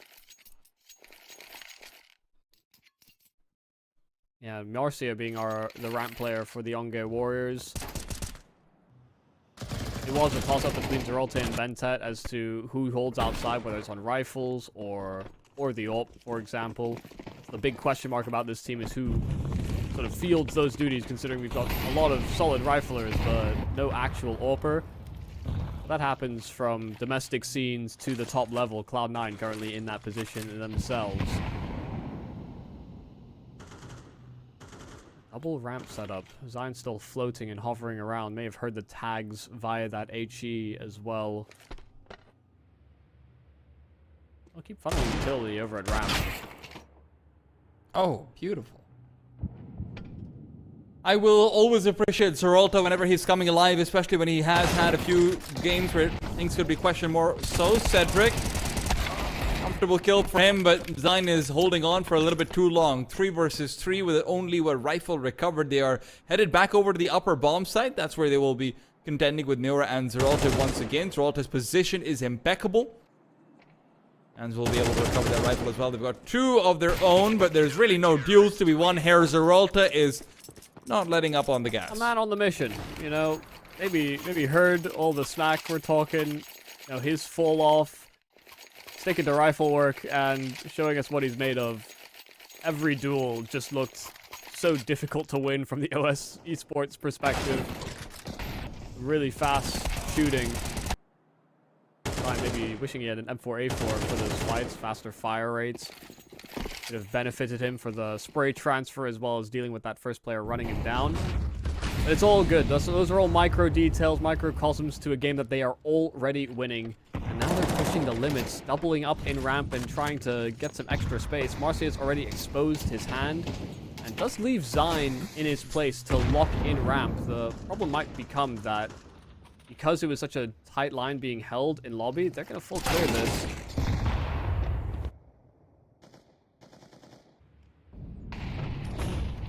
Solid opener. Marcia is definitely thinking about getting aggressive in the meanwhile, and with Vinted down in a 3 versus 5, you need to be proactive some way. At least they start off with Zerolta, but Marcia just lines up 2 players trying to move into ramp and spots out the third with the bomb as well. OnGame Warriors have secured this game pretty much. All that stands between them and the 13 is now eliminated. Mao to be the last to fall. 13 for OnGame, and they do still move on as they guarantee themselves top 4 as well. Yeah, gotta say, I mean, a very impressive showing. We had a lot of questions about the OnGame Warriors coming into this map. You know, this is a map that in different periods of time in this NKT roster saw bouts of brilliance and then bouts of development, I think. And for them to have come in with such a confident T side and then moving into CT, Zerolta just kind of, I think, took over. Every fight he was in, he was just simply winning. And that's the kind of confidence builder I wanted to see from the OnGame Warriors versus some of these more structured teams and the other favorites we have within the competition. And that's also going to be really good just to get their roles ironed out and everything as well, right? We're getting closer and closer to potential best of 3s. They still have one more BO1 to win before they can get to the best of 3s, don't get me wrong. But that is what you're all preparing for. That is what you're all planning for. You want to have those reps on these slightly more tricky maps that are bound to show up because someone's trying to exploit you one way or another. And I'm sure this is going to be a very, very useful experience from them as well. You know, Zerolta looked fantastic. Obviously, we didn't actually have anyone picking up the AWP at all on the CT side, if I'm not wrong.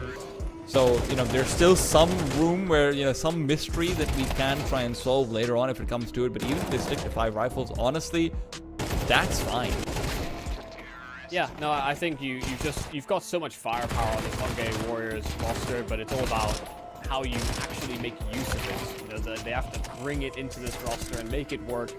And I think there were certain moments where, you know, you saw the vision of what could be a more refined version of the OnGame Warriors into the future. And now we need to look over the MVP as well. Look, there's no questions about this, right? There really aren't. Oh, okay. Well, okay, no, of course it's Zerolta coming through over here. Marcia had a great game as well. You know, it seemed like in the very beginning of the game he was coming up very hot on the T side, was very happy to come through, get those trade franks, get those follow-ups as well. And on CT as well, it ended up nicely. But Zerolta was just that consistent rock all the way through. And again, we are starting to see some of the glimmers of what this team is sort of meant to be. Obviously, so far, a lot of their opponents outside of Mangyu, it feels like they have just outclassed them, to be honest. And OS doesn't feel any different. But now with the remaining 3 potential opponents that they could have, there's no one here who they can just outclass on sheer firepower. Now, this is where their big tests is supposed to begin. Yeah, it's one of the big things about this tournament is that it's offered up a lot of opportunity for some of the lesser known players, also players maybe re-emerging back into Counter-Strike or just getting their feet wet in a tournament environment. There were chances to sort of stand out, and I think certain players did on certain rosters. We've said goodbye to quite a few of them, but I know that with the impression that they made, there could be something further down the line for them.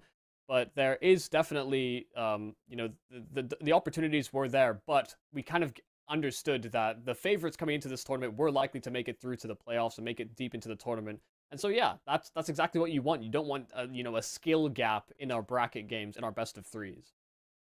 Absolutely. And again, we are not at the best of threes yet, but we are at the interviews stage already. We've got Bentet in here with us. Of course, we're not going to be having his face. Unfortunately, he doesn't have a camera. But Bentet, can you hear us? Hello. What's up, guys? I can hear you guys clearly. Hello, excellent. Yeah, lovely to have you with us. Listen, Bentet, I want to talk to you not specifically about this game. I feel like you guys actually had a very, very solid outing. But tell me a bit about, the journey you've had as of late, transitioning from different teams with different philosophies, more open-minded players maybe on some rosters than others. How has the past year and a bit been for you, developing under different players, or with different players rather?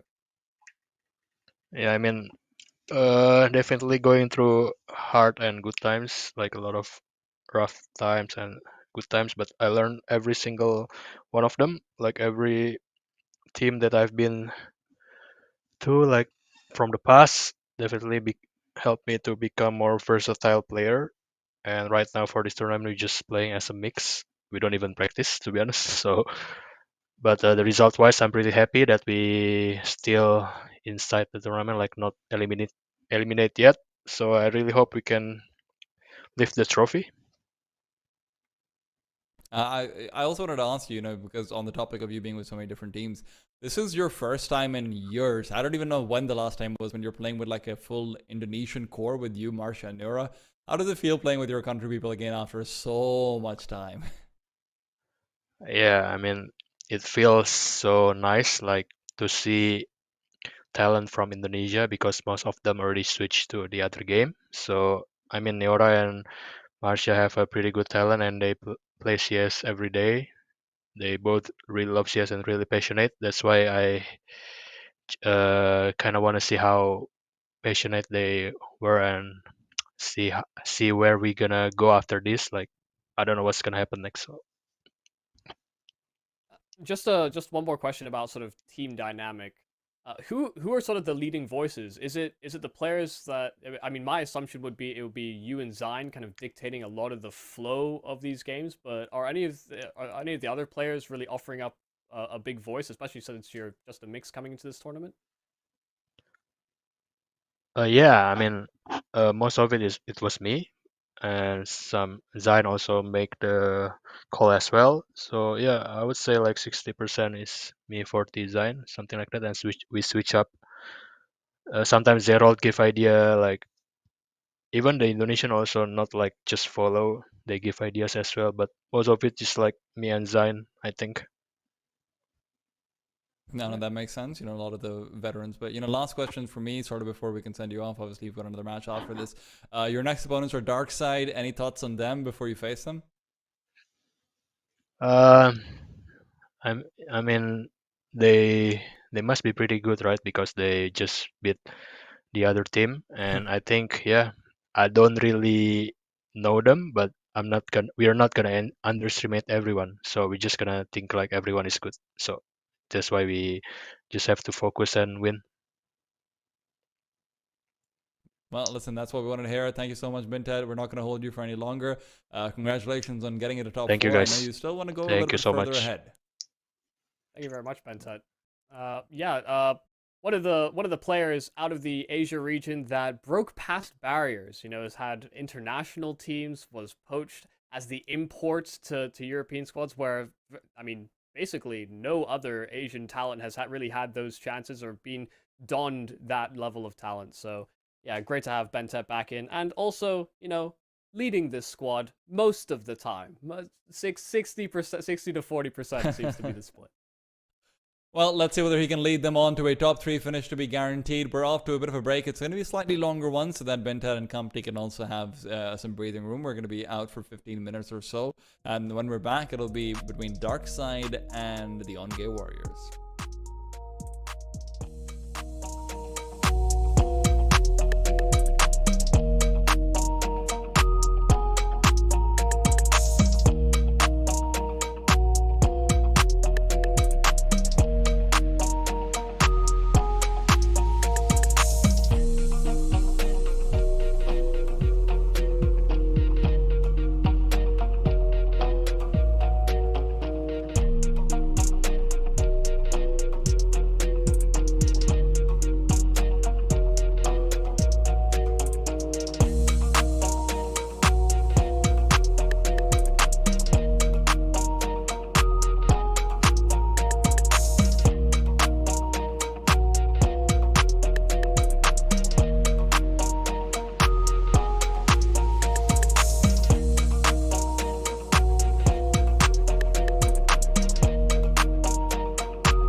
Money's been made, now there's pride on the line. God damn it, we're in top 4 and it's time to see who can make top 1. We're going to be starting off in the lower bracket right now, as we will have the On-Gay Warriors going against Darkside. I'm Titan, joined by Michael, Yumi, Cassidy, as we look to get into the dying days of the Eflare 100k Invitational. Yeah, we have to figure out who's also going to get that extra 5k for placing in 3rd or 4th. You know, those are the guarantees that we're trying to fight for as well.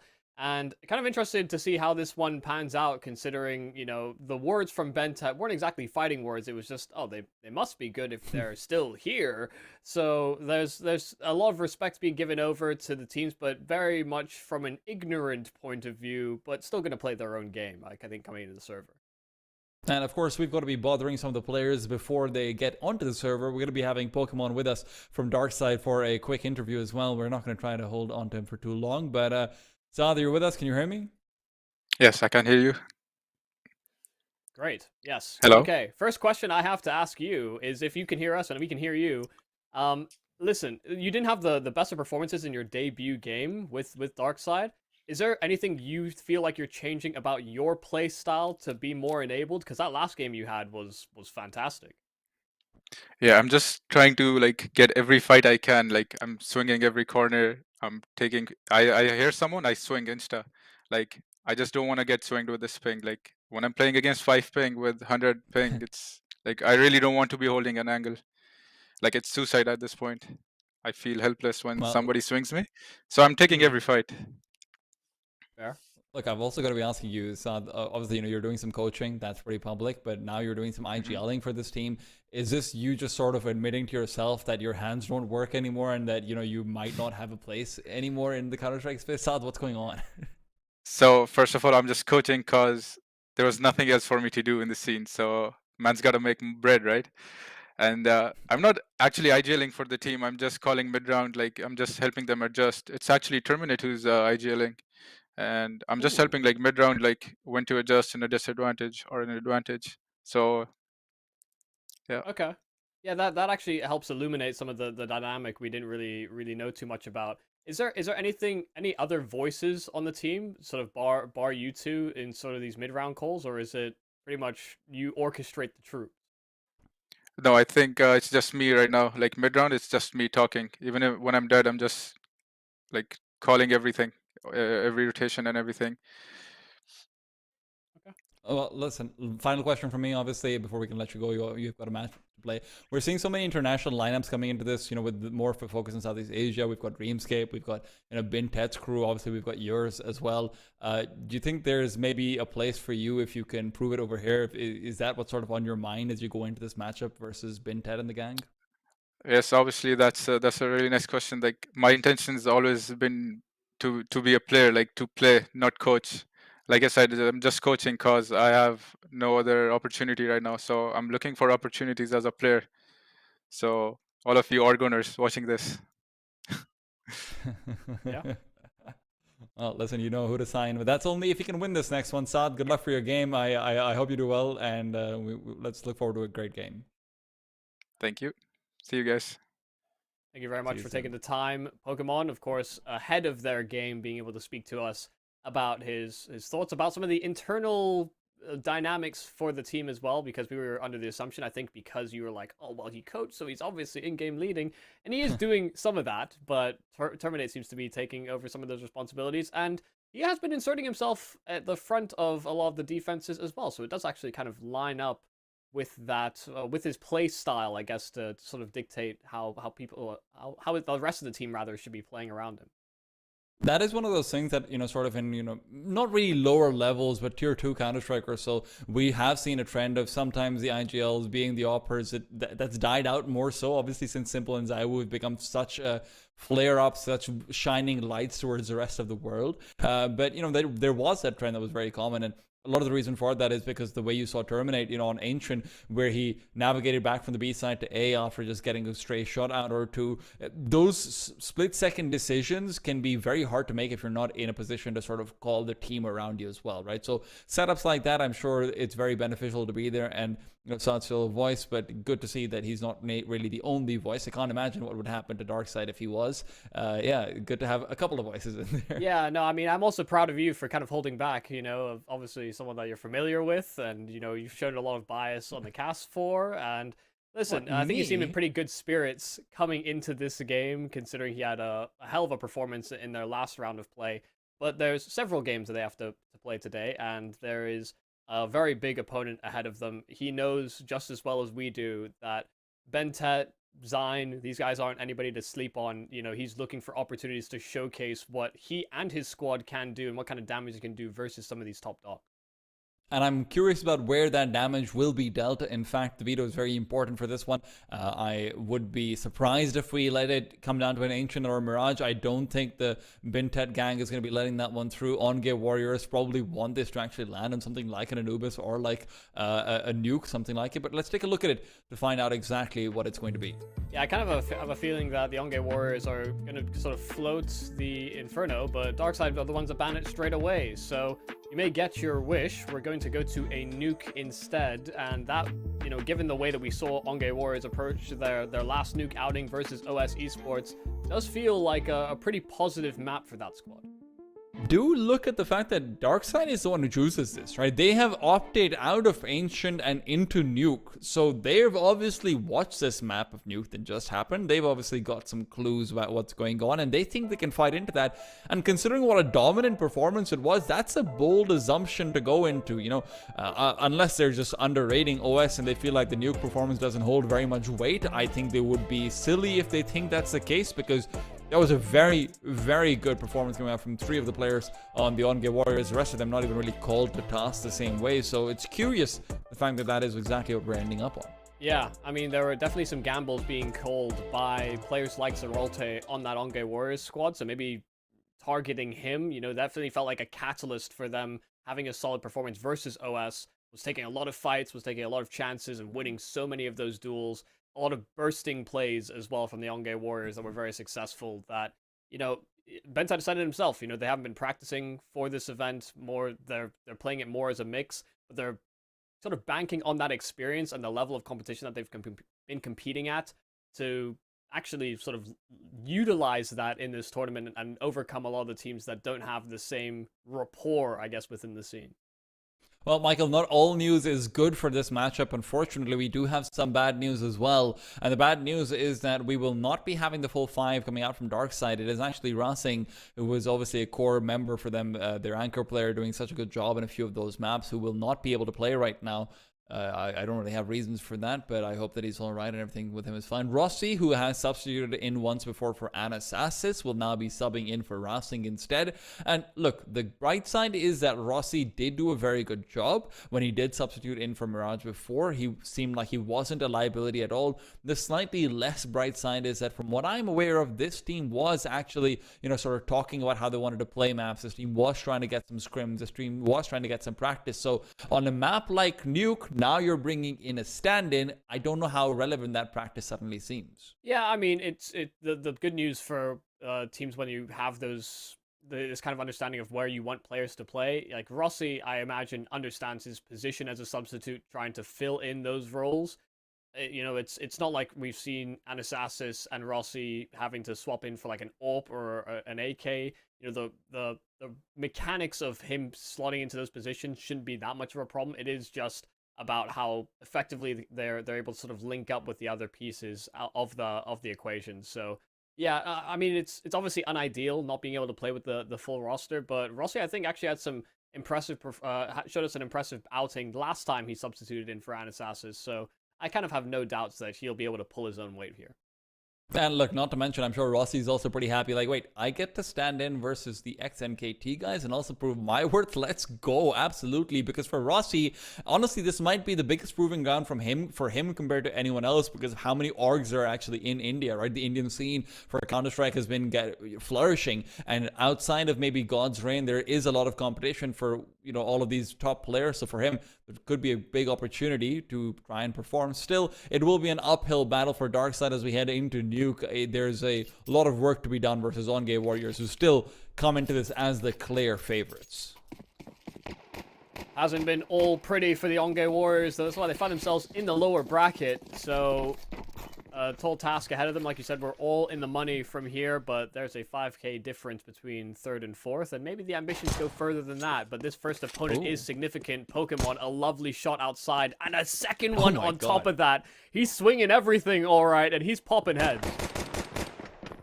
I'm glad we were able to get that thought process from him before, but yeah, I do like what I see.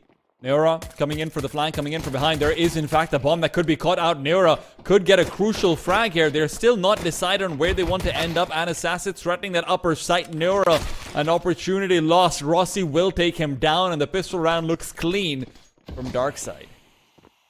I mean, it's hard for it to go up in smoke when you get 2 entries from your late lurk outside player instead of the pack. This would be a hell of a performance from Marcia, but it's not looking likely. 3 players that greet him as he emerges from door, a dark side pistol through and through, and it's Pokemon, in-game leader, the man of many swings, showing us what he's made of once more. The man of many swings. It's a fun title, especially when you consider one of the greatest athletes from Pakistan that has ever existed, Wasim Akram, cricketer. I don't think you know him. He was actually called the Sultan of Swings. It was once upon a time, back in the 90s. Yep, made a reference. I didn't even, I knew nothing of that. Thank you for the trivia. He won the World Cup of cricket. He's he's a big deal. Still, smokes that aren't ideal. Darkside will definitely be having a word on the inside, but they've crossed over, so I guess it's fine. Like, guys, we're fixing that, but we're still down, so, I mean, I guess mission accomplished? Now, in the interim, Onge have aggressed into lobby, they pushed through ramp, and they realize that that's all clear, so the intentions are kind of laid out here for Darkside. There is, of course, a world in which they re-navigate back to main and try and attack that A side.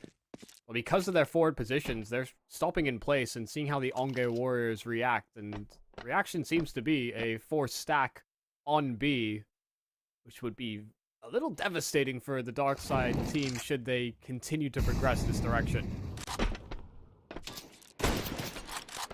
Oh, Gibraltar as well has been very deadly with the scout before. We've seen that. But into the stack they go.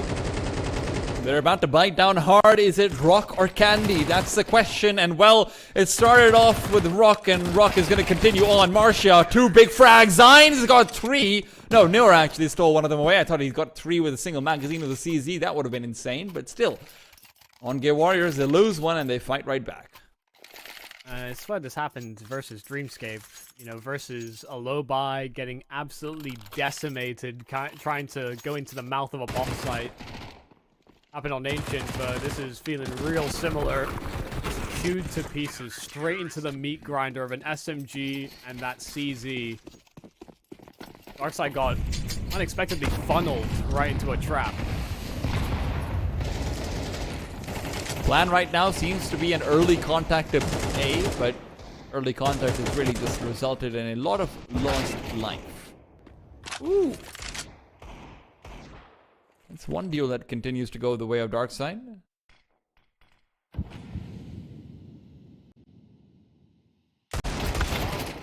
Oh no. Most a sneaky sod.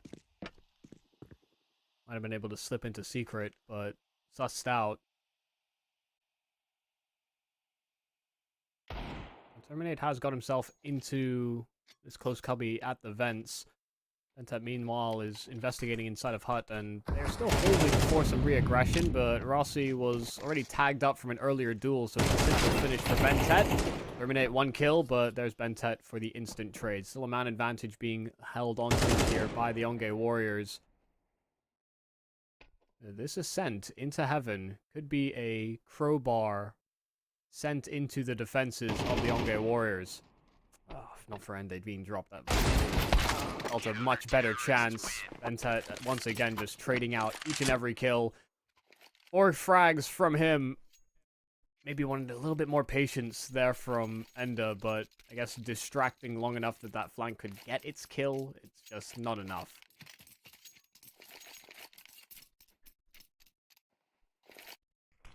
I have to say, I don't like the fact that Pokemon reinvest Darkness with Eagle as well that I found. There are so many situations where it felt like Darkseid's economy has come into question across this tournament.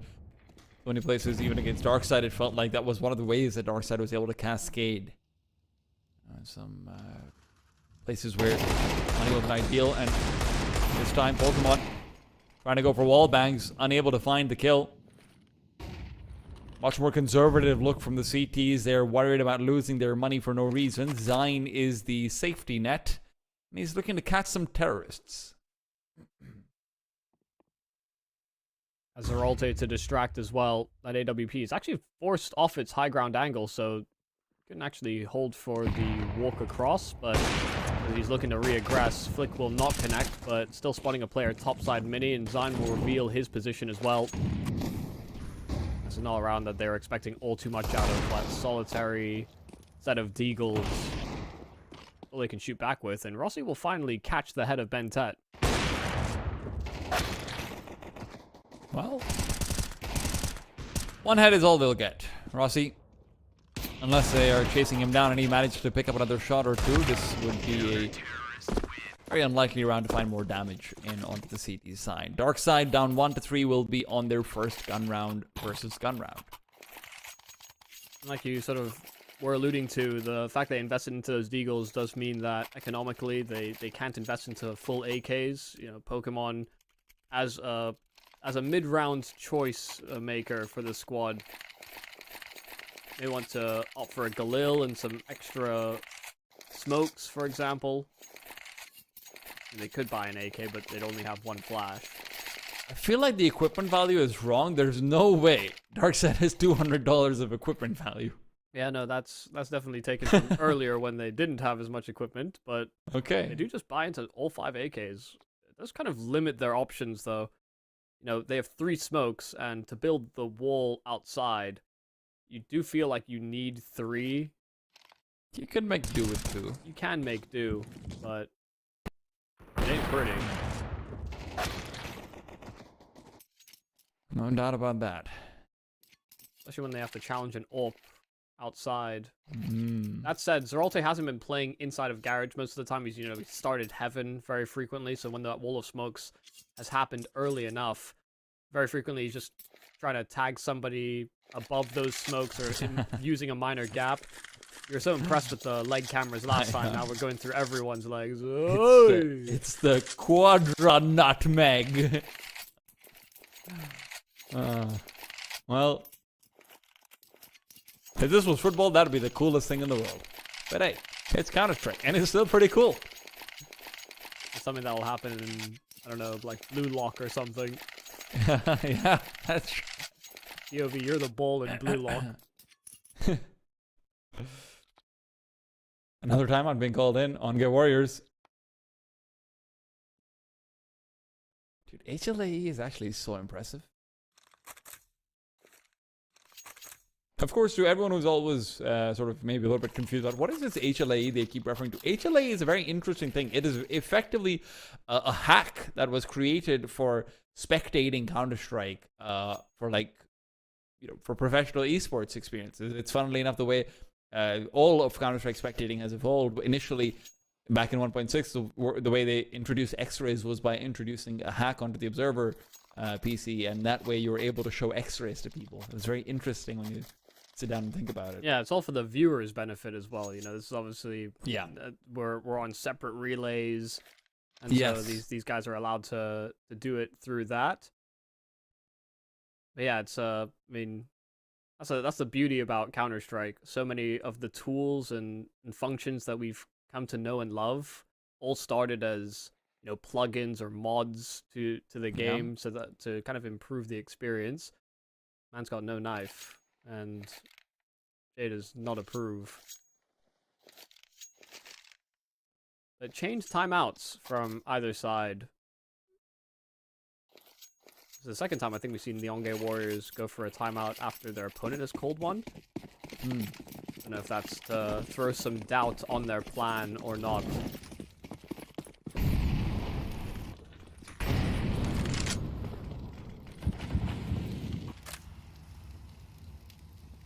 very default heavy, surprisingly enough, despite the low utility from Darkside. They are just hoping that the CTs will be aggressing forward.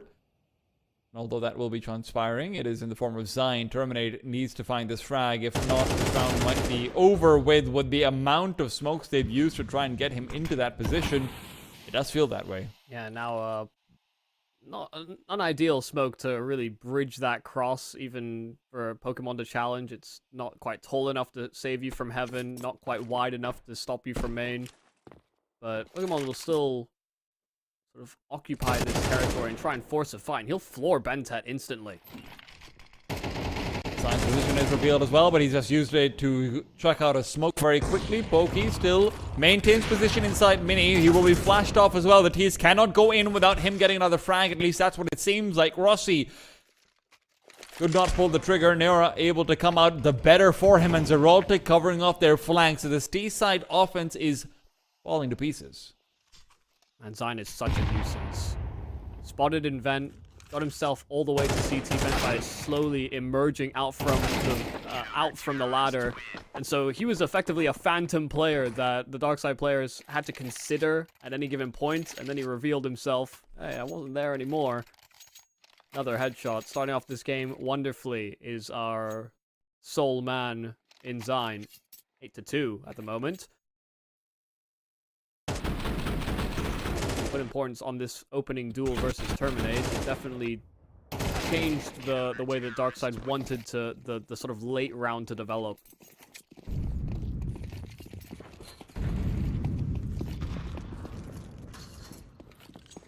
This is interesting. They're going for a lot of deagles, so it shouldn't be a faster play, but they are going for the full wall outside. Maybe a resmoke possible as well.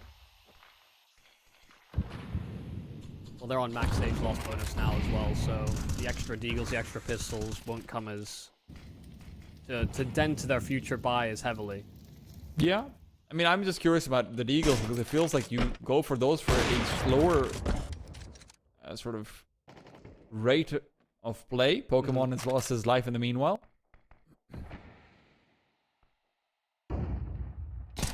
And that's got a very good angle as well, but as they jump up, they will spot him out. A quick flashbang through could be deployed. Bentet decides against it, just wants to fight. And Anastasis, as he makes his way onto the bomb site, does catch Zine. Looking elsewhere, Zine is forced to give up his life. Rossi as well cannot find the bomb inside the smoke. And as the CTs close the distance, he will pick up another frag. Can it be more? Zeralte had to miss for that. And Zeralte is not missing, not on nuke. That did look a little bit ambitious from the Onge Warriors. They just started running at him as soon as they realized that he was last on that bomb site. There was a world in which that falls out of their hands if Zeralte happened to miss that quick fight on the rafters. But good containment, good understanding of what was exposed, and rectifying that problem.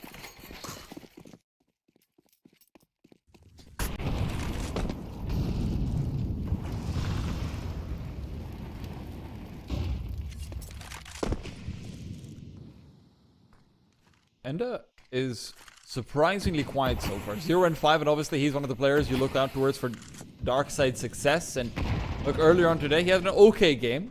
You know, a couple of good moments, a couple of alright ones. But this is not an okay game. Oh, goodness. That flash was almost perfectly placed. Zeralte got caught trying to jump out. Maybe add some extra elevation in from heaven. But Anastasis could not peek out wide enough to actually have spotted that presence.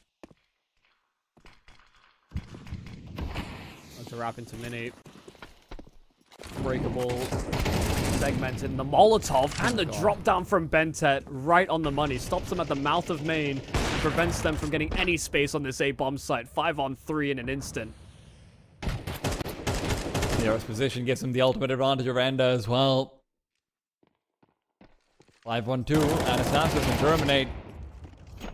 We'll just be leaving Terminate alone. There's almost no chance for him to get this round away. If he can get some damage, that's nice. But even there, CTs have the money buffer that they need for this being a very comfortable next few rounds. Find a swing. Terminate spots him out. Zine will not be going for any more information. Time is ticking down low. Terminate is contemplating a save, but Where will he go to? Where will he run off to? There's nowhere that you can hide. The one more kill found. Neura as well. Terminate is at least making a show of things, but Zine finally finishes him off. Yeah, I mean, a lot more damage than you were anticipating out of Terminate. Dies within the round timer and deals so much damage to that CT economy, which has been built up quite significantly after losing the pistol round and winning everything after the fact. The damage is not insignificant, but it is a drop in what is quite a large pond. We have to see Darkside cause a drought in it, though.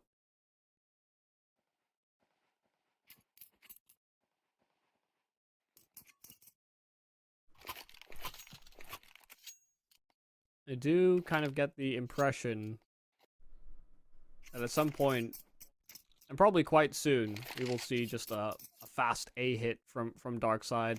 You know, provided they have the flashes to send over that A bomb site, can be very successful. Could catch the Onge Warriors off guard, considering how outside has been the main area of focus. Seen some attempts to link up through ramp. I mean, honestly, I'm surprised we haven't seen it so far. Fair.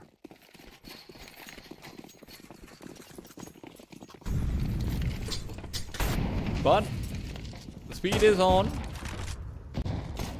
Gibraltar unable to find the kill on outside. Anastasis, big frag to get. Can he collect the op? Will be difficult, but at least with Bintet's demise, 3 versus 3 op recovered. Maybe a duel to be had out towards the A site as well. Anastasis doesn't want to swing out too wide, but with Neura, the man on the other side, not being given the straight vertical assistance of Zine. Zine's actually going to be going back as well. Anastasis had a chance, but he cannot land the shot. Meanwhile, Pokemon's down underneath that bomb site, trying to find an angle, an opening, anything at all. Anastasis doesn't have quite the awareness of Neura. The double scope means he doesn't see him, and with that, now it's a 3-on-2. Yeah, really nice to see Neura having his impact as well. Didn't overcommit from the bomb site and found a great timing to capitalize on Anastasis' ult. Marcia as well, hiding himself away. The gun did drop and actually make it difficult for him to realize he was getting flanked out by that player at ramp, but it's all well and good. Both kills for Marcia. Those two Indonesians having a very big amount of influence on that round.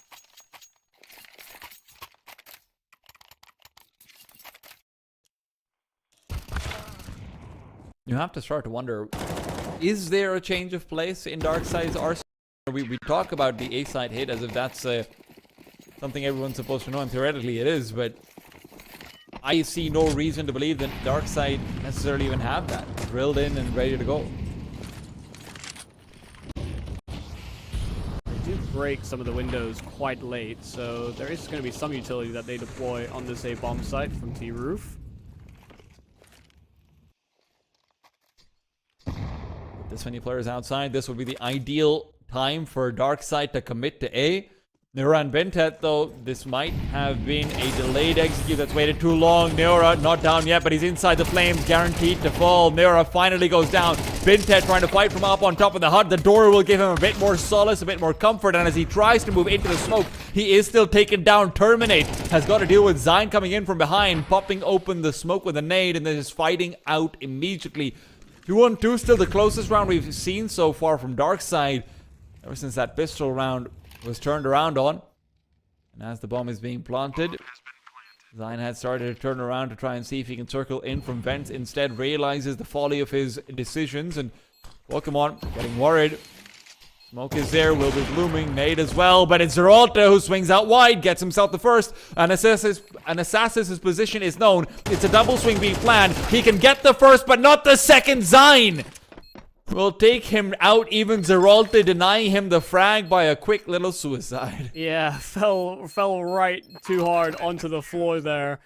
Oh, Zyne is such a problem. He is really an issue here for Darkside. He's been so elusive, drew attention towards main, kept throwing utility as well, even though he cheated ahead of the rotate. You know, he was anticipating that because of all the siege, because of the smokes that were down, they might just try and bypass both those A-site players by darting down those vents. Tried to read ahead, but as soon as he realized he was wrong, threw a smoke, drew attention. That's what allowed Zeralte to get that first kill, and for them to link up inside of Heaven. Man plays positionally kind of everywhere, but it weighs heavy on the Darkside mind.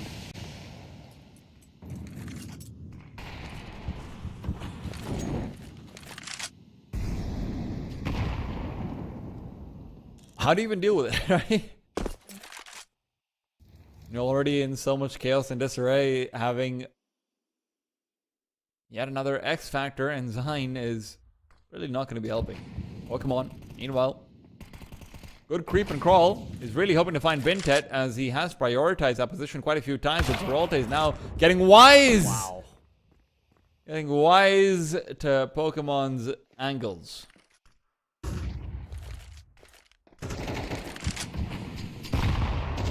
That's a painful way to lose it. Feel like you've got so much opportunity, only for it to be joined.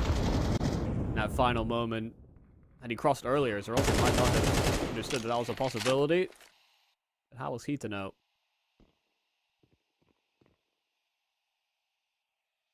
Man advantage start here for the Onge Warriors, and they do keep at least one player down in those vents. Zyne is ready to ascend at any given point, though, and after the Molotov is shown, Bentet actually activating for the first and trying to combine with his players, but the flash is good.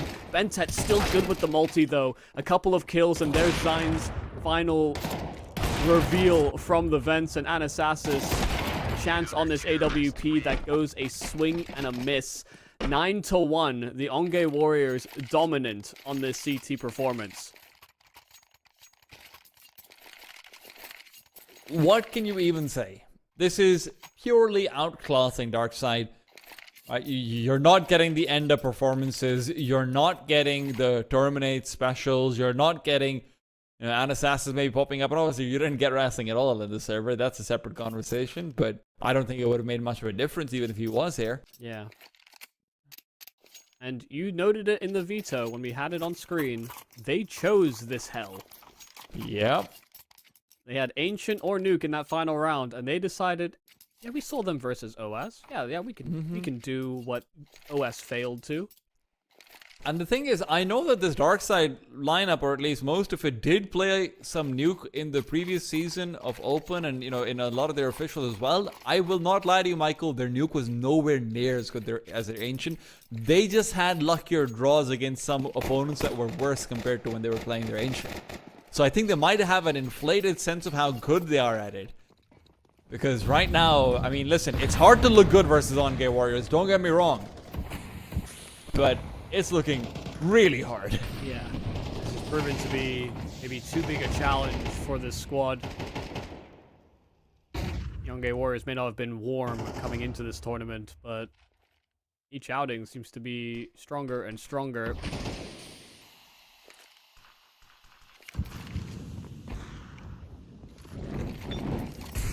Oh dear. Okay.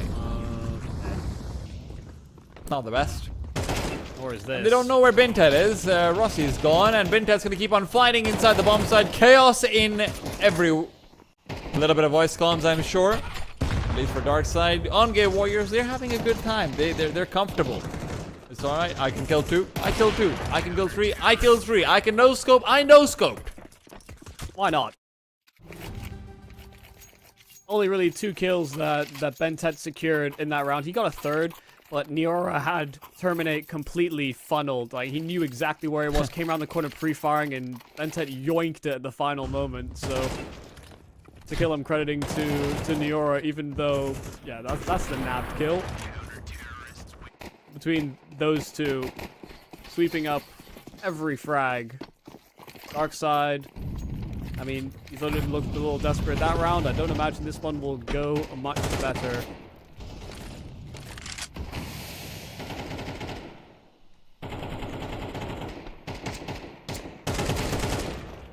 Well, there goes Pokemon.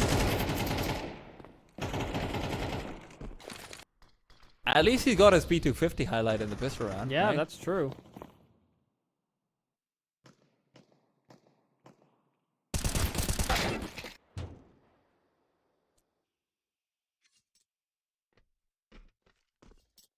It's hard to provide solace when you're down 10-1.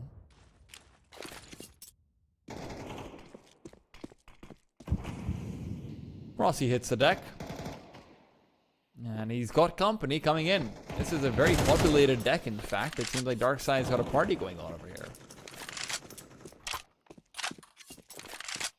And compared to the previous showing from Darkside, it felt like there were many different players we could have highlighted.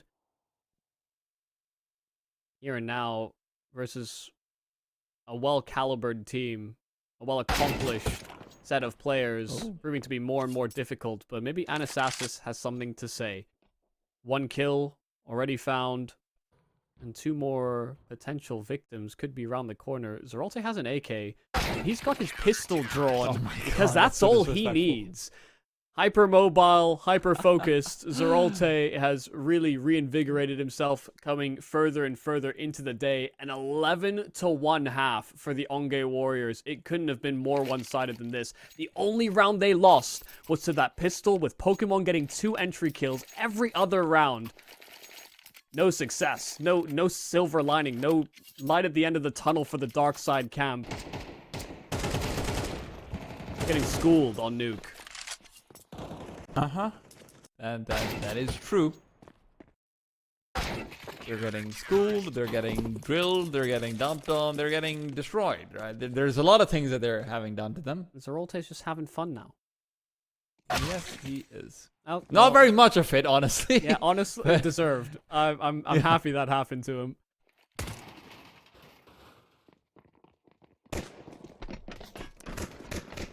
Be careful, though. Pokemon is down and out. That was honestly the only person nearby the A site. They were so convinced it's going to be a ramp hit.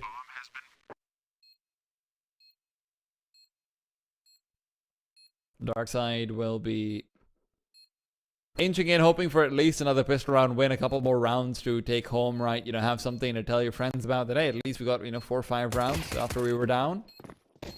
Rossi continues forward, but Binted is flanking them somehow, and he's got 2 easy frags. Anasasis trying to cover his teammate, will be able to do so, but Binted is now just playing footsie. That footsie ends up with the foot in his teeth. We have had 13 rounds of play, and there goes Bentet with 21 kills. He has been a force to be reckoned with. Him and Zine were at one point pretty close to one another. I think it was like 13 kills for Bentet, Zine on like 11. And then Bentet's flown up. And some more high impact frags. Double on the flank, and then final cherry on top.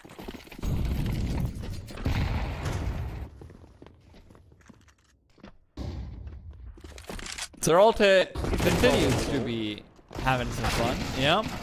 And he's allowed to get away with it when he's got teammates like this. They've already got 3 kills. Darkside 2 away from saying goodbye. Rossi, well, he's not really going to be adding this game to the CV. Just put it that way. Yeah, I don't think many of them will be. The Onge Warriors, everybody's made money here. Everybody definitely has, but the Onge Warriors are destined for a little bit more. Came in as the favorites, and they dominate in favorite fashion, far more than I think either of us were expecting. 13-1. There was hardly a look-in after losing the pistol. And can I just say, this logo is the most disrespectful logo that they have after that performance. It's like, to look at that face staring into your soul. As you know, you just lost 13 rounds in a row, by the way. Let's not make light of that. That is insane. I just got my producer saying we got 1.5 minutes of highlights. I don't know how he managed to find 1.5 minutes in this game, but hey, man, I'm sure that most of them are going to be coming over from the Onge Warriors side. Yeah, there was a lot of nice shooting from the Onge Warriors, and typically when we look at these highlight packages, these replay packages, we see a bit of back and forth, a bit of push and pull. But yeah, I mean, 13 rounds in a row, there can only really be one team that we fixate on. It is funny. It is definitely funny to have such a cute mascot, but such a menacing punch. You look at them like, oh, we're so cute. Yeah, but you get in the server and they feast on you like a pack of wolves. Well, that pack of wolves has just munched down on Darkseid's throats. They have killed this horse. This was not a chest piece. This is actually the head of Darkseid, as the rest of their body has actually just been eaten off. This was a full horse. They started this game. I don't know if you guys would know about that, but yeah, that's how it goes. Listen, on Go Forward, they're going to be facing up against the loser between Dreamscape and Mungyu, so they are not sure about who their opponent will be, but I'm sure they will be very heavily prepped for that and not underestimating whoever comes down. Obviously, Dreamscape, they've got some personal rivalries there, but then also, when it comes to Mungyu, they did lose today, so yeah. Yeah, no, there's definitely a mode for redemption, a little bit of a grudge match potentially kind of lined up for either of the opponents that they face off against. So, yeah, the Onge Warriors will come in with a bit of a chip on their shoulder, I'm sure, and no surprises, the man who takes the MVP is Bentet. A ridiculous performance given the limited amount of play we saw here on Nuke. He was getting, so much impact, so many kills on these a-holes. Yeah, there was nothing they could do, and again, there's no analysis that can be done about this. We've got to say goodbye to Darkseid. They had a good showing all the way through. They did definitely, it feels like they missed out on their opportunity versus the other top seed in Dreamscape, where, maybe there was something they could have done there. There was nothing they could have done here versus Onge Warriors. There was never a chance for them. I won't split hairs about that. Let's take a look at tomorrow's schedule, though, because obviously we've got the best of 3 stage beginning then. It'll be 2 best of 3s. The first one will be Mungyu versus Dreamscape, and obviously the loser of that will be going up against the Onge Warriors. Yeah, a really, really solid set of games that we'll have tomorrow. Best of 3s now as well, so we get full test of the landscape of how good your map pool is, how well you can adapt to what your opponents have to bring to the table in these maps. Yeah, there's a lot more to play for as we move further and further up the rungs. We've already had that 10k subtracted from the prize pool. Darkseid will be taking that one away, but there is $50,000 at the end of the tournament. That's for first place, and all these teams want a slice of the pie. Well, let's wait for the pie to be baked out and served. We're going to be coming back with more Counter-Strike tomorrow. Remember, that's 1 o'clock for me, 4 o'clock Singaporean time for you guys to tune in. I get my time zones wrong all the time. And of course, for all the rest of you guys who are confused like me, Google is your friend, and so are we, but we're going to be off, and we're going to see you guys tomorrow. The Eflare 100k Invitational will be heading into its final stages. The best of 3s will begin. Make sure you're tuned in for all of that fantastic action.